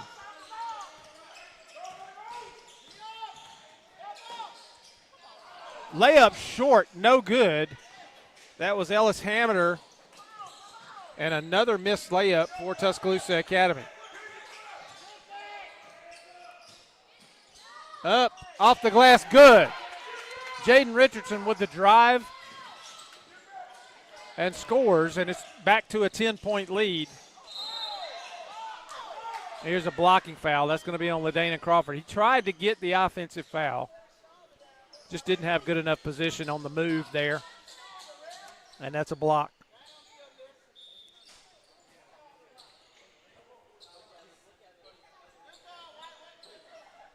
Trying to get the floor wiped where they went down. Looks like Isaac Henderson going to the line. I'm looking at this roster, Mike.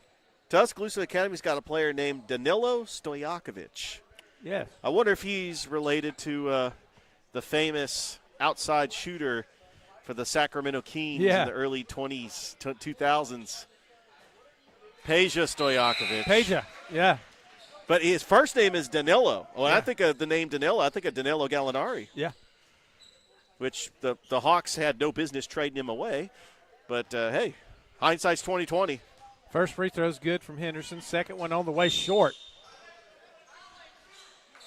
Another violation. He has a habit of stepping across the line. He knew that one was short, and he stepped across the line a little early.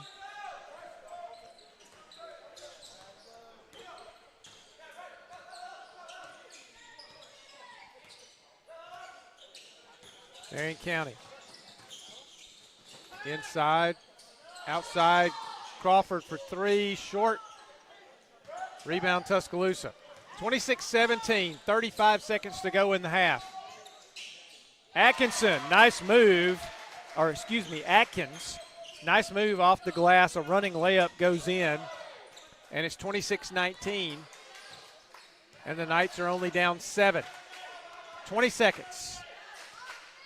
Marion County going to work some clock here. An attempt at a steal. That was not over and back.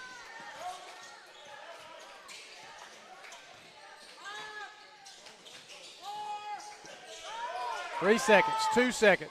Long shot off the glass, no good. And the first half will end with Marion County leading 26-19.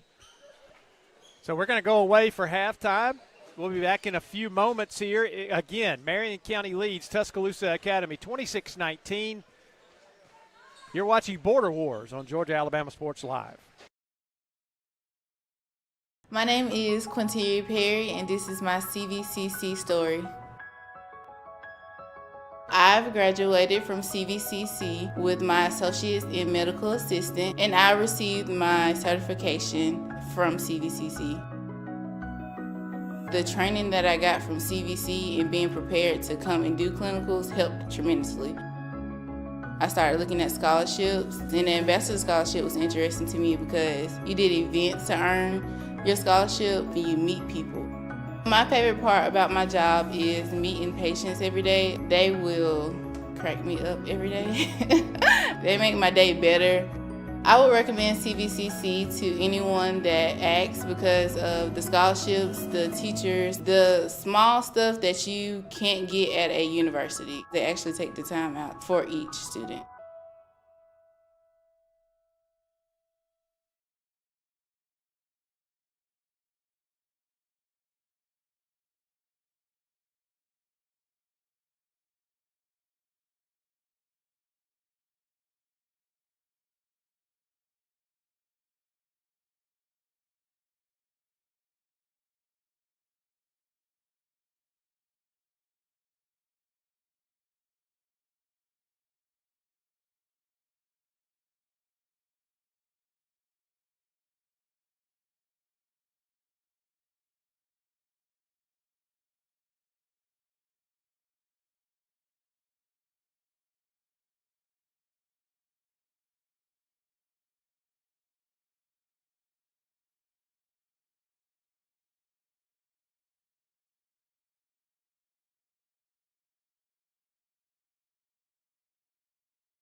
And we're back at Border Wars.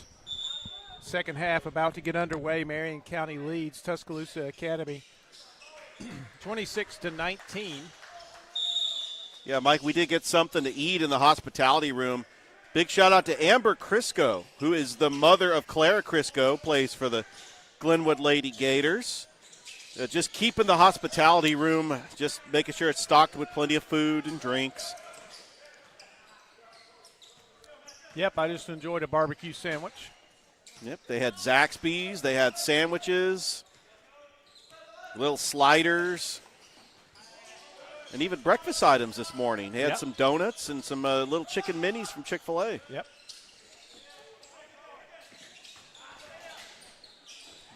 Give off inside, over on the wing, three-pointer on the way, no good. Rebound, Tuscaloosa Academy. That was MJ Irby with the three-pointer. Excuse me there. By the way, Crawford is the leading scorer at the half for Marion County with 12 points. Shot blocked. Tuscaloosa Academy is going to keep control, though. Inside to Stale. Stale looks across, finds his teammate. It will not go. Wow, I cannot believe that did not go in. That was tough luck for Graham Sims right there as his layup just would not fall in.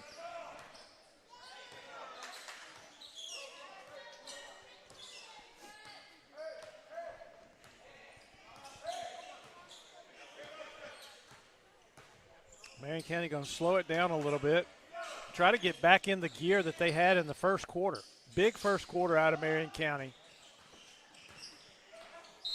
Drive up, and shot will not go. He's fouled on the way to the bucket. That is Tay Moses. Yeah, they really got to get him going. He had 10 points in the first half yesterday against Glenwood, and that's a player that he has got to find his rhythm. Yeah. Because you think Crawford, free throw line. Crawford is just an elite offensive explosive player, same as Tay Moses. What a backcourt for Marion County. First free throw is good. 27-19. And I did get confirmation from the coach of Marion County. They're playing Chatco in Casita on January the 18th. January 18th. Something to think about as far as live streaming games on Georgia Alabama Sports Live. Rebound, shot's no good. Rebound knocked out of bounds. It's going to remain with Marion County. So they're going to have a chance to build this lead. 27-19. Pass way out top. Sankey Holloman gives it up. Tay, that's a blocking foul.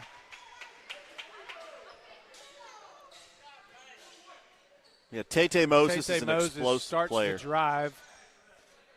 He could create his own shot. I mean, he could just get shot out of a cannon. Graham Sims thought he had position, but again, Richard, a lot of these guys, what they've guys have got to learn is not to fall backward before the contact. And I'm afraid he did that again. We mentioned that earlier in the first half that the player was already going to the floor before contact, and that time he got caught doing it and got the defensive foul instead of the offensive foul. First free throw was no good. Second free throw also no good. Rebound Tuscaloosa.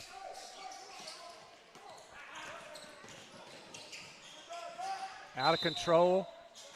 I think 3 or 4 different players touched the basketball. They're called traveling there. Not sure how that was traveling unless they say he picked the basketball up and took steps. Shot up, no good. Rebound, blocked from behind. That is Sankey Holloman, whose rebound rolled out. He got his own rebound, put it back up. It was blocked on the way this time, knocked out of bounds by Tuscaloosa.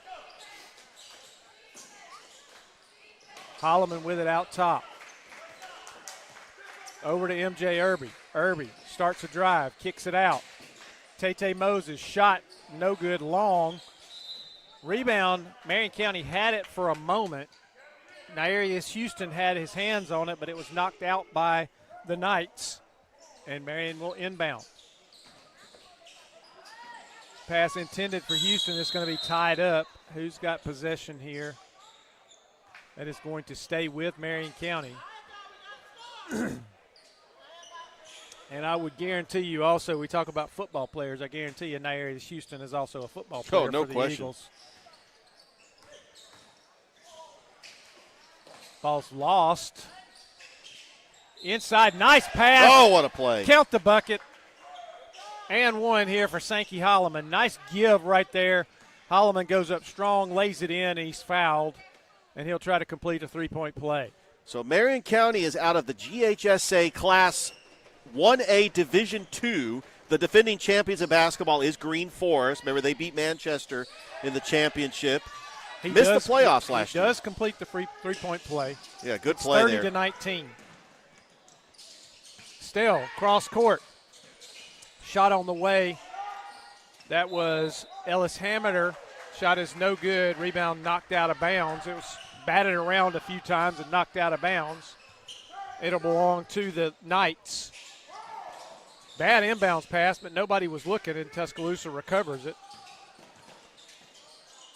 Good pass right there, but off the hands of Lawson Young as he just had that one bounce off his hands. It was a little hard. Yeah, had it a little was. speed to it. And so Marion County will bring it down the court, leading by 11. 4:45 to go in this third period. Cross-court pass. Crawford's going to chase that one down.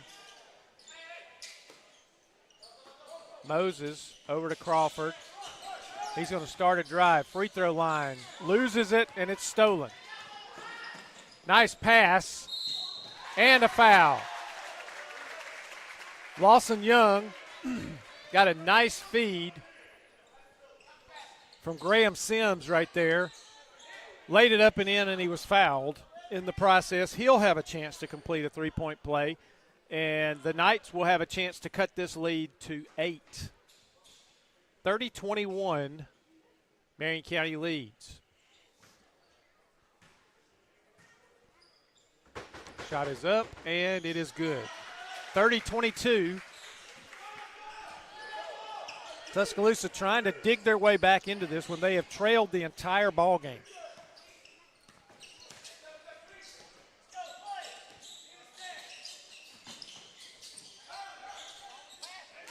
And another steal. Marion County a little bit lazy with some passes. And this is going to be a two-shot foul, and it's going to be on Naeris Houston, but I'm going to tell you, on Sankey Holloman. I'm going to tell you, that was not a foul. No, That was some of these he have been pinned questionable. the basketball against the arm there, and there was no contact whatsoever other than just with the basketball on both sides. And Lawson Young converts the first free throw, and it's 30-23. So they're within 7 now. They can get it to 6 points, which will be the closest they've been since early in the ballgame. Second free throw is good. And it's 30-24.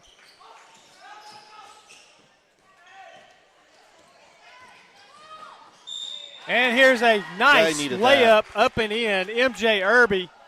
He saw a lane, took it, went to the other side of the basket, laid it up off the glass, and was fouled, and he'll have a chance to complete a three-point play here.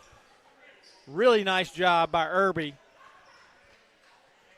He's in one scorebook as MJ, and he's in the scorebook today as Marcus, so I don't know what to call him. I'm just going to call him MJ. MJ Irby, who actually he was hot out the gate, scoring the first 5 points for Marion County. Free throw is short. Tuscaloosa saves it. Stale right there to get it. And now the Knights will bring it across. They trail. Oh, taken away. Steal. And that was Irby again with just a pickpocket right there. Perfect pick. Goes in for the layup, and it's 34-24. And that's a double dribble, isn't it? That's a 3-second. Another turnover on Tuscaloosa Academy. They cut it to 6. But Marion County, who had an 11-point lead at the half, they got it back to 10. Thanks to MJ Irby scoring 4 straight, they got it back to 10 points. Tate Moses gets it to Irby. Irby to Houston. Back to Moses, has that one tipped. Houston has it. Over to Crawford. Starts a drive, jumper in the lane. No good. Rebound, though. It was first grabbed by Irby, but taken away by Tuscaloosa. A little bit too fancy with the scooping layup there and missed again. And this time Crawford goes coast to coast and lays it up and in. It's 36-24. And what a nice move right there by Matthew Atkins. Split two defenders, got it up off the glass and scored. It's 36-26. Trading buckets here.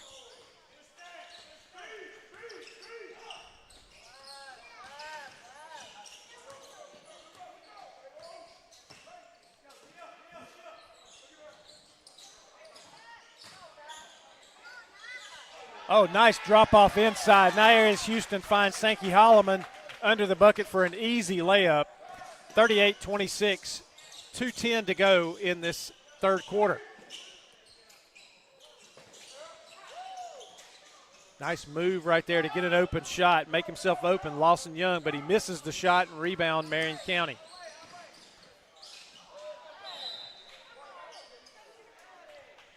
And that ball's last touched by Tuscaloosa.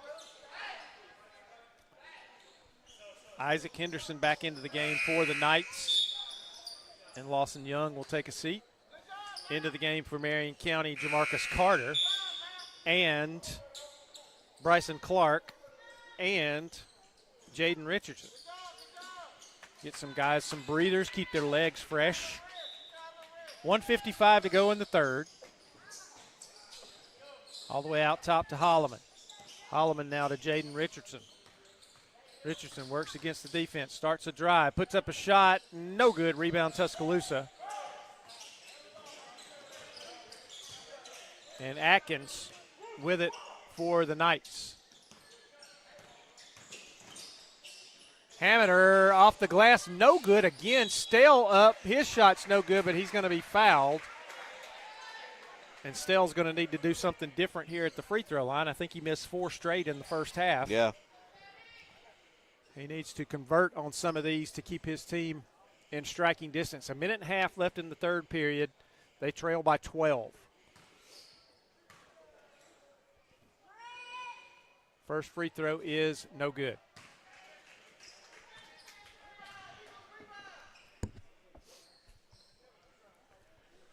I tell you what, Mike, I'm really impressed with this Marion County team. They're taking on an undefeated Tuscaloosa Academy, 6-0 on the season. Second free throw is also no good. Marion County, Holloman with the rebound. And Richardson will bring it across for Marion County. Three-pointer from the corner, short. Rebound Tuscaloosa, and here come the Knights on the break. Henderson kicks it out. Back to Henderson. Cross court. Nice move right there, knifing through. Graham Sims gets the layup, and it's 38-28 with a minute to go in the third period.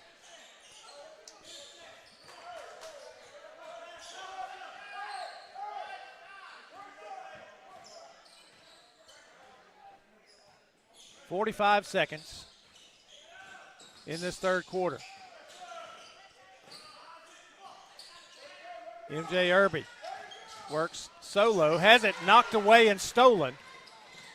Maybe tried to do a little too much right there, but Hammeter can't convert on the other end again, but Marion County throws it away. Richard, how many layups has Tuscaloosa Academy missed in this game? Oh, they've had to miss at least 5 or 6. I mean, it's been some clear points that has been taken off the board.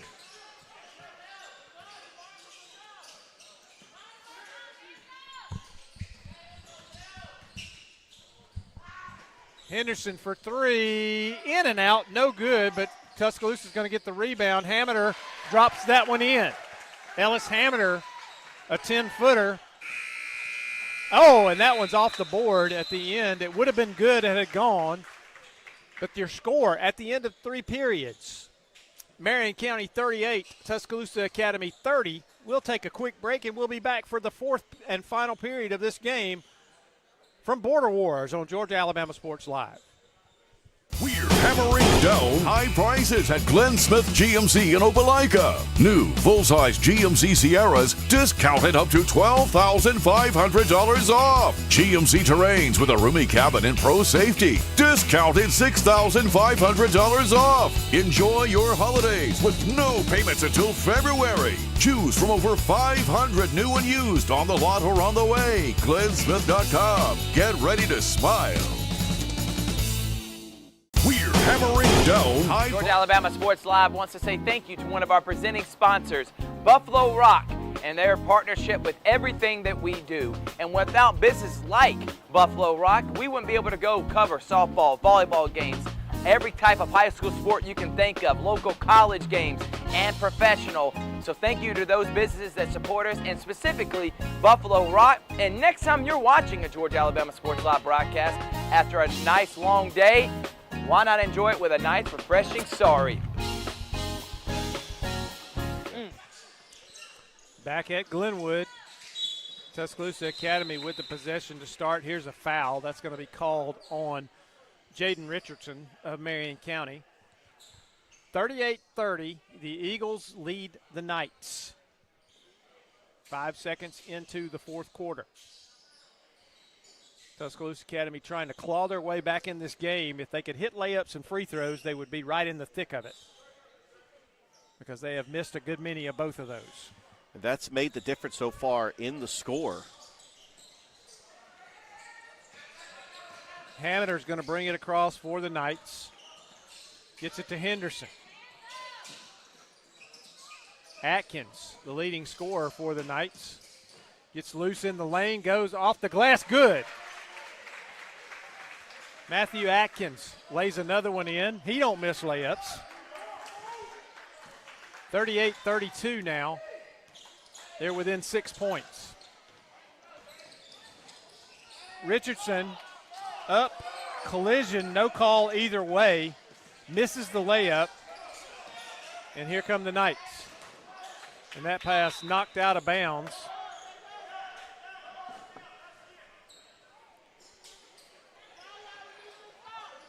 (38-32), 7-13. Tuscaloosa will inbounds. Has that one knocked away. It is stolen, but he can't control it and stay in bounds. And that is Tay Moses over there with almost the steal. Hammeder has that pass knocked away. It'll Pretty good remain with defense. Tuscaloosa. Good defense here by Marion County. Very good defense. Henderson will inbound. Gets it to Stell out near midcourt. Back to Atkins, to Hammeder. Looks at the shot, gets it to Stell, back to Hammeder for three. No good. Actually, it bounced off the guide wire that lifts the basketball goal, and that is going to go over to Marion County. Yeah, for a second there, I thought that was going in. It did look good. Tay Moses fouled on the way to the bucket by Hammeder. He tried a scooping layup there and drew the foul. 6:49. He has two shots to extend the lead back to 8.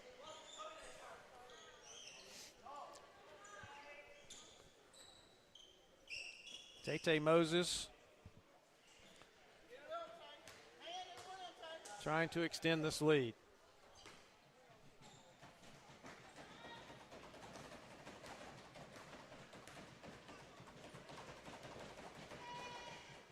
First free throw, no good. By the way, coming up, our fifth and final game on this live stream, Lee Scott Academy and Morgan County boys matchup. Should be a good one. Second free throw, in and out, no good. 38-32. Tuscaloosa can cut it inside 5. The missed three-pointer. Rebound, shot no good. Oh, what a catch. What a nice play. What a nice pass and a nice reception and a nice layup from MJ Irby. And the trap here, and they've got a foul. And Jaden Richardson's going to be called for the foul, and he is incredulous at that call. I love it.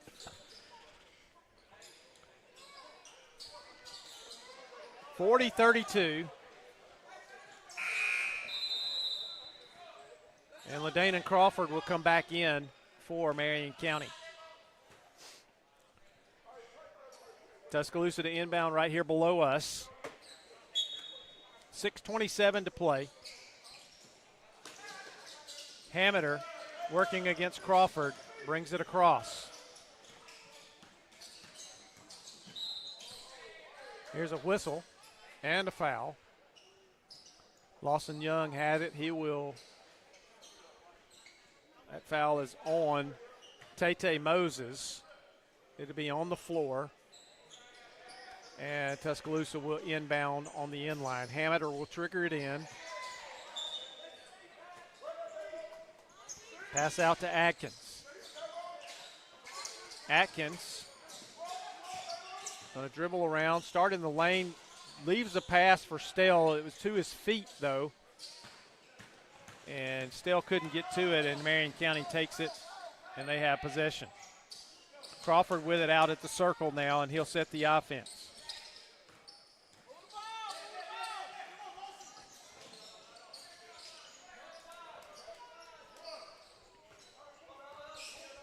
Tate Moses, they're going to reset.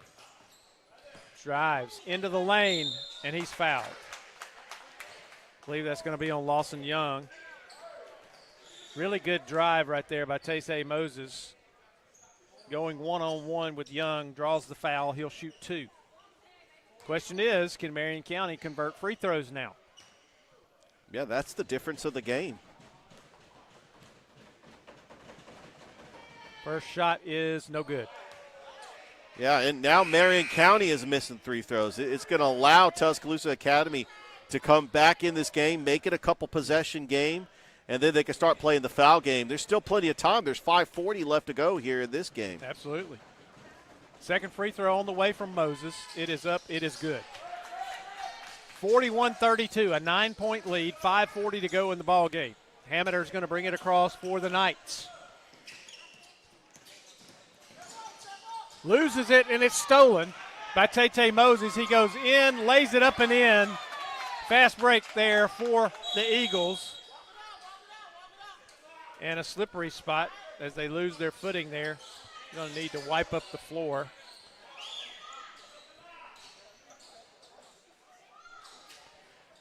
Yep, they bring out that sweat mop. The flat mop. Yep, the flat mop. Yeah, you got a name for it.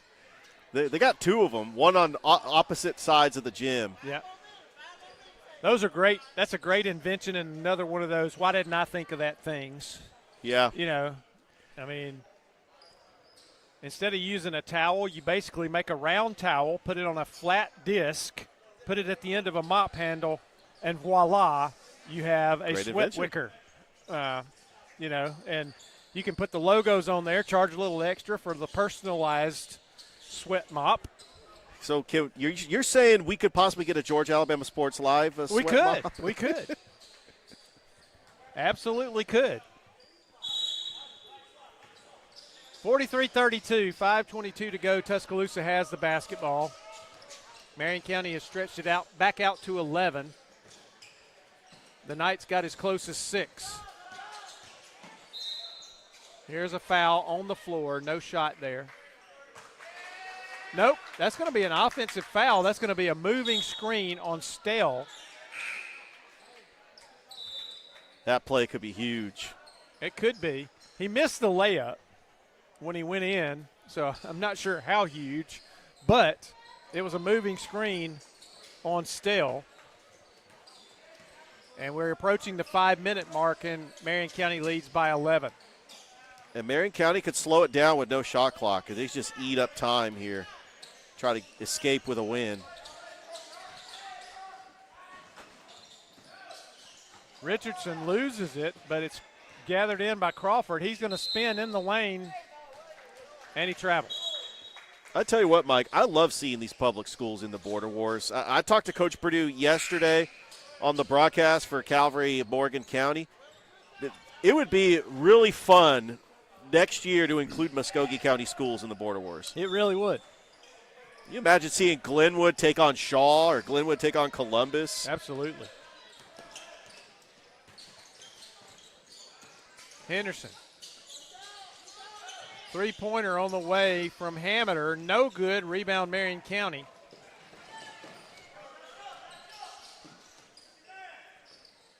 Moses inside. Nice pass. Oh, what a play. Sankey Holloman with the layup, but a great look and a great pass from Tay Moses for the layup, and Marion County is up 13, 45-32. Timeout, Tuscaloosa.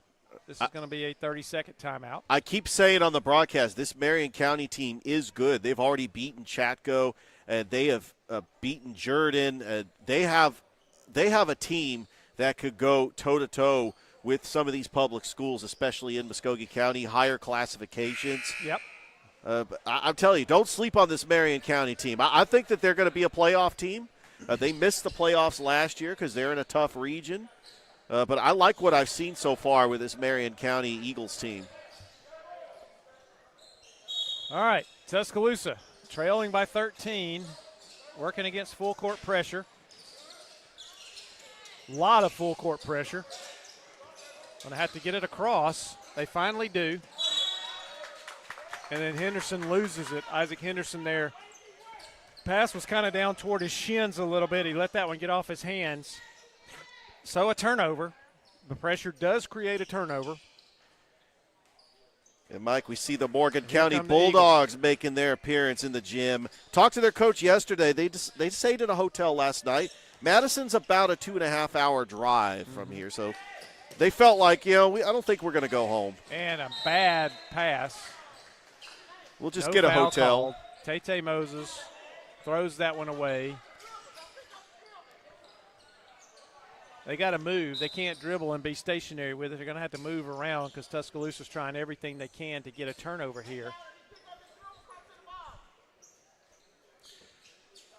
Yeah, this is pretty much Marion County has put this game pretty much out of reach. Maybe one more possession and they could ice this game. I mean, they've done a great job just putting the foot on the gas pedal and trying to close out. And if it's any indication, the struggles that Tuscaloosa has had getting the ball in the net today doesn't bode well for them down the stretch trying to make a comeback here. They've not been able to be consistent from the outside. They've missed a ton of layups. They've certainly missed a lot of free throws. And they just offensively, they've had no luck whatsoever. And it doesn't bode well for them trying to make a comeback here down 13 with just less than 4 minutes left in the game. They've got time, but they're going to have to get hot. They're going to have to get consistent. They're going to have to make some shots. They're going to have to force some stops, get some turnovers, and get some easy ones. And when they have an opportunity to score with the clock off, they've got to convert free throws. Well, it's self-inflicted wounds.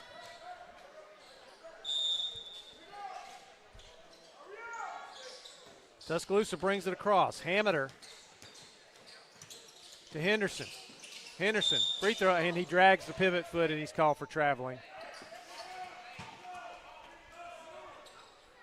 And another turnover for Tuscaloosa. That's what they've got to do too, Richard. Probably the biggest thing they've got to do is avoid turning the basketball over. Holloman. Crawford picks up his dribble, gets it back to Tay Moses. Now Moses has got to get some. He picks up his dribble again and is closely guarded.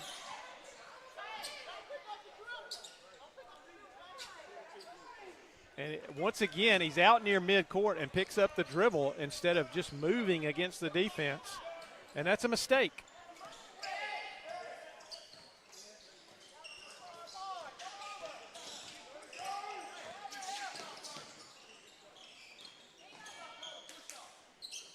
Holloman kicks it back out. Good job by Marion County right here. They've got to keep the ball active. If they'll just move the basketball, they should be able to run clock and draw a foul eventually. Here's a shot up and good. LaDanon Crawford drains a 10-footer, and it's 47-32. 3 minutes in this contest. Hammeter for three, no good. Last touch by Marion County. It'll stay with Tuscaloosa. They've got to grab that rebound.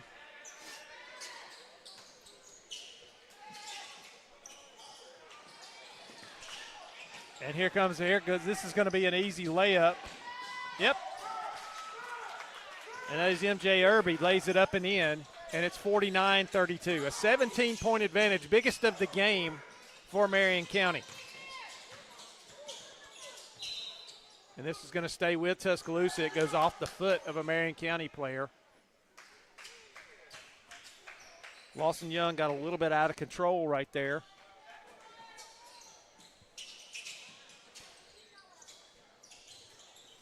Hammeter again for three, no good. Rebound, Marion County. And here comes another home run ball. And a missed layup this time I can't from believe Irby. you missed that. I thought that was going to be a dunk. Lawson Young is going to score this time for Tuscaloosa, 49-34. That was a 4-point swing, Mike. Yep.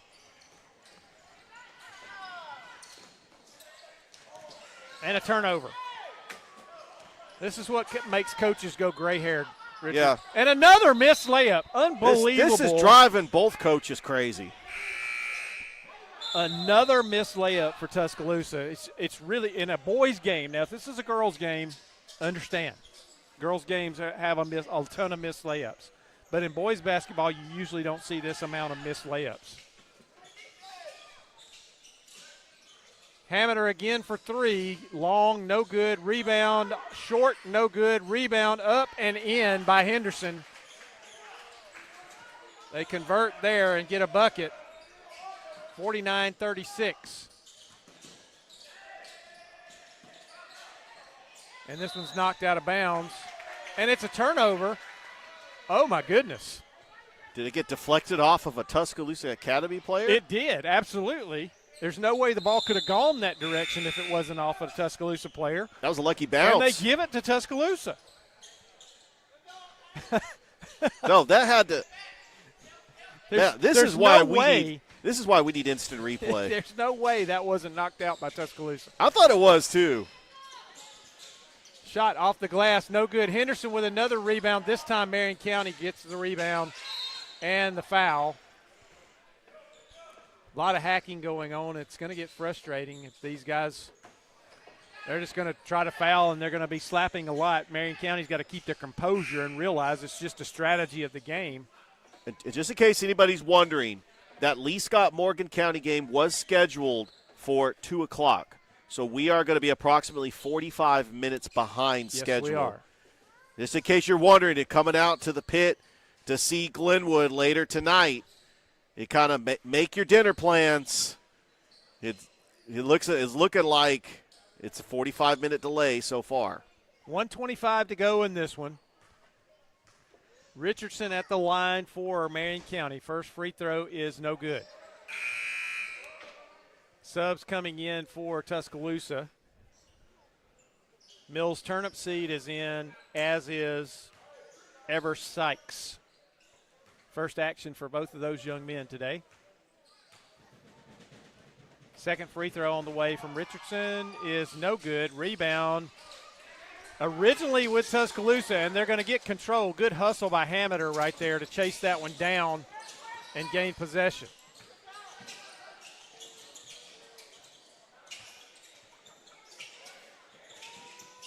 Nice pass.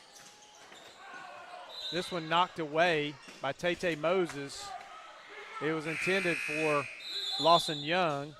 1:04 to play.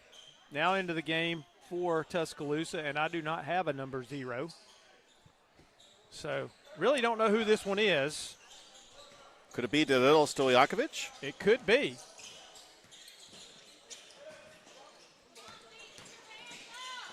Shot up and good. Oh, what a move. Hammeter finally gets a shot to fall. Bless his heart, he's had a hard time getting it in the hole today. And that one finally goes for him. And he'll have a chance to complete a three-point play. It might be too little too late. I mean, he could cut it to 10, but man, that's with less than a minute to go. On Richardson. They put the points on the wrong side. It Yeah. should be 49-38. We got the scoreboard right on up here at Georgia Alabama Sports Live.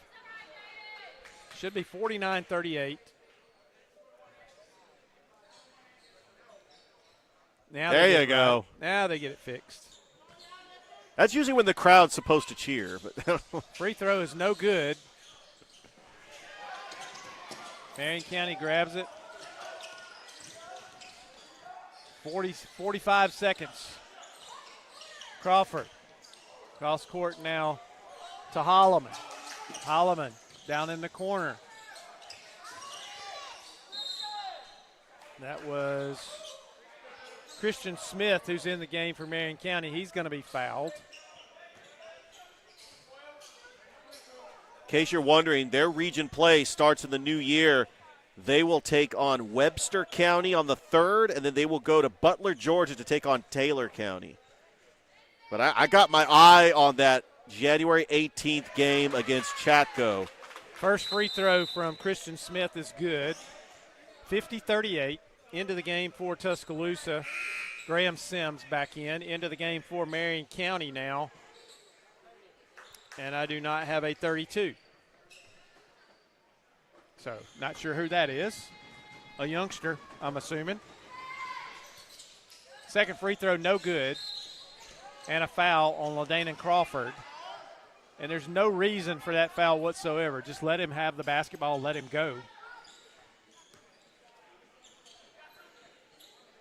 Let's see. You don't have a 32 either. Yeah, and this and was that's from the today. official book. This was the book from today. Huh. Very interesting. That could be a technical foul. You know?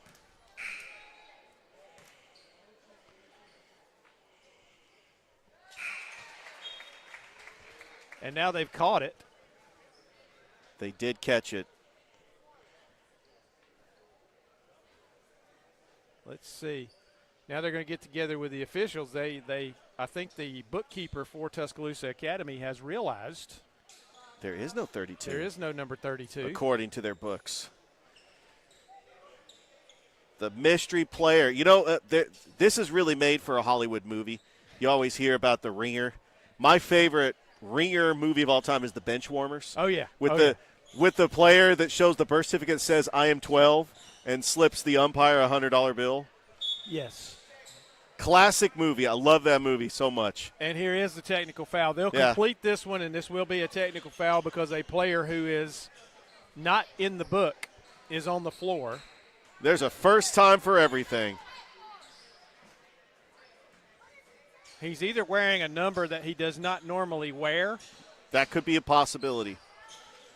And it's quite possible that they traded jerseys or he just picked up the wrong jersey. But he's not even in the book, and that's going to be a technical foul. And let's be honest, it has no effect on this game. I mean, this game is clearly out of reach for Tuscaloosa Academy. First shot was good. It's 50-40 now, 33 seconds left. Could cut Second it to 9. free throw Oh, is and he no missed good. it. And that was Mills Turnipseed shooting those free throws. He finished the first free throw. And now he'll shoot this one, also good. So he finished his foul shot from the foul and then shot the first technical free throw, missed it, and then hit the second technical free throw. And they will have possession, now down by 9 points. Yeah, they do get the ball. Got it to single digits. Turnipseed gets it off now to Sims. Sims is going to drive, reverse layup, no good. Rebound, Marion County. Three-pointer on the way, no good. 13 seconds. Tuscaloosa's coming down. Nice pass. Sims in the lane, off the glass, good. 50-43, 4 seconds, 3 seconds, 2 seconds, 1 second. And they attempt an alley-oop at the buzzer, but it's no good. And your final score, Marion County 50, Tuscaloosa Academy 43. So Tuscaloosa Academy gets their first loss of the year, and the Eagles of Marion County are victorious here today. And that concludes what, game number 4? Game number 4. We got game one more. 4 today. One more. One more. You're getting the 5-pack today. You know, not a 6-pack, a 5-pack. It's a 5-pack. So we're going to complete that one. We're going to be back here in a few minutes. We're going to take a break between games, and we'll bring you our final game today, Richard and I. When we come back, it'll be Lee Scott versus Morgan County when we return to Border Wars on Georgia-Alabama Sports Live. My name is Quinteria Perry, and this is my CVCC story. I I've graduated from CVCC with my associates in medical assistant, and I received my certification from CVCC. The training that I got from CVC and being prepared to come and do clinicals helped tremendously. I started looking at scholarships, and the ambassador scholarship was interesting to me because you did events to earn your scholarship and you meet people. My favorite part about my job is meeting patients every day. They will crack me up every day. They make my day better. I would recommend CVCC to anyone that asks because of the scholarships, the teachers, the small stuff that you can't get at a university. They actually take the time out for each student.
Welcome back to Border Wars on Georgia Alabama Sports Live, our 5th game of the day. Richard and I have put in some time today. We've been in putting in the Glenwood. work.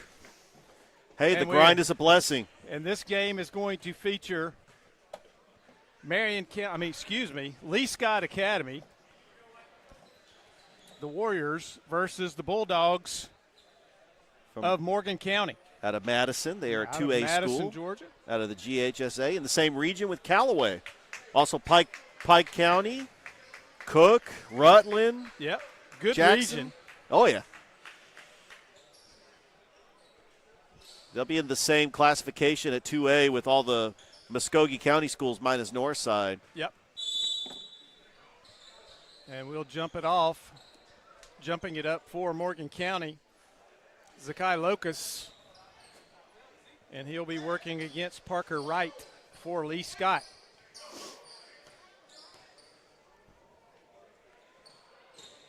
And they got to redo that. That wasn't a jump at all. Now the ball gets up there. Here we Lee go. Scott's going to control. And the Warriors will start it off here. Three-pointer on the way off the bat for Lee Scott. Offensive rebound stolen away, and here comes Morgan County on the break. Nice feed across, up, and no good. Rebound fought for. Morgan County grabs it. And Kobe Jeffries is going to get that one to fall in, and here comes Lee Scott fast the other way, and a foul on the other end of the floor. Mike, I tell you what, I want to talk about Hayden Harper. He had 30 points yesterday in that classic showdown between Chaco where Champ Simpson scored 29 points. Hayden Harper with 30. We know what he can have as an impact on a game as the defending AISA champion Lee Scott Academy Warriors come in here to the pit, trying to get a win here in the Border Wars. Harper thought he was fouled on the shot there, but they say it was on the floor. Loose ball scrambled for. Harper comes away with it. Gets it to Grayson Haley. Haley now to Myers. Myers back to Harper. Harper drives off the glass, no good. Rebound Morgan County. And here come the Dogs. Lee Scott in their red uniforms today. Morgan County in their whites with red trim.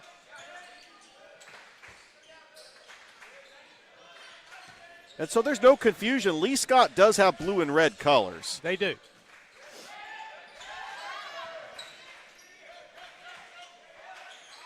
Morgan County is red, black, and white. Lee Scott is red, navy blue, and white. Shot is no good. Rebound by Lee Scott. Rebound is grabbed there by Parks Myers, and he throws it off the Morgan County player and out of bounds. And Lee Scott comes across trailing 2-0. Grayson Haley. They're going to go around the perimeter here. Three-pointer on the way, and he's fouled. That'll be a three-shot foul. Is that Haley? Grayson Haley will be at the line to shoot three here. He's fouled by, I believe that's Jacoby Simmons for Morgan County that is going to be charged with the foul. Coming in a little late there. And just in case anybody's wondering, I'm pretty sure you figured it out by now. Lee Scott is Glenwood's most fiercest and most hated rival. Absolutely. There's no love lost between these two schools. I and wouldn't even call it a healthy rivalry. It's not a healthy rivalry at all. Rivalry. You ask somebody that went to Glenwood or Lee Scott, they know how much they can't stand the other school. And it just every time they play, which, by the way, January 17th is when they play next. First two free throws, by the way, no good. Yeah. You know that Georgia Alabama Sports Live is going to be there and possibly up at Lee Scott. We were there last year. Hostile environment. All three free throws, no good. Yeah, that is very rare. It is rare. One thing Lee Scott has always been is fundamental, and they shoot free throws well. And here's a double dribble and a turnover from Morgan County. Yeah, I'm 2 years ago. I'm going to have to train my tongue in this game, Richard, because there's a Morgan Academy in Alabama, and I had a lot of friends that went to school there. Yes. And this being in Glenwood's gym, Morgan Academy wants to come out. That's in Selma, right? It is. Yes, they're still in the AISA. A three-point attempt from Hayden Harper, no good. Rebound Morgan County. The Dogs have it. They're up 2-0. We played a little over 2 minutes here. Only one field goal so far.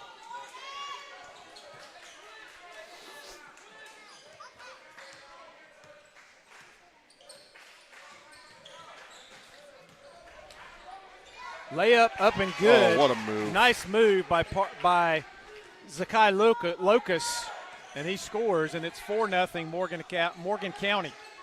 Hayden Harper for three, short, rolls around, falls off, rebound, Bulldogs.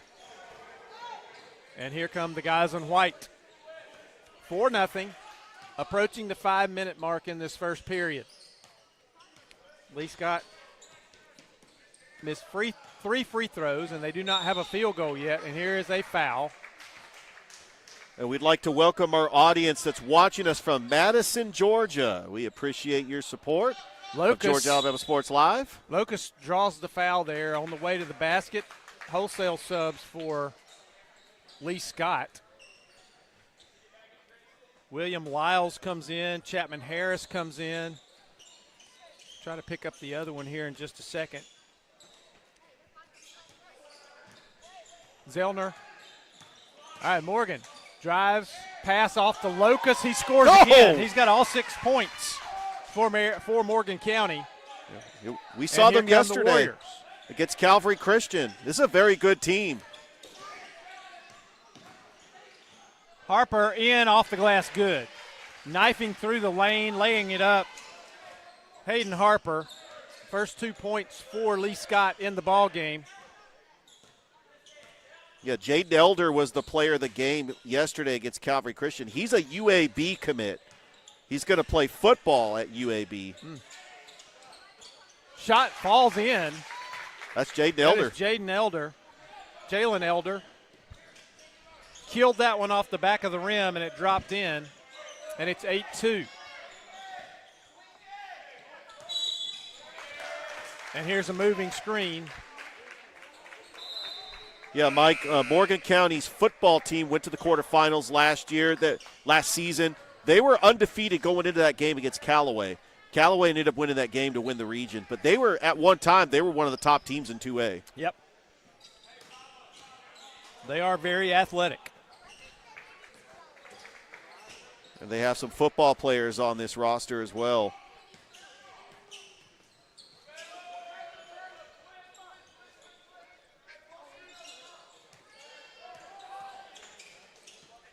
Locust with it for the Dogs. Gets it to Quay Smith. Locust going to drive off the glass. No good, but he's fouled this time. And he'll shoot two. I like the way this Morgan County team is playing aggressive, out to a fast start. They like to run up and down the floor. I know Lee Scott, they play fundamental basketball, but Morgan County is just trying to wear down Lee Scott at this point. Cord Zellner with the foul. First free throw from Locust is good. Into the game for Lee Scott. Wyatt Watley. Mike, we saw Lee Scott 2 years ago in the Border Wars take on St. Anne Pacelli. And Lee Scott came in undefeated. They were a fundamentally sound team. And Pacelli just ran up and down the court and able to get the win. Shots no good. Rebounded by Lee Scott. And here is a foul. And that is going to be on Morgan County's Quay Smith. And Harper will inbound for the Warriors. 9-2, Morgan County leads. Press is broken. Harper by the defense, good. Oh, there you go. And that foul is going to be on Justice Lewis. What a move by Hayden Harper. I tell you, he's a Just special player. Skipped around the defender right there, up off the glass. And you can tell right away he is a scorer. He's a difference maker. He was injured in that region championship game against Glenwood last year in Macon East. And you could tell he is the type of MVP player that he has got so much heart, and he just makes everybody around him better. Completes the three-point play. It's 9-5 now. Coming up on the 3-minute mark of this first period. Morgan County. Drive knocked away. and turned over. Jalen Elder had that one knocked away and then lost it again out of bounds. 3:02. And here comes Lee Scott. They're going to break this press again, and Harper's going to bring it across for the Warriors.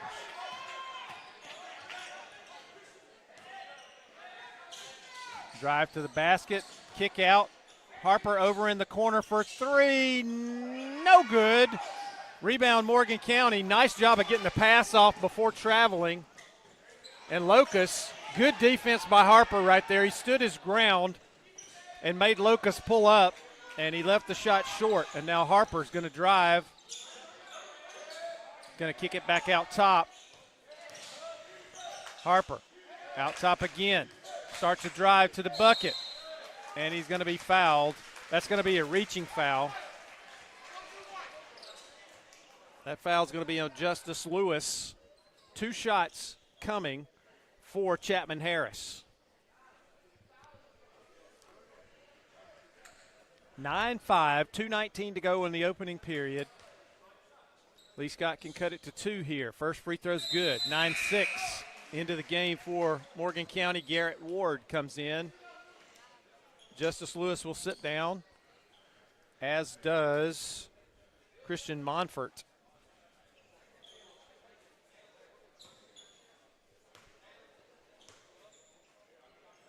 Second free throw is good. 9-7. Lee Scott's within 2. Also coming in, Jameer Pittman in for the Bulldogs. Morgan County up 2. We're approaching the 2-minute mark of the first period.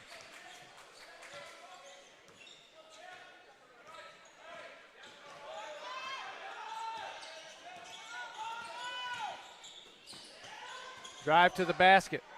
Pass almost stolen. Good feed to the bucket, off the glass, good.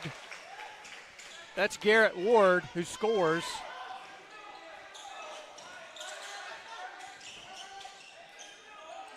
Three-pointer from the corner, in and out, no good. Rebound, though, Lee Scott.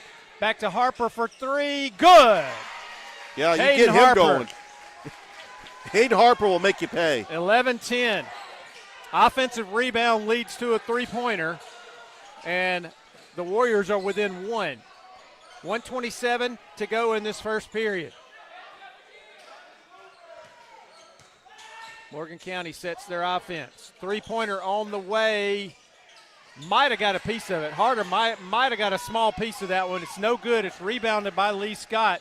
Into the lane, off the glass, no good. Oh, and Whoa. a hard collision. Very hard. Oh, and he hit his head. As just an unfortunate thing. Nothing, no intent there whatsoever. Came down hard, banged his head on the floor. No feet hit right there, so the back and the back of the head, thankfully he's got dreads, so that might have given some cushion there with the head hitting the floor. I think he's mainly concerned right now with his hip. He was kind of reaching. He's going to for be his okay. hip. He hears it from the crowd. Hey, Mike, we do have some score updates. How about the Pacelli Vikings? 11-0. They defeat East Paulding today, 63-46. How about those Vikings? Carver is going to play Etowah later tonight. I tell you, and I was talking to Thrift about this. You know, I got ties to Etowah. I was so tempted to drive up to Marietta to call that game. But, yeah, we called the Carver-Sandy Creek game yesterday. It was just a phenomenal game. Carver did end up losing, but it was just a great moment, really, for Carver in the Lemon Street Classic. That was Jameer Pittman who hit the floor hard for Morgan County. He appears to be okay. He is going to get some ice on his back where he hit the floor pretty hard with his lower back. And thankfully not a head injury there. Yeah, thankful. Kobe Jeffries gets it off over in the corner now to Jacoby Simmons. Back out top, back to Simmons over on the left side. He's going to dribble around, start a drive, cuts into the lane, dishes off, nice What a pass. Christian Monfort's going to score, but a nice feed from Simmons. That was a beautiful pass. 13-10 Morgan County, under 30 seconds to go in this first period.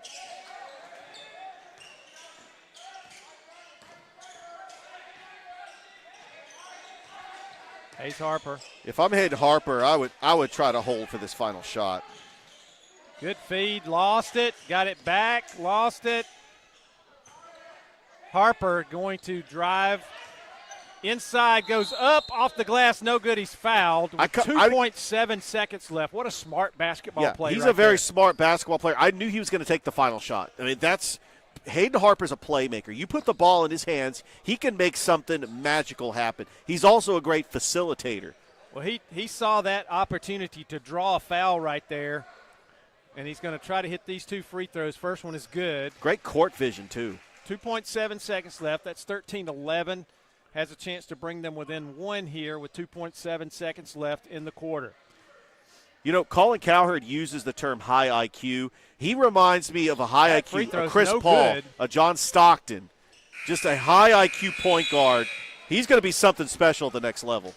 All right, so 13-11 is your score at the end of the first period. We'll take a quick break, and we'll come back to Border Wars on Georgia-Alabama Sports Live.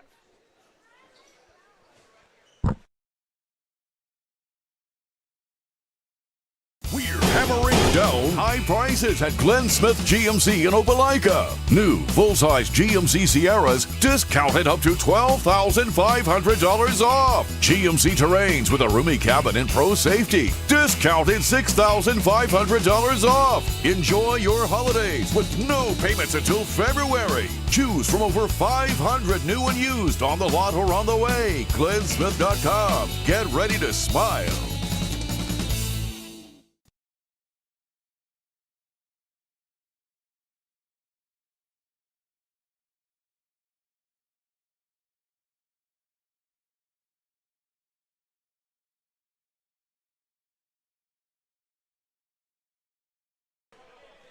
And we're back at Border Wars. Morgan County with possession to start the second quarter. They are up 13-11 over Lee Scott. Good basketball game so far after 1 period. Another nice dish off and a whistle. This foul is going to be on Lee Scott's Parks Myers. And that was on the dish there. And coming back in for Lee Scott, William Lyles. And Myers will have a seat. And Morgan County will inbound. 7:46. They are up 13-11. Drive to the basket. Locust off the glass, good. He scores again. And here's a foul. That's going to be on Jacoby Simmons over there on the sideline.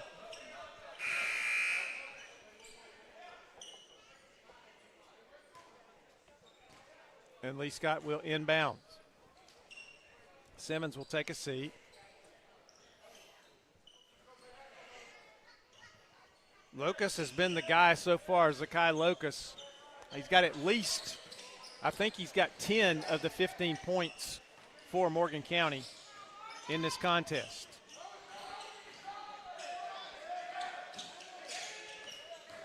Harper goes to the bucket. Good. Count the bucket. Just got a step on his defender, beat him to the hole, and drew the foul. And a three-point play opportunity coming for Hayden Harper. If you're trying to guard Hayden Harper, you need to step your game up. Yeah, absolutely. Because he is very difficult to guard.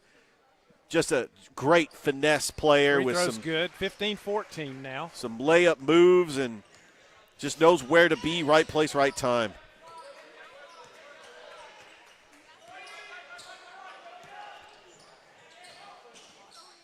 Locust leaves this one short. Gets his own rebound. Short again. Shot no good, and here comes Lee Scott. Harper has that pass knocked away, has his legs taken out. No foul call. Good sportsmanship of the players. It was. Harper in a little bit of pain right there. He was hit pretty hard there from behind. Three-pointer on the way. Good! Oh! That is Barrett Cook off the inbounds. Nobody guarded him, and he just drained a three, and Lee Scott leads 17-15. First lead of the game for Lee Scott. Locust scores again. Zakai Locust is the man for Morgan County so far in this contest. And there's a travel. Yeah, he walked. Hayden Harper wasn't across half court yet, and when William Lyles turned to look for him, he thought he was going to be there. He wasn't quite across yet and had to hesitate and took an extra step and got called. It's 17 all, 6:25 to go in the first half.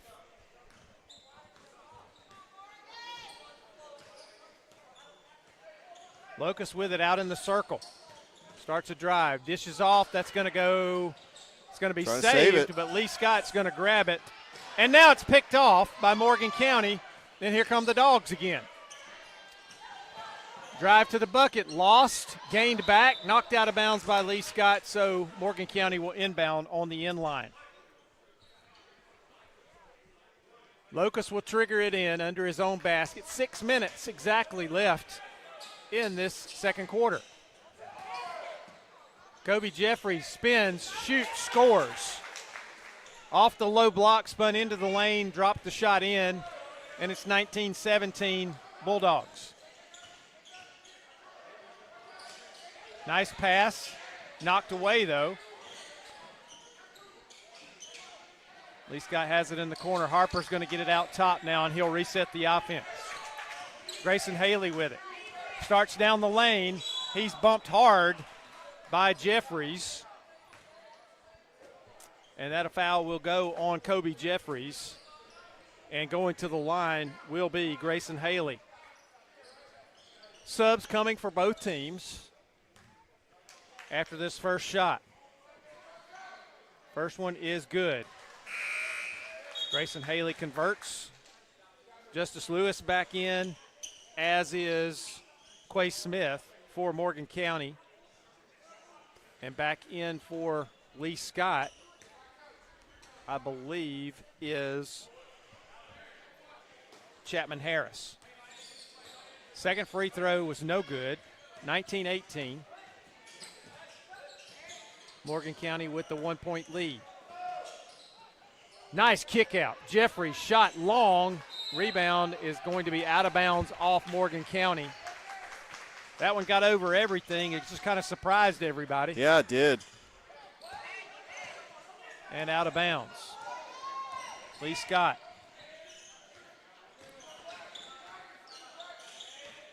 Lyles. Off the glass, no good. Rebound, though. His teammate's there to pick him up. That's Parker Wright up and in. And it is 20-19. They took away 2 points. I'm wondering about that. That's something's wrong with the score on the scoreboard because it was 19-18. There you go. Now, there we go, 20-19. That's correct now. Three-pointer no good. Recovered, though. Now recovered by Lee Scott as the loose ball was knocked away. And the Warriors have a chance to extend a lead here. Off the glass, good! Barrett Cook drives down the left side of the lane, kisses it off the glass, and it's 22-19, Warriors.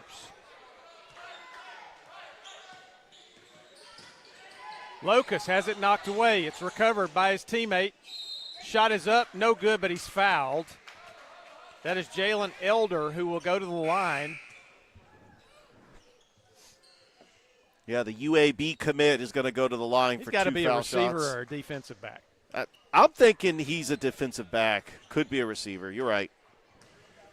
Was on that Morgan County team that went to the quarterfinals. Looking at his build. First shot is up, and it is no good. Cord Zellner into the game for Lee Scott. And Christian Monfort in for Morgan County.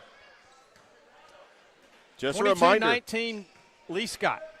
Just a reminder, we're going to end the broadcast after this game, and then we will have Glenwood Chatco, the 2 final games of day 2 of the Border Wars. Second free throw was good. It's 22-20. Lee Scott leads. Kick over to the corner. Three-pointer on the way. Good! Oh, man. Barrett Cook, another three-pointer, this time from the right corner, and timeout, Morgan County. as Lee Scott has taken a 25-20 lead, 3:40 to play. This is a 30-second timeout. We'll keep it here. Nice ball movement from Lee Scott right there. And a second three-pointer from Barrett Cook. Yeah, when the three-point shooting starts falling for Lee Scott, they could run a team out of the gymnasium. And there's a reason why they're 16-2 on the season in their first year in the AHSAA. They lost a very close game to Chatco yesterday. They have the ball with a chance to either tie or take the lead. And Chatco comes up with a defensive stop. Hayden Harper scored 30 points in that game. Champ Simpson had 29 points. 3:35 to play. Morgan County brings it across, trailing by 5.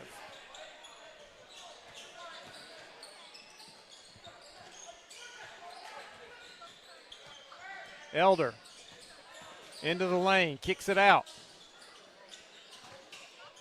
Locust now with it. He's going to drive into the lane, put it up, short, no good. Rebound, Lee Scott. Double team down there. Three-pointer on the way, no good, short. That was from Chapman Harris. And rebound goes to Morgan County. Under 3 minutes to go in the second period. Lee Scott with a 5-point lead at the moment. Locust around the key, picks up his dribble. Gets it to Quay Smith.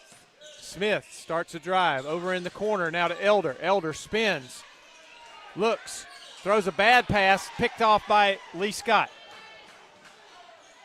And there's got to be a foul.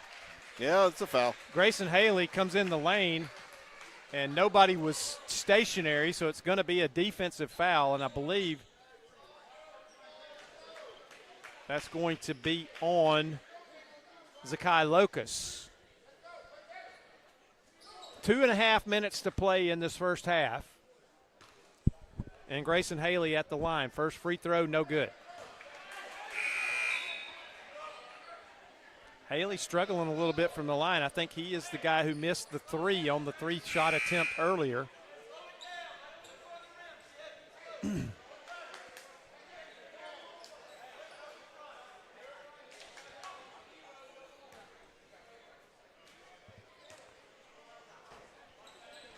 Second free throw is good. 26-20, Lee Scott.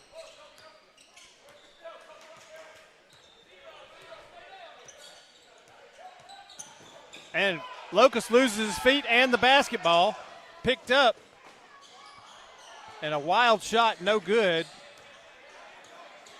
Hayden Harper with it now for the Warriors.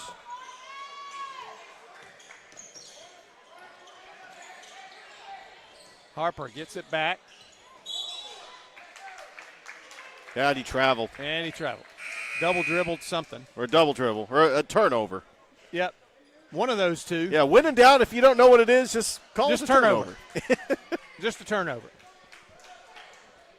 Exactly 2 minutes left. Interestingly, Richard, that is the third time in this game when a clock is stopped exactly on a minute mark. 6 minutes, 4 minutes, 2 minutes. Yeah, you rarely see that. I seriously thought they implemented the 2-minute warning in basketball. Ball knocked away and stolen. Lee Scott has it. Hayden Harper will bring it across for the Warriors. 1:40 to go.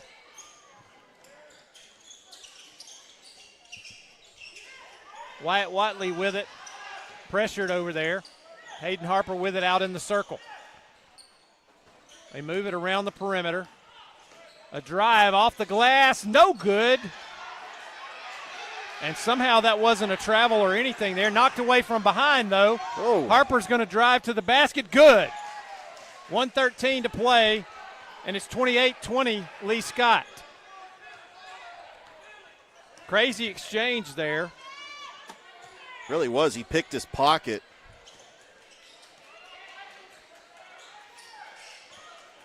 Under a minute now. Lee Scott by 8. Three-pointer on the way. Good! That is Quay Smith. Drains a three from the right wing, and it's 28-23. 40 seconds. Wyatt Watley to Haley. Three-pointer on the way. That was William Lyles. It is short, no good. Rebound, Morgan County. Another three-pointer on the way from the left wing. No good. Rebound, Hayden Harper. 19 seconds. And he'll bring it across for the Warriors. 28-23, Lee Scott. 12 seconds. 10 seconds. Harper feeds. Down low, the ball is lost. And it's tied up. And it's going to remain with Lee. No, it's going to go to Morgan County. So a 5 turnover seconds. there with 5 seconds left, and Morgan County can get a last shot off here and draw within either 3 or 4 or 2. If they get a three-pointer, they'll draw it to 2. Now there's a half second left. They're going to have to just basically touch and Catch and shoot shoot. here. Gets the shot off. No good. Oh, it's close, though. It was close. So we're at the end of the first half. Lee Scott takes a 28-23 lead into the locker room. We're going to take a break for halftime. We'll be back in a few moments. This is Border Wars on Georgia Alabama Sports Live. Football is back, and the only thing that makes it better is some delicious GMC in food Opelika. from New Zaxby's. full-size They're a proud GMC sponsor Sierras of Georgia discounted up to Alabama Sports Live. And I can tell you that $12,500 everyone on off. this team loves GMC their chicken. Terrains Get with all a the roomy cabin favorites, and pro such as their safety. signature Discounted chicken sandwich or fried $6,500 chicken off. finger Enjoy your tacos with holidays your with favorite no drink. payments From until amazing February. salads, Choose wings, from chicken over fingers, and some of the 500 best new and drinks used around. on the lot or There on the way. isn't a better way to enjoy our Get broadcast ready to without getting smile. some fantastic meals from Hammering Zaxby's. down high prices Check out at Glenn the Smith two GMC here in in Phoenix Opelika. City. New One full-size off GMC Crawford Sierras Road and the discounted other up to on US 80. Thank you $12,500 again to off. Zaxby's GMC Terrains for with a roomy sponsoring cabin and pro Georgia safety. Alabama Sports Discounted Live. Make sure you call them for all your $6,500 catering off. and Enjoy your tailgating holidays with no needs payments until this February. football Choose from over season. 500 new and used on the lot or on the way. GlennSmith.com. Get ready to smile. Football is back, and the only thing that makes it better is some delicious GMC in food Opelika. from New Zaxby's. full-size They're a proud GMC sponsor Sierras of Georgia discounted up to Alabama Sports Live. And I can tell you that $12,500 everyone on off. this team loves GMC their chicken. Terrains Get with all a the roomy cabin favorites, and pro such as their safety. signature Discounted chicken sandwich or fried. $6,500. Georgia Alabama Sports Live is proud to partner with one of our presenting sponsors, Buffalo Rock. And without this partnership, it would be hard to be able to live stream all the different sporting events at high schools, colleges, and local professional teams every single week like we do. So we thank Buffalo Rock for their support of Georgia Alabama Sports Live. And next time you're watching a Georgia Alabama Sports Live broadcast, make sure you're drinking a nice, refreshing Pepsi. Delicious. Thank you to Buffalo Rock and Pepsi. Georgia Alabama Sports Live is proud to partner with one of our presenting sponsors, Buffalo Rock. And without this partnership, it would be hard to be able to live stream all the different sporting events at high schools, colleges, and local professional teams every single week like we do. So we thank Buffalo Rock for their support of Georgia Alabama Sports Live. And next time you're watching a Georgia Alabama Sports Live broadcast, make sure you're drinking a nice, refreshing Pepsi.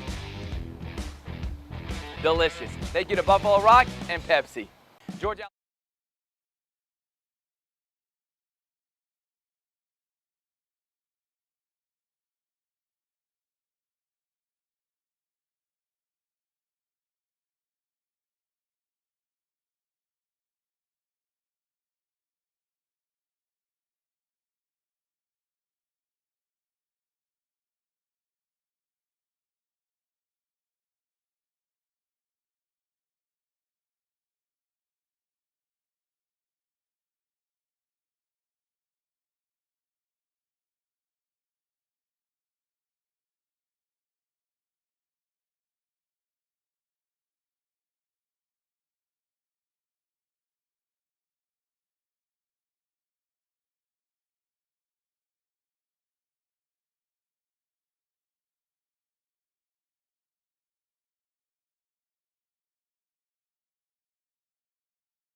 Back at Glenwood, ready for the second half. We got a good one here as Lee Scott leads Morgan County 28-23 after 2 periods. And it was a tale of 2 quarters, really. The first quarter, Morgan County kind of controlled, and then Glenwood came back. Or excuse me, Lee Scott. I'm sorry. We're at Glenwood. We're not, but Glenwood is not playing. This is Lee Scott. Lee Scott, the Warriors, came back in the contest and took the lead and took control in that second quarter, and they have a 5-point lead to begin things, and they will start with the basketball. Hayden Harper will bring it across. He had 12 points in that first half. Locust led Morgan County with 9. And Lee Scott, turnaround jumper, no good. Rebound, Morgan County. That was Parker Wright with that turnaround jumper. Had a good look at it, just couldn't get it to fall. And here come the Bulldogs. Dropped off for Kobe Jeffries, and he's going to be fouled on his way up to avoid the easy bucket there.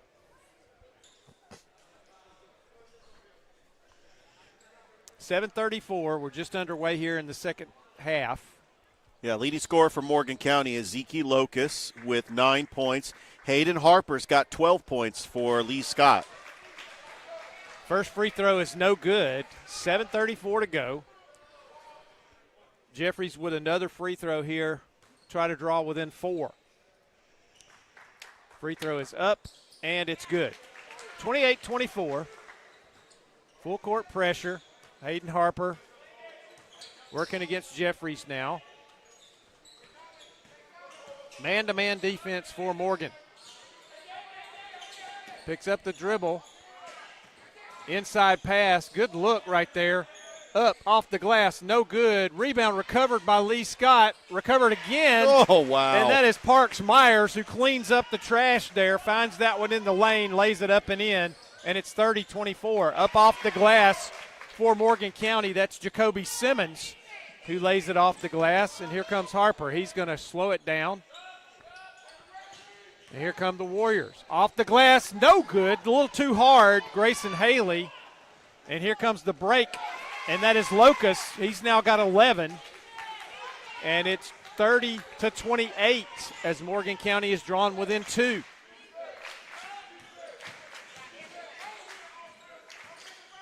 Nice hesitation up off the glass. Good. Parker Wright right there. A good head fake, and then gets the easy layup. And it's 32-28, so Lee Scott back up by 4. Locust has been the man for Morgan County most of the day. He's in double figures with 11. Jeffries loses the basketball. His teammate ends up with it, though, and it's going to be controlled by Lee Scott. A little balancing act there. And it's an offensive foul. Parks Myers got a little bit out of control there and went ahead and went in for the layup, but the stationary defense down there, I believe that was Jacoby Simmons, I'm not sure, took the charge. And into the game now will be Chapman Harris for Lee Scott. 32-28 Lee Scott. Under 6 minutes to go in this third period. This has been a good one. It's been an entertaining game to watch. Simmons works into the lane, gets separation. Now over to Jeffries. Shot is no good. Rebound Lee Scott. Good strong rebound from Grayson Haley. He's going to go all the way coast to coast, and he's fouled going in for the layup. Tell you what, Grayson Haley's an aggressive player. Oh, yeah. And a very athletic player as well. 6'1" junior. And he'll be at the line shooting 2. First one is good. 33-28. 5.5 minutes to go in the third quarter. Second one is up and good. 34-28. Warriors now lead. And the Bulldogs will bring it across. Jacoby Simmons with it. Locust now with it on the right wing. He's going to bring it back out. Got to watch him because he'll make a quick move and be by you to the bucket before you know it. He's very quick and very athletic. This time he drops off a pass. Now over in the corner for Jeffries for three. No good. Rebound, Lee Scott. And here come the Warriors in the lane. And a three-pointer on the way over there. That was Grayson Haley. It's no good. Rebound to Morgan County. Nice feed. Lost out of bounds, though. Pass was just a tad behind Jameer Pittman, and he couldn't find the handle on it. Lost it out of bounds, and it'll be Lee Scott basketball. Hayden Harper working against man-to-man pressure. Harper. Barrett Cook with it. Now back to Harper. Drives to the hole. Ball is no good. Tried to draw a charge there. It would have been a blocking foul if anything had been called. Here's a three-pointer on the way. No good. Rebound, Lee Scott. That was Jalen Elder with the three-point attempt. Here's a three-point attempt from the corner. Good! Barrett Cook with another one. I think that's his third triple of the day. Wow. All from the corners. He don't care which corner he's in. He likes them all. Sometimes the corner is the sweet spot for shooters. Locust up. Shot is no good. He hits and hitting the floor hard for Lee Scott. A little bit of bump of the head there was Parker Wright. He's trying to get the birds to quit flying around his head right now. Not a bad bump like we saw earlier, but still. No, he's going to be okay. To get a little bit of a jolt. He's got a smile on his face now. And Locust will go to the line. He'll have a chance here to get his 12th and 13th points of the day. Mike, how exciting is it going to be for Lee Scott to come back to this gymnasium to take on Glenwood in region play? Hey, it's going to be a madhouse. Oh, absolutely. Free throw is good. There will not be an empty seat in this gymnasium. Brooks Zachary into the game for Lee Scott.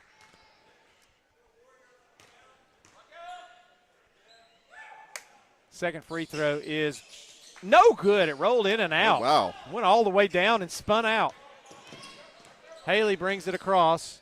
Hayden Harper looks at the three, doesn't take it. Now dishes off. Haley, and a foul. No, he called a walk. Oh, wow. Unbelievable. Sometimes these refs just got to let them play. I'm not real sure what he was looking at there because he did not walk before the contact. And if the contact caused a travel, I'm saying there was a foul there. But that's a head scratcher. Yeah. You don't call the foul, but you call the travel. Yes. Good ball movement from Morgan County. They almost lost it there. 18-footer good. Jalen Elder drills that one from inside the arc. And here come the Warriors. 37-31. Lee Scott. Hayden Harper drives to the hole, and that's going to be a hand check foul. Before he started the drive to the basket, it's not going to be a shooting foul. Going to be on the floor. They're going to inbounds over here below us. Chapman Harris will inbound for the Warriors. Harper's going to take it in the backcourt. Working against Quay Smith.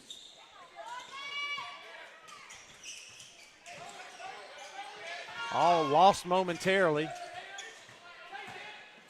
Harper now for three. No good. Short. Rebound Chapman Harris, though. He's going to go up off the glass. Good. Excuse me, that's Barrett Cook. I'm sorry. Barrett Cook with the offensive rebound.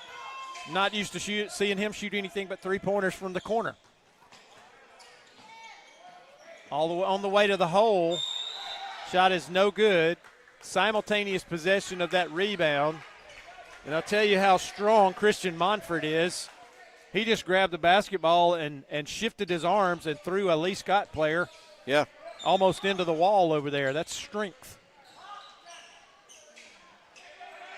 Inbounds.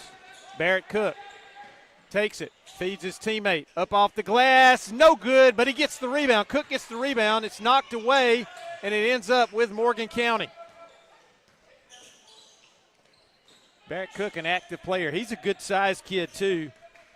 Barrett Cook, 6'4", for the Warriors. Elder out top. Quay Smith. Jumper good from about 18 feet. 39-33 now. And here comes Hayden Harper. He starts a drive to the hole, off the glass, good. What a nice move by Hayden Harper. And here's a whistle.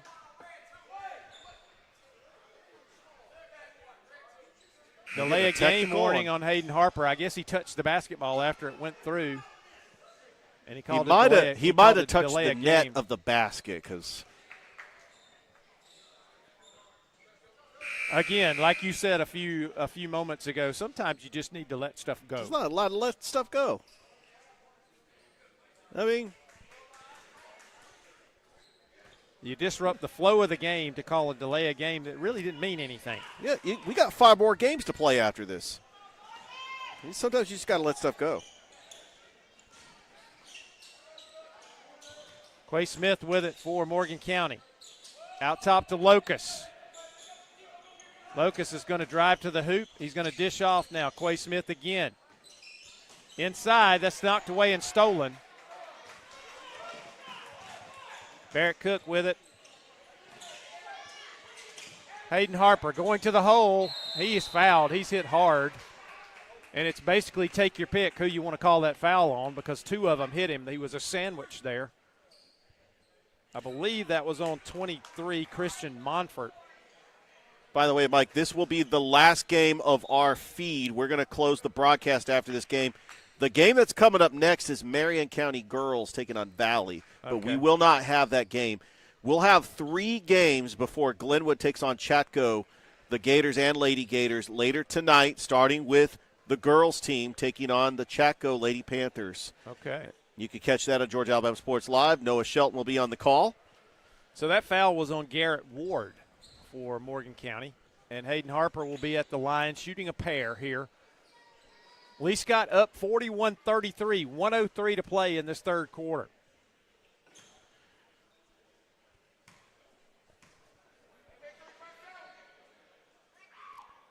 Free throw is up and no good. A rare miss from Hayden Harper. From Hayden Harper. Yeah. Into the game for Lee Scott, Cord Zellner. Into the game for Morgan County, Jacoby Simmons back in.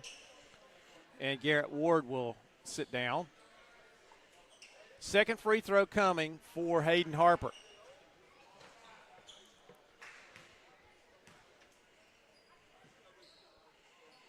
Shot is up, and it's good. 42-33 into the game for the Warriors. And Hayden Harper's going to take a breather here. Oh, he needs a breather. He's been playing so many minutes, especially yesterday against Chatco and now today. Grayson Haley back in the game, as is Wyatt Watley.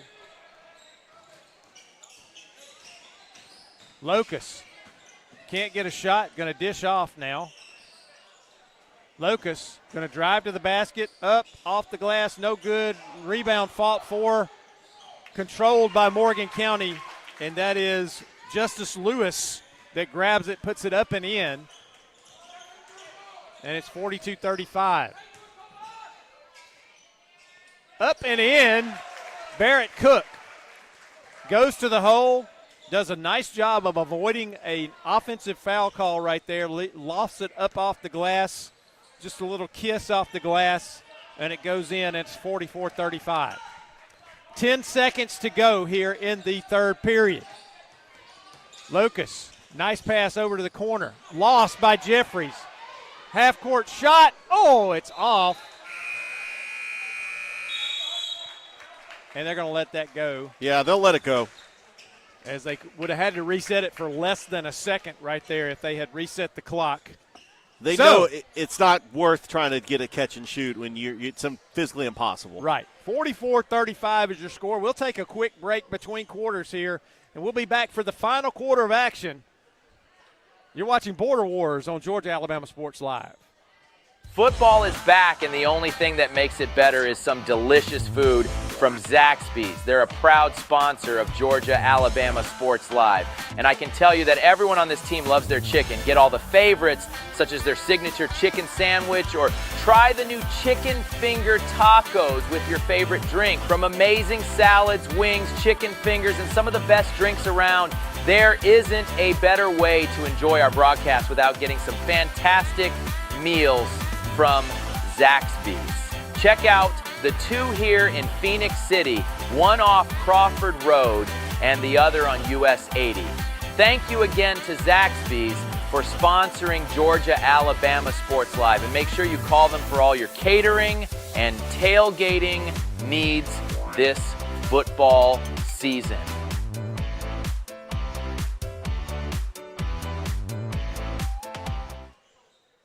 And we're back at Border Wars. Morgan County starts with possession in this fourth quarter. We've got 8 minutes to go.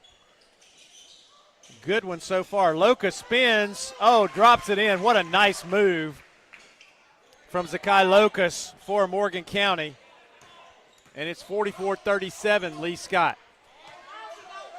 Barrett Cook with the basketball. Offensive foul. And that is Locust who sets up right there and takes the charge. And a turnover for Lee Scott. That just might be the momentum that Morgan County needs to try to get back into this game. Still a three-possession game, for Lee Scott. They're going to wipe the floor over here as player hit the floor. And there's the sweat mop that I wish I'd invented. One of these days I'm going to come up with an idea, Richard, and it's going to hit, and I'm going to retire for the last 2 years I'm alive.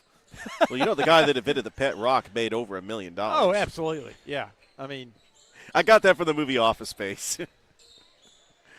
I don't know if that's true or not. I remember pet rocks. You know, I mean, those were in my generation growing up. I remember I had friends who had pet rocks, and they bought them at a store. So I don't doubt that he made $1 million.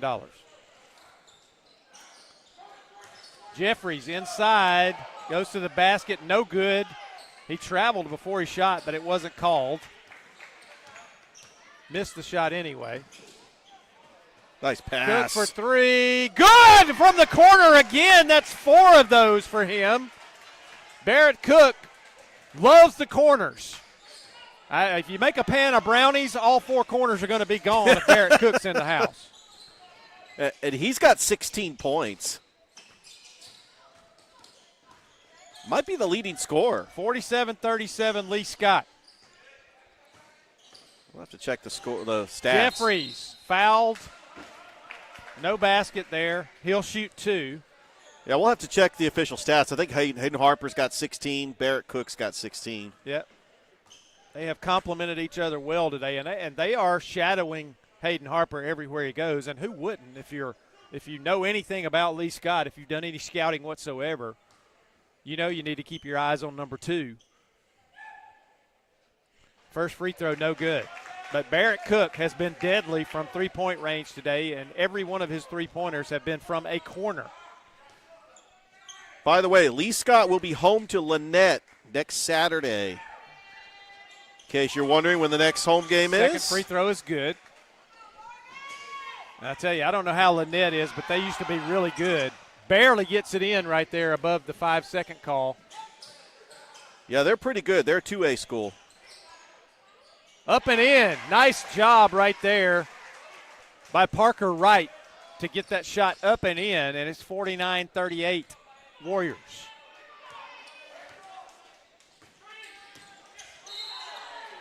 And here's an offensive foul on Jeffries. He set a pick right there, but gave a little extra step into that pick and draws the offensive foul, the moving screen. And it'll be Lee Scott basketball. 49-38 Warriors. 6:15 to go in the contest. Trying to get some help here. Harper finally comes back and gets the basketball.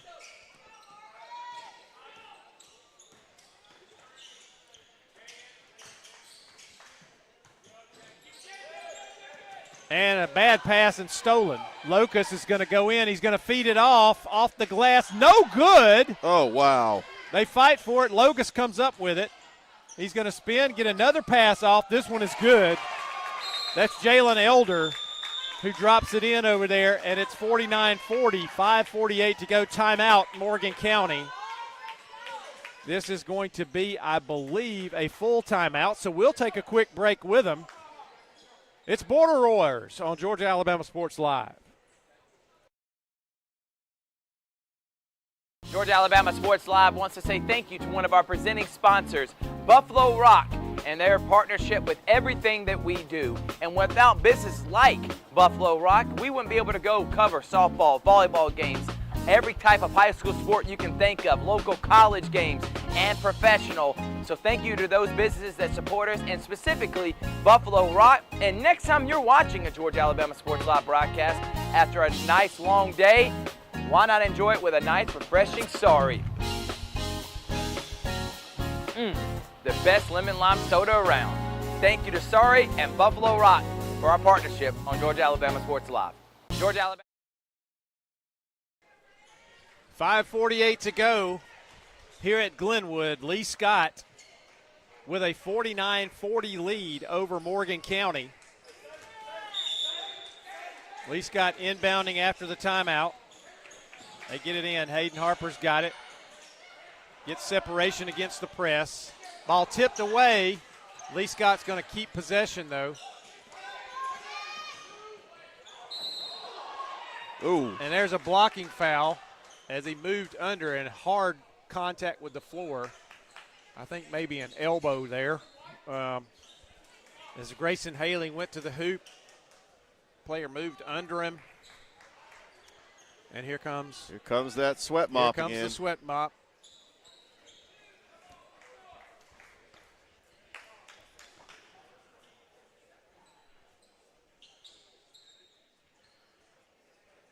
.534 to go, and Grayson Haley will be at the line for Lee Scott, trying to give them back into a double-digit lead here. Yeah, Morgan County's not out of it. The way they go up and down the court, they are not getting transition buckets, they could score points in bunches. First free throw's good. 50-40. Jeffries back in for the Bulldogs. You know, Mike, with the evolution of the three-point shot in the NBA, a 20-point deficit was considered nothing. Nothing, yes. Second free throw, no good. So it's a 10-point advantage for Lee Scott, 5.5 minutes to play. Very athletic Morgan County group. Locust has been their man all day long. That pass got a hand on it, but not stolen. Good kick out into the corner. Three-point shot short. No good. Rebound, Lee Scott. Grayson Haley has his legs cut by Jeffries over there. That was unintentional. He was trying to play good defense, and Haley lands on his hip over there. Bangs it pretty good on the floor. No pads in basketball. And this wood floor is kind of hard. And collisions with it are usually not pleasant. It could be a physical game. We could thank the Bad Boys Pistons for that in the 80s. Or Bill Draymond Green. Bill Lane Beer. Rick He always Mahorn. started something, didn't he? Oh, yeah. Hayden Harper brings it across. Parker Wright now down low. Parker Wright has it, spins out, shoots it out in the corner. Grayson Haley, good! Grayson Haley with the three, and they're going to get the net loose here, and they do. 53-40, Grayson Haley with a bomb. He found Barrett Cook's spot over there and said, hey, I'm going to try this out. I kind of like the corners too. I know it's raining outside, but it's raining threes here at Glenwood. 53-40. Coming up on 4.5 minutes left in the contest. Locust back with it for the Bulldogs. Jeffries now in the corner. Starts a drive, cut off. Ball taken away and stolen. It's going to be tied up, and that's going to be Lee Scott basketball, I believe. Nope, it's going to belong to Morgan County. Yeah, we haven't had a whole lot of jump balls in this game. I was thinking that Morgan County started the fourth quarter with it, but I think that was Lee Scott that started the fourth quarter. And so Morgan with the basketball. I mentioned a while ago, Richard, that I talked to Coach Dwayne Drakeford, who's on the bench down there with Lee Scott. He was the longtime basketball coach over at Beauregard. Before he retired in 17, I believe it was, from public school. He's also a pastor over in the Beauregard community. Yeah, we got to get a Beauregard game on Georgia Alabama Sports Live. In and out, no good, but a rebound. Yep. That was Christian Monfort who put it up and in, and it's 53-42 now. And look, exactly on 4 minutes again. This is the fourth time in this game that the clock has stopped exactly on a minute mark. You never see that happen. No. It's 4 times in one game. This is really incredible. It's like a phenomenon. So this will be a 30-second timeout. But, Mike, you mentioned the other schools that we have not had a chance to cover on Georgia Alabama Sports Live. And, you know, I love just branching out and just covering absolutely. These teams outside of our local area that we're used to covering, the 16 teams that were featured at Basketball Media Day at Pacelli. But to cover a Lee Scott or a Marion County or a Chatco, a Central Talbotton, I mean, it's really great, and they appreciate the coverage, too. Absolutely. They absolutely. You know, and we hope to gain some interest from these people that may be becoming a part of our network, a regular part of our network, as we try to expand and bring more coverage to high school sports in our area. And that's what we're all about. Players need exposure. This gives them an avenue to get exposed a little bit more. No question. And Haley will bring it across for Lee Scott. Hayden Harper around the perimeter. Haley gets it back to Harper. They're going to run some motion here and try to burn some clock if they can. Harper. No shot clock, so they can do this as long as they want to. Now, Haley has it taken away and stolen by Monfort. Monfort up off the glass, good. 53-44, excuse me. Laid up and in. What a nice pass from Hayden Harper as he finds Park Myers wide open for a layup on the other end, and it's 55-44. Ball knocked away, not stolen, though. Good job by Monfort to recover. Locust for 3, no good. Jeffries loses it, and it's a turnover. Look, this Lee Scott team, I've watched them for the past 3 years. They have been one of the most fundamentally sounded teams. They don't beat themselves. Right. They do all the little things, and that's how they're able to win games. And when the shots fall, they could run teams out of the building. Long pass. It's going to be knocked out of bounds. Good hustle by Kobe Jeffries there to get back and not allow the easy layup for Barrett Cook. Barrett Lee Cook Scott he's had an incredible game. He has. He'll inbound under the basket. And now Haley out top at the circle for the Warriors. Morgan County turning up the defensive pressure. Haley to Barrett Cook over in the corner. You know he wanted to take that three. Oh, right? yeah, he definitely. That's a sweet spot. Now, nice what a give and pass to go. Harper, but he's going to kick it out. Very smartly kick it out right there. Burn some more clock. Yeah, that's the smart thing to do. You could have easily got the easy basket on the give and go. Just eat up clock. That's what you want to try to do here. Was it Larry Munson that used to say a very heady play? A heady play. That was a heady play by Hayden Harper. Barrett Cook into the lane. He's going to kick it back out. They're just running clock here. Yeah, they are. And right now there's not a doggone thing Morgan County can do about it except that right there, and that's a foul. And that is Jacoby Simmons, who's going to grab the waist.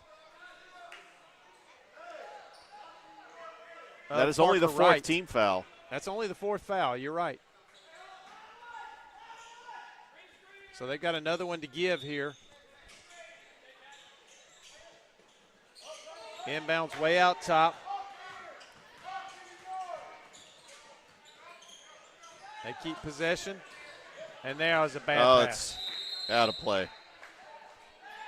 I believe the ball was tipped, It's going to go. but they're going to say no.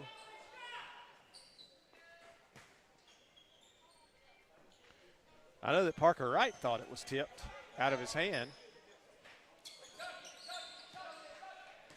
55-44, Lee Scott. 2 minutes to go in the contest. Jeffries.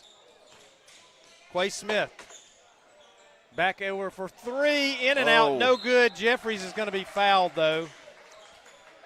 He got the offensive rebound, and Grayson Haley grabbed his arm on the way up to keep him from getting the easy layup, and he'll shoot two. That's probably pretty good strategy because so far, Kobe Jeffries has not been great at the free throw line today. First shot is up, and of course. Yeah, of course the announcer jinx actually works in his favor. Absolutely. 55-45. Jeffries will have a second free throw coming. 1:51 to play. I tell you, that announcer jinx is so real. It is real. It is real. Look, he hits both of them. He hadn't hit both free throws yet today. He's been 0 for 2, 1 for 2. Every time he's been to the line, he just drains both of them after I say he hasn't had a good day at the line. So thank you. So send me a thank you note, Mr. Jeffries. Lee Scott gets it across, double team over there, and a foul. That's going to be on Monfort. I wonder if now Lee Scott will be shooting. No, that's going to be on number 11, Jalen Elder. And now we have words being exchanged with somebody. I don't even know why. Mike, I'm wondering if people at home, Glenwood fans that are here in this gymnasium, is watching this game and seeing how fundamentally sound this Lee Scott Academy team is, saying, we got to find a way to beat this team when they come to our gymnasium on the 17th of January. And here's a technical foul going to be issued. Let's see who this is against. This is going to be double technical. I already can't wait for that. It's a double technical on Parker Wright for Lee Scott and Jalen Elder for Morgan County. So it's a double technical. They'll shoot the free throws here, but I think, do they offset? They don't shoot a double technical. Yeah, I think they just offset. If you get two technical fouls. And it'll go to alternating possession, I believe, to give possession after that double technical. So they'll pull everybody off the lane here, and Parker Wright will shoot his two free throws from the foul. This is not to do with the technical here. This is from the foul. And he misses the first one very short. And the reason why he does this is because they get the ball after the technical, so they're going to let him shoot his foul shots, then the technical. And he misses the second one. So and he's frustrated with that. He knows that he feels down on himself that he missed those two. It is going to alternate possession for the possession here, and it's Lee Scott's basketball on the alternating possession after the double technical. No shots on the double technical, only possession. And Hayden Harper is bumped, and he's fouled in the backcourt. That's not probably the guy you want to put. No, you do not want to put Hayden Harper on the line. But Jacoby Simmons fouls him. 1:43 to play. A 9-point advantage at this moment for Lee Scott.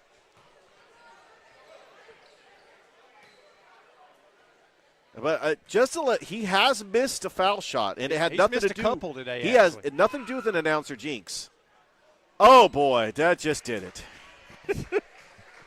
I apologize, Hayden. That's his third miss today. This is third miss. He missed one in the first half, one here in the second half, and another one here in the second half. So let's see. This one is up and is good. 56-46, timeout, Lee Scott. Full timeout. We'll take it with him. 1:43 to play. Make sure you come back for the final 1:43 here at Border Wars on Georgia Alabama Sports Live.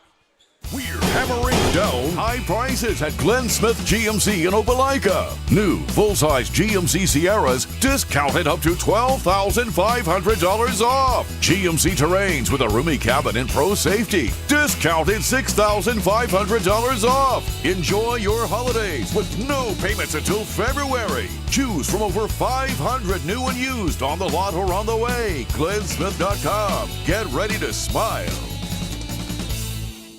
We're hammering down high prices at Glenn Smith GMC in Opelika. New full-size GMC Sierras discounted up to $12,500 off. GMC Terrains with a roomy cabin and pro safety discounted $6,500 off. Enjoy your holidays with no payments until February. Choose from over 500 new and used on the lot or on the way. GlennSmith.com. Get ready to smile.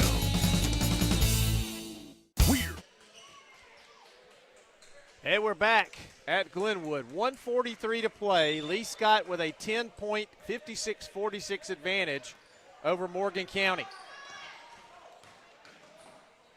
Driving into the lane, shot no good, short. That was Jacoby Simmons, and here comes Lee Scott. They lead by 10. They're going to be content to run clock, and basically Morgan County's going to have to foul.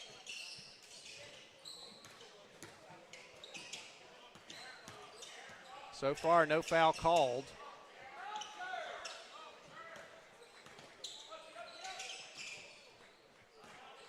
.110 to play. Harper What scores. a move. Took the opportunity, the open lane for the layup and scores, and it's 58-46. 1 minute to play now. Jeffries going to start a drive in. He's going to be fouled. Not what you want to do if you're Lee Scott right Not there. at all. You would just want to let him score. Yeah, let him score. Just let him score here, get the basketball so you can run clock. Instead, you stop it, let him shoot free throws. 58-46, 53 seconds to go. Lee Scott's going to go to 17-2 on the season. I mean, this is the defending AISA champions, making the nice transition to the AHSAA. This is a fundamentally sound basketball team that knows how to win. Absolutely. When it matters the most. And mark on your calendars, everybody, January the 17th, they're coming here to the pit. Lee Scott, Glenwood. You know we're going to have that. Both free throws missed right there by by Jeffries. And a foul going to be called. That one is going to go against Garrett Ward of Morgan County. And Haley is going to be shooting. Grayson Haley will go to the line to shoot a pair for Lee Scott. 58-46, the Warriors lead. Shot is up, and it's good. 59-46, 49 seconds to play.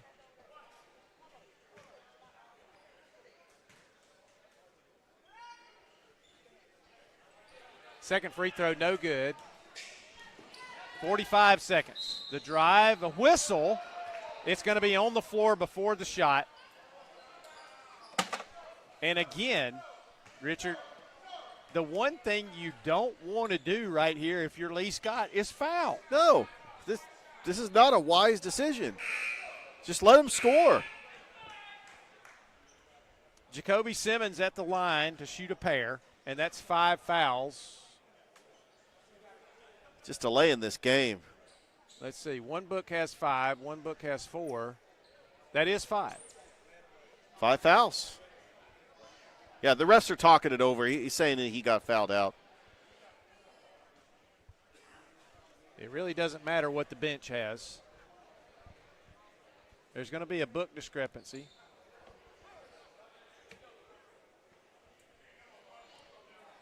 Don't forget, this is the 5th of 10th games today, day 2 of the Border Wars. We'll have 3 more games that we will not live stream, and then stay tuned for Glenwood Chaco. That will be later tonight. And I'm guessing they'll start right around 8 o'clock. They have figured it out. It is only 4 fouls. Oh, okay. So they put they called a foul on white 11, and I think it was given to red 11 in one book.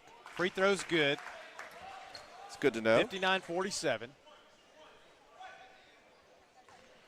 43 seconds to play in this one. Second shot is up and good. 59-48. Lee Scott gets it inbounds. Haley Down to Barrett Cook. Nice pass. They're just trying to eat clock. Yes, they are. It was just smart. Almost a stolen pass there. Haley's got it. Going to get it to Harper. Harper's going to be fouled. 25 seconds left in the game, 25.6 to be exact. That foul is going to be called on Kobe Jeffries. 2 shots for Hayden Harper. And he's an excellent free throw shooter, by the way, Richard. Oh, yeah. You know, like in the Almost NBA, automatic. 90% free throw shooter. And not – oh, man. You know, I've done that for football. The quarterback's playing very well, throws an interception in the next pass. Pitcher in baseball. And the second one is good, 60-40. Well, you know, I did it several times this year when I said, well, there's no reason for them to throw the ball anymore. They're up big. And what do they do? They throw the ball. They throw the ball. Yep. Justice Lewis with the score for Morgan County right there. It's 60-50. 12 seconds, 10 seconds. And they're just going to let this one run out as Hayden Harper's going to keep it in the corner over there as the clock runs down. 3, 2, 1. And there's the final horn. And your final score, Lee Scott, 60. Morgan County, 50. Good game, very entertaining game here today. Well played by both teams. Both teams have some excellent basketball players, and both teams will win more than they lose this year, no doubt about it. And, Richard, it's been a fun day here. Yeah, it's really been fun. I expect Morgan County, we might see a Muskogee County team face them in the 2A playoffs. I would This is a very good team. Absolutely. And then, of course, we're looking forward to seeing Lee Scott back here at the pit on the 17th of January. Absolutely. Lee Scott, would you say 17-2 now 17-2. on the regular season? Congratulations to both these teams. Very, very well-played tournament for both teams. Yeah. Morgan County goes 1-1. Lee Scott goes 1-1. A close loss to Chatco yesterday, a big win over Morgan County today. Morgan County defeated Calvary yesterday, and then they fall to Lee Scott here today. They go 1-1 in Border Wars. And as always, we thank Glenwood and Coach Dusty Perdue and all the folks here for allowing us to do what we do here for Georgia Alabama Sports Live. And what you got coming up next? So we got coming up next, we're not going to live stream this. We're going to end the broadcast. We got Marion County girls taking on Valley girls. That was scheduled to start. This is Valley Boys. This is Valley Boys warming up. They're going to take on Notre Dame. Notre Dame. Okay. That's going to be the 3:45 game. This is actually, and obviously it's already 4:10. So we're really an hour behind schedule. And then Beulah taking on Northside Methodist. The Chaco girls and the Glenwood girls were scheduled to start at 7. That's looking like it's going to start about 8 o'clock. So if you're planning on coming down to the pit to see Glenwood and Chatco, probably around 8 o'clock time frame, and then the boys probably won't start until 10 o'clock. Yeah, it's going to be close. Yeah, it's going to be a late night here at the pit. Just Ladies like and gentlemen, yesterday. we've enjoyed being with you since 9 a.m. this morning. Yeah, we had a fun broadcast. It was a lot of fun calling 5 games with you. You know, yeah, it was. We had a blast. Yeah. You know, It it didn't seem like that long, but we've killed a lot of time today. You know, 9 to 4, that's almost a full day's work, right? Yeah, we almost hit we're approximately 7.5 hours of the broadcast, and you know, it's been a lot of fun. I've enjoyed it, and as usual, we'll see you again soon. And don't forget to come back tonight for the conclusion of Border Wars. Noah will have the play-by-play action as Glenwood plays the final 2 games of the night tonight. Again, they are behind schedule, so don't expect them to be on time if you've got a schedule. And it'll be a late night here at the pit. Thanks for being with us today. We'll see you again next time. Take care, everybody, and Happy New Year from Georgia Alabama Sports Live.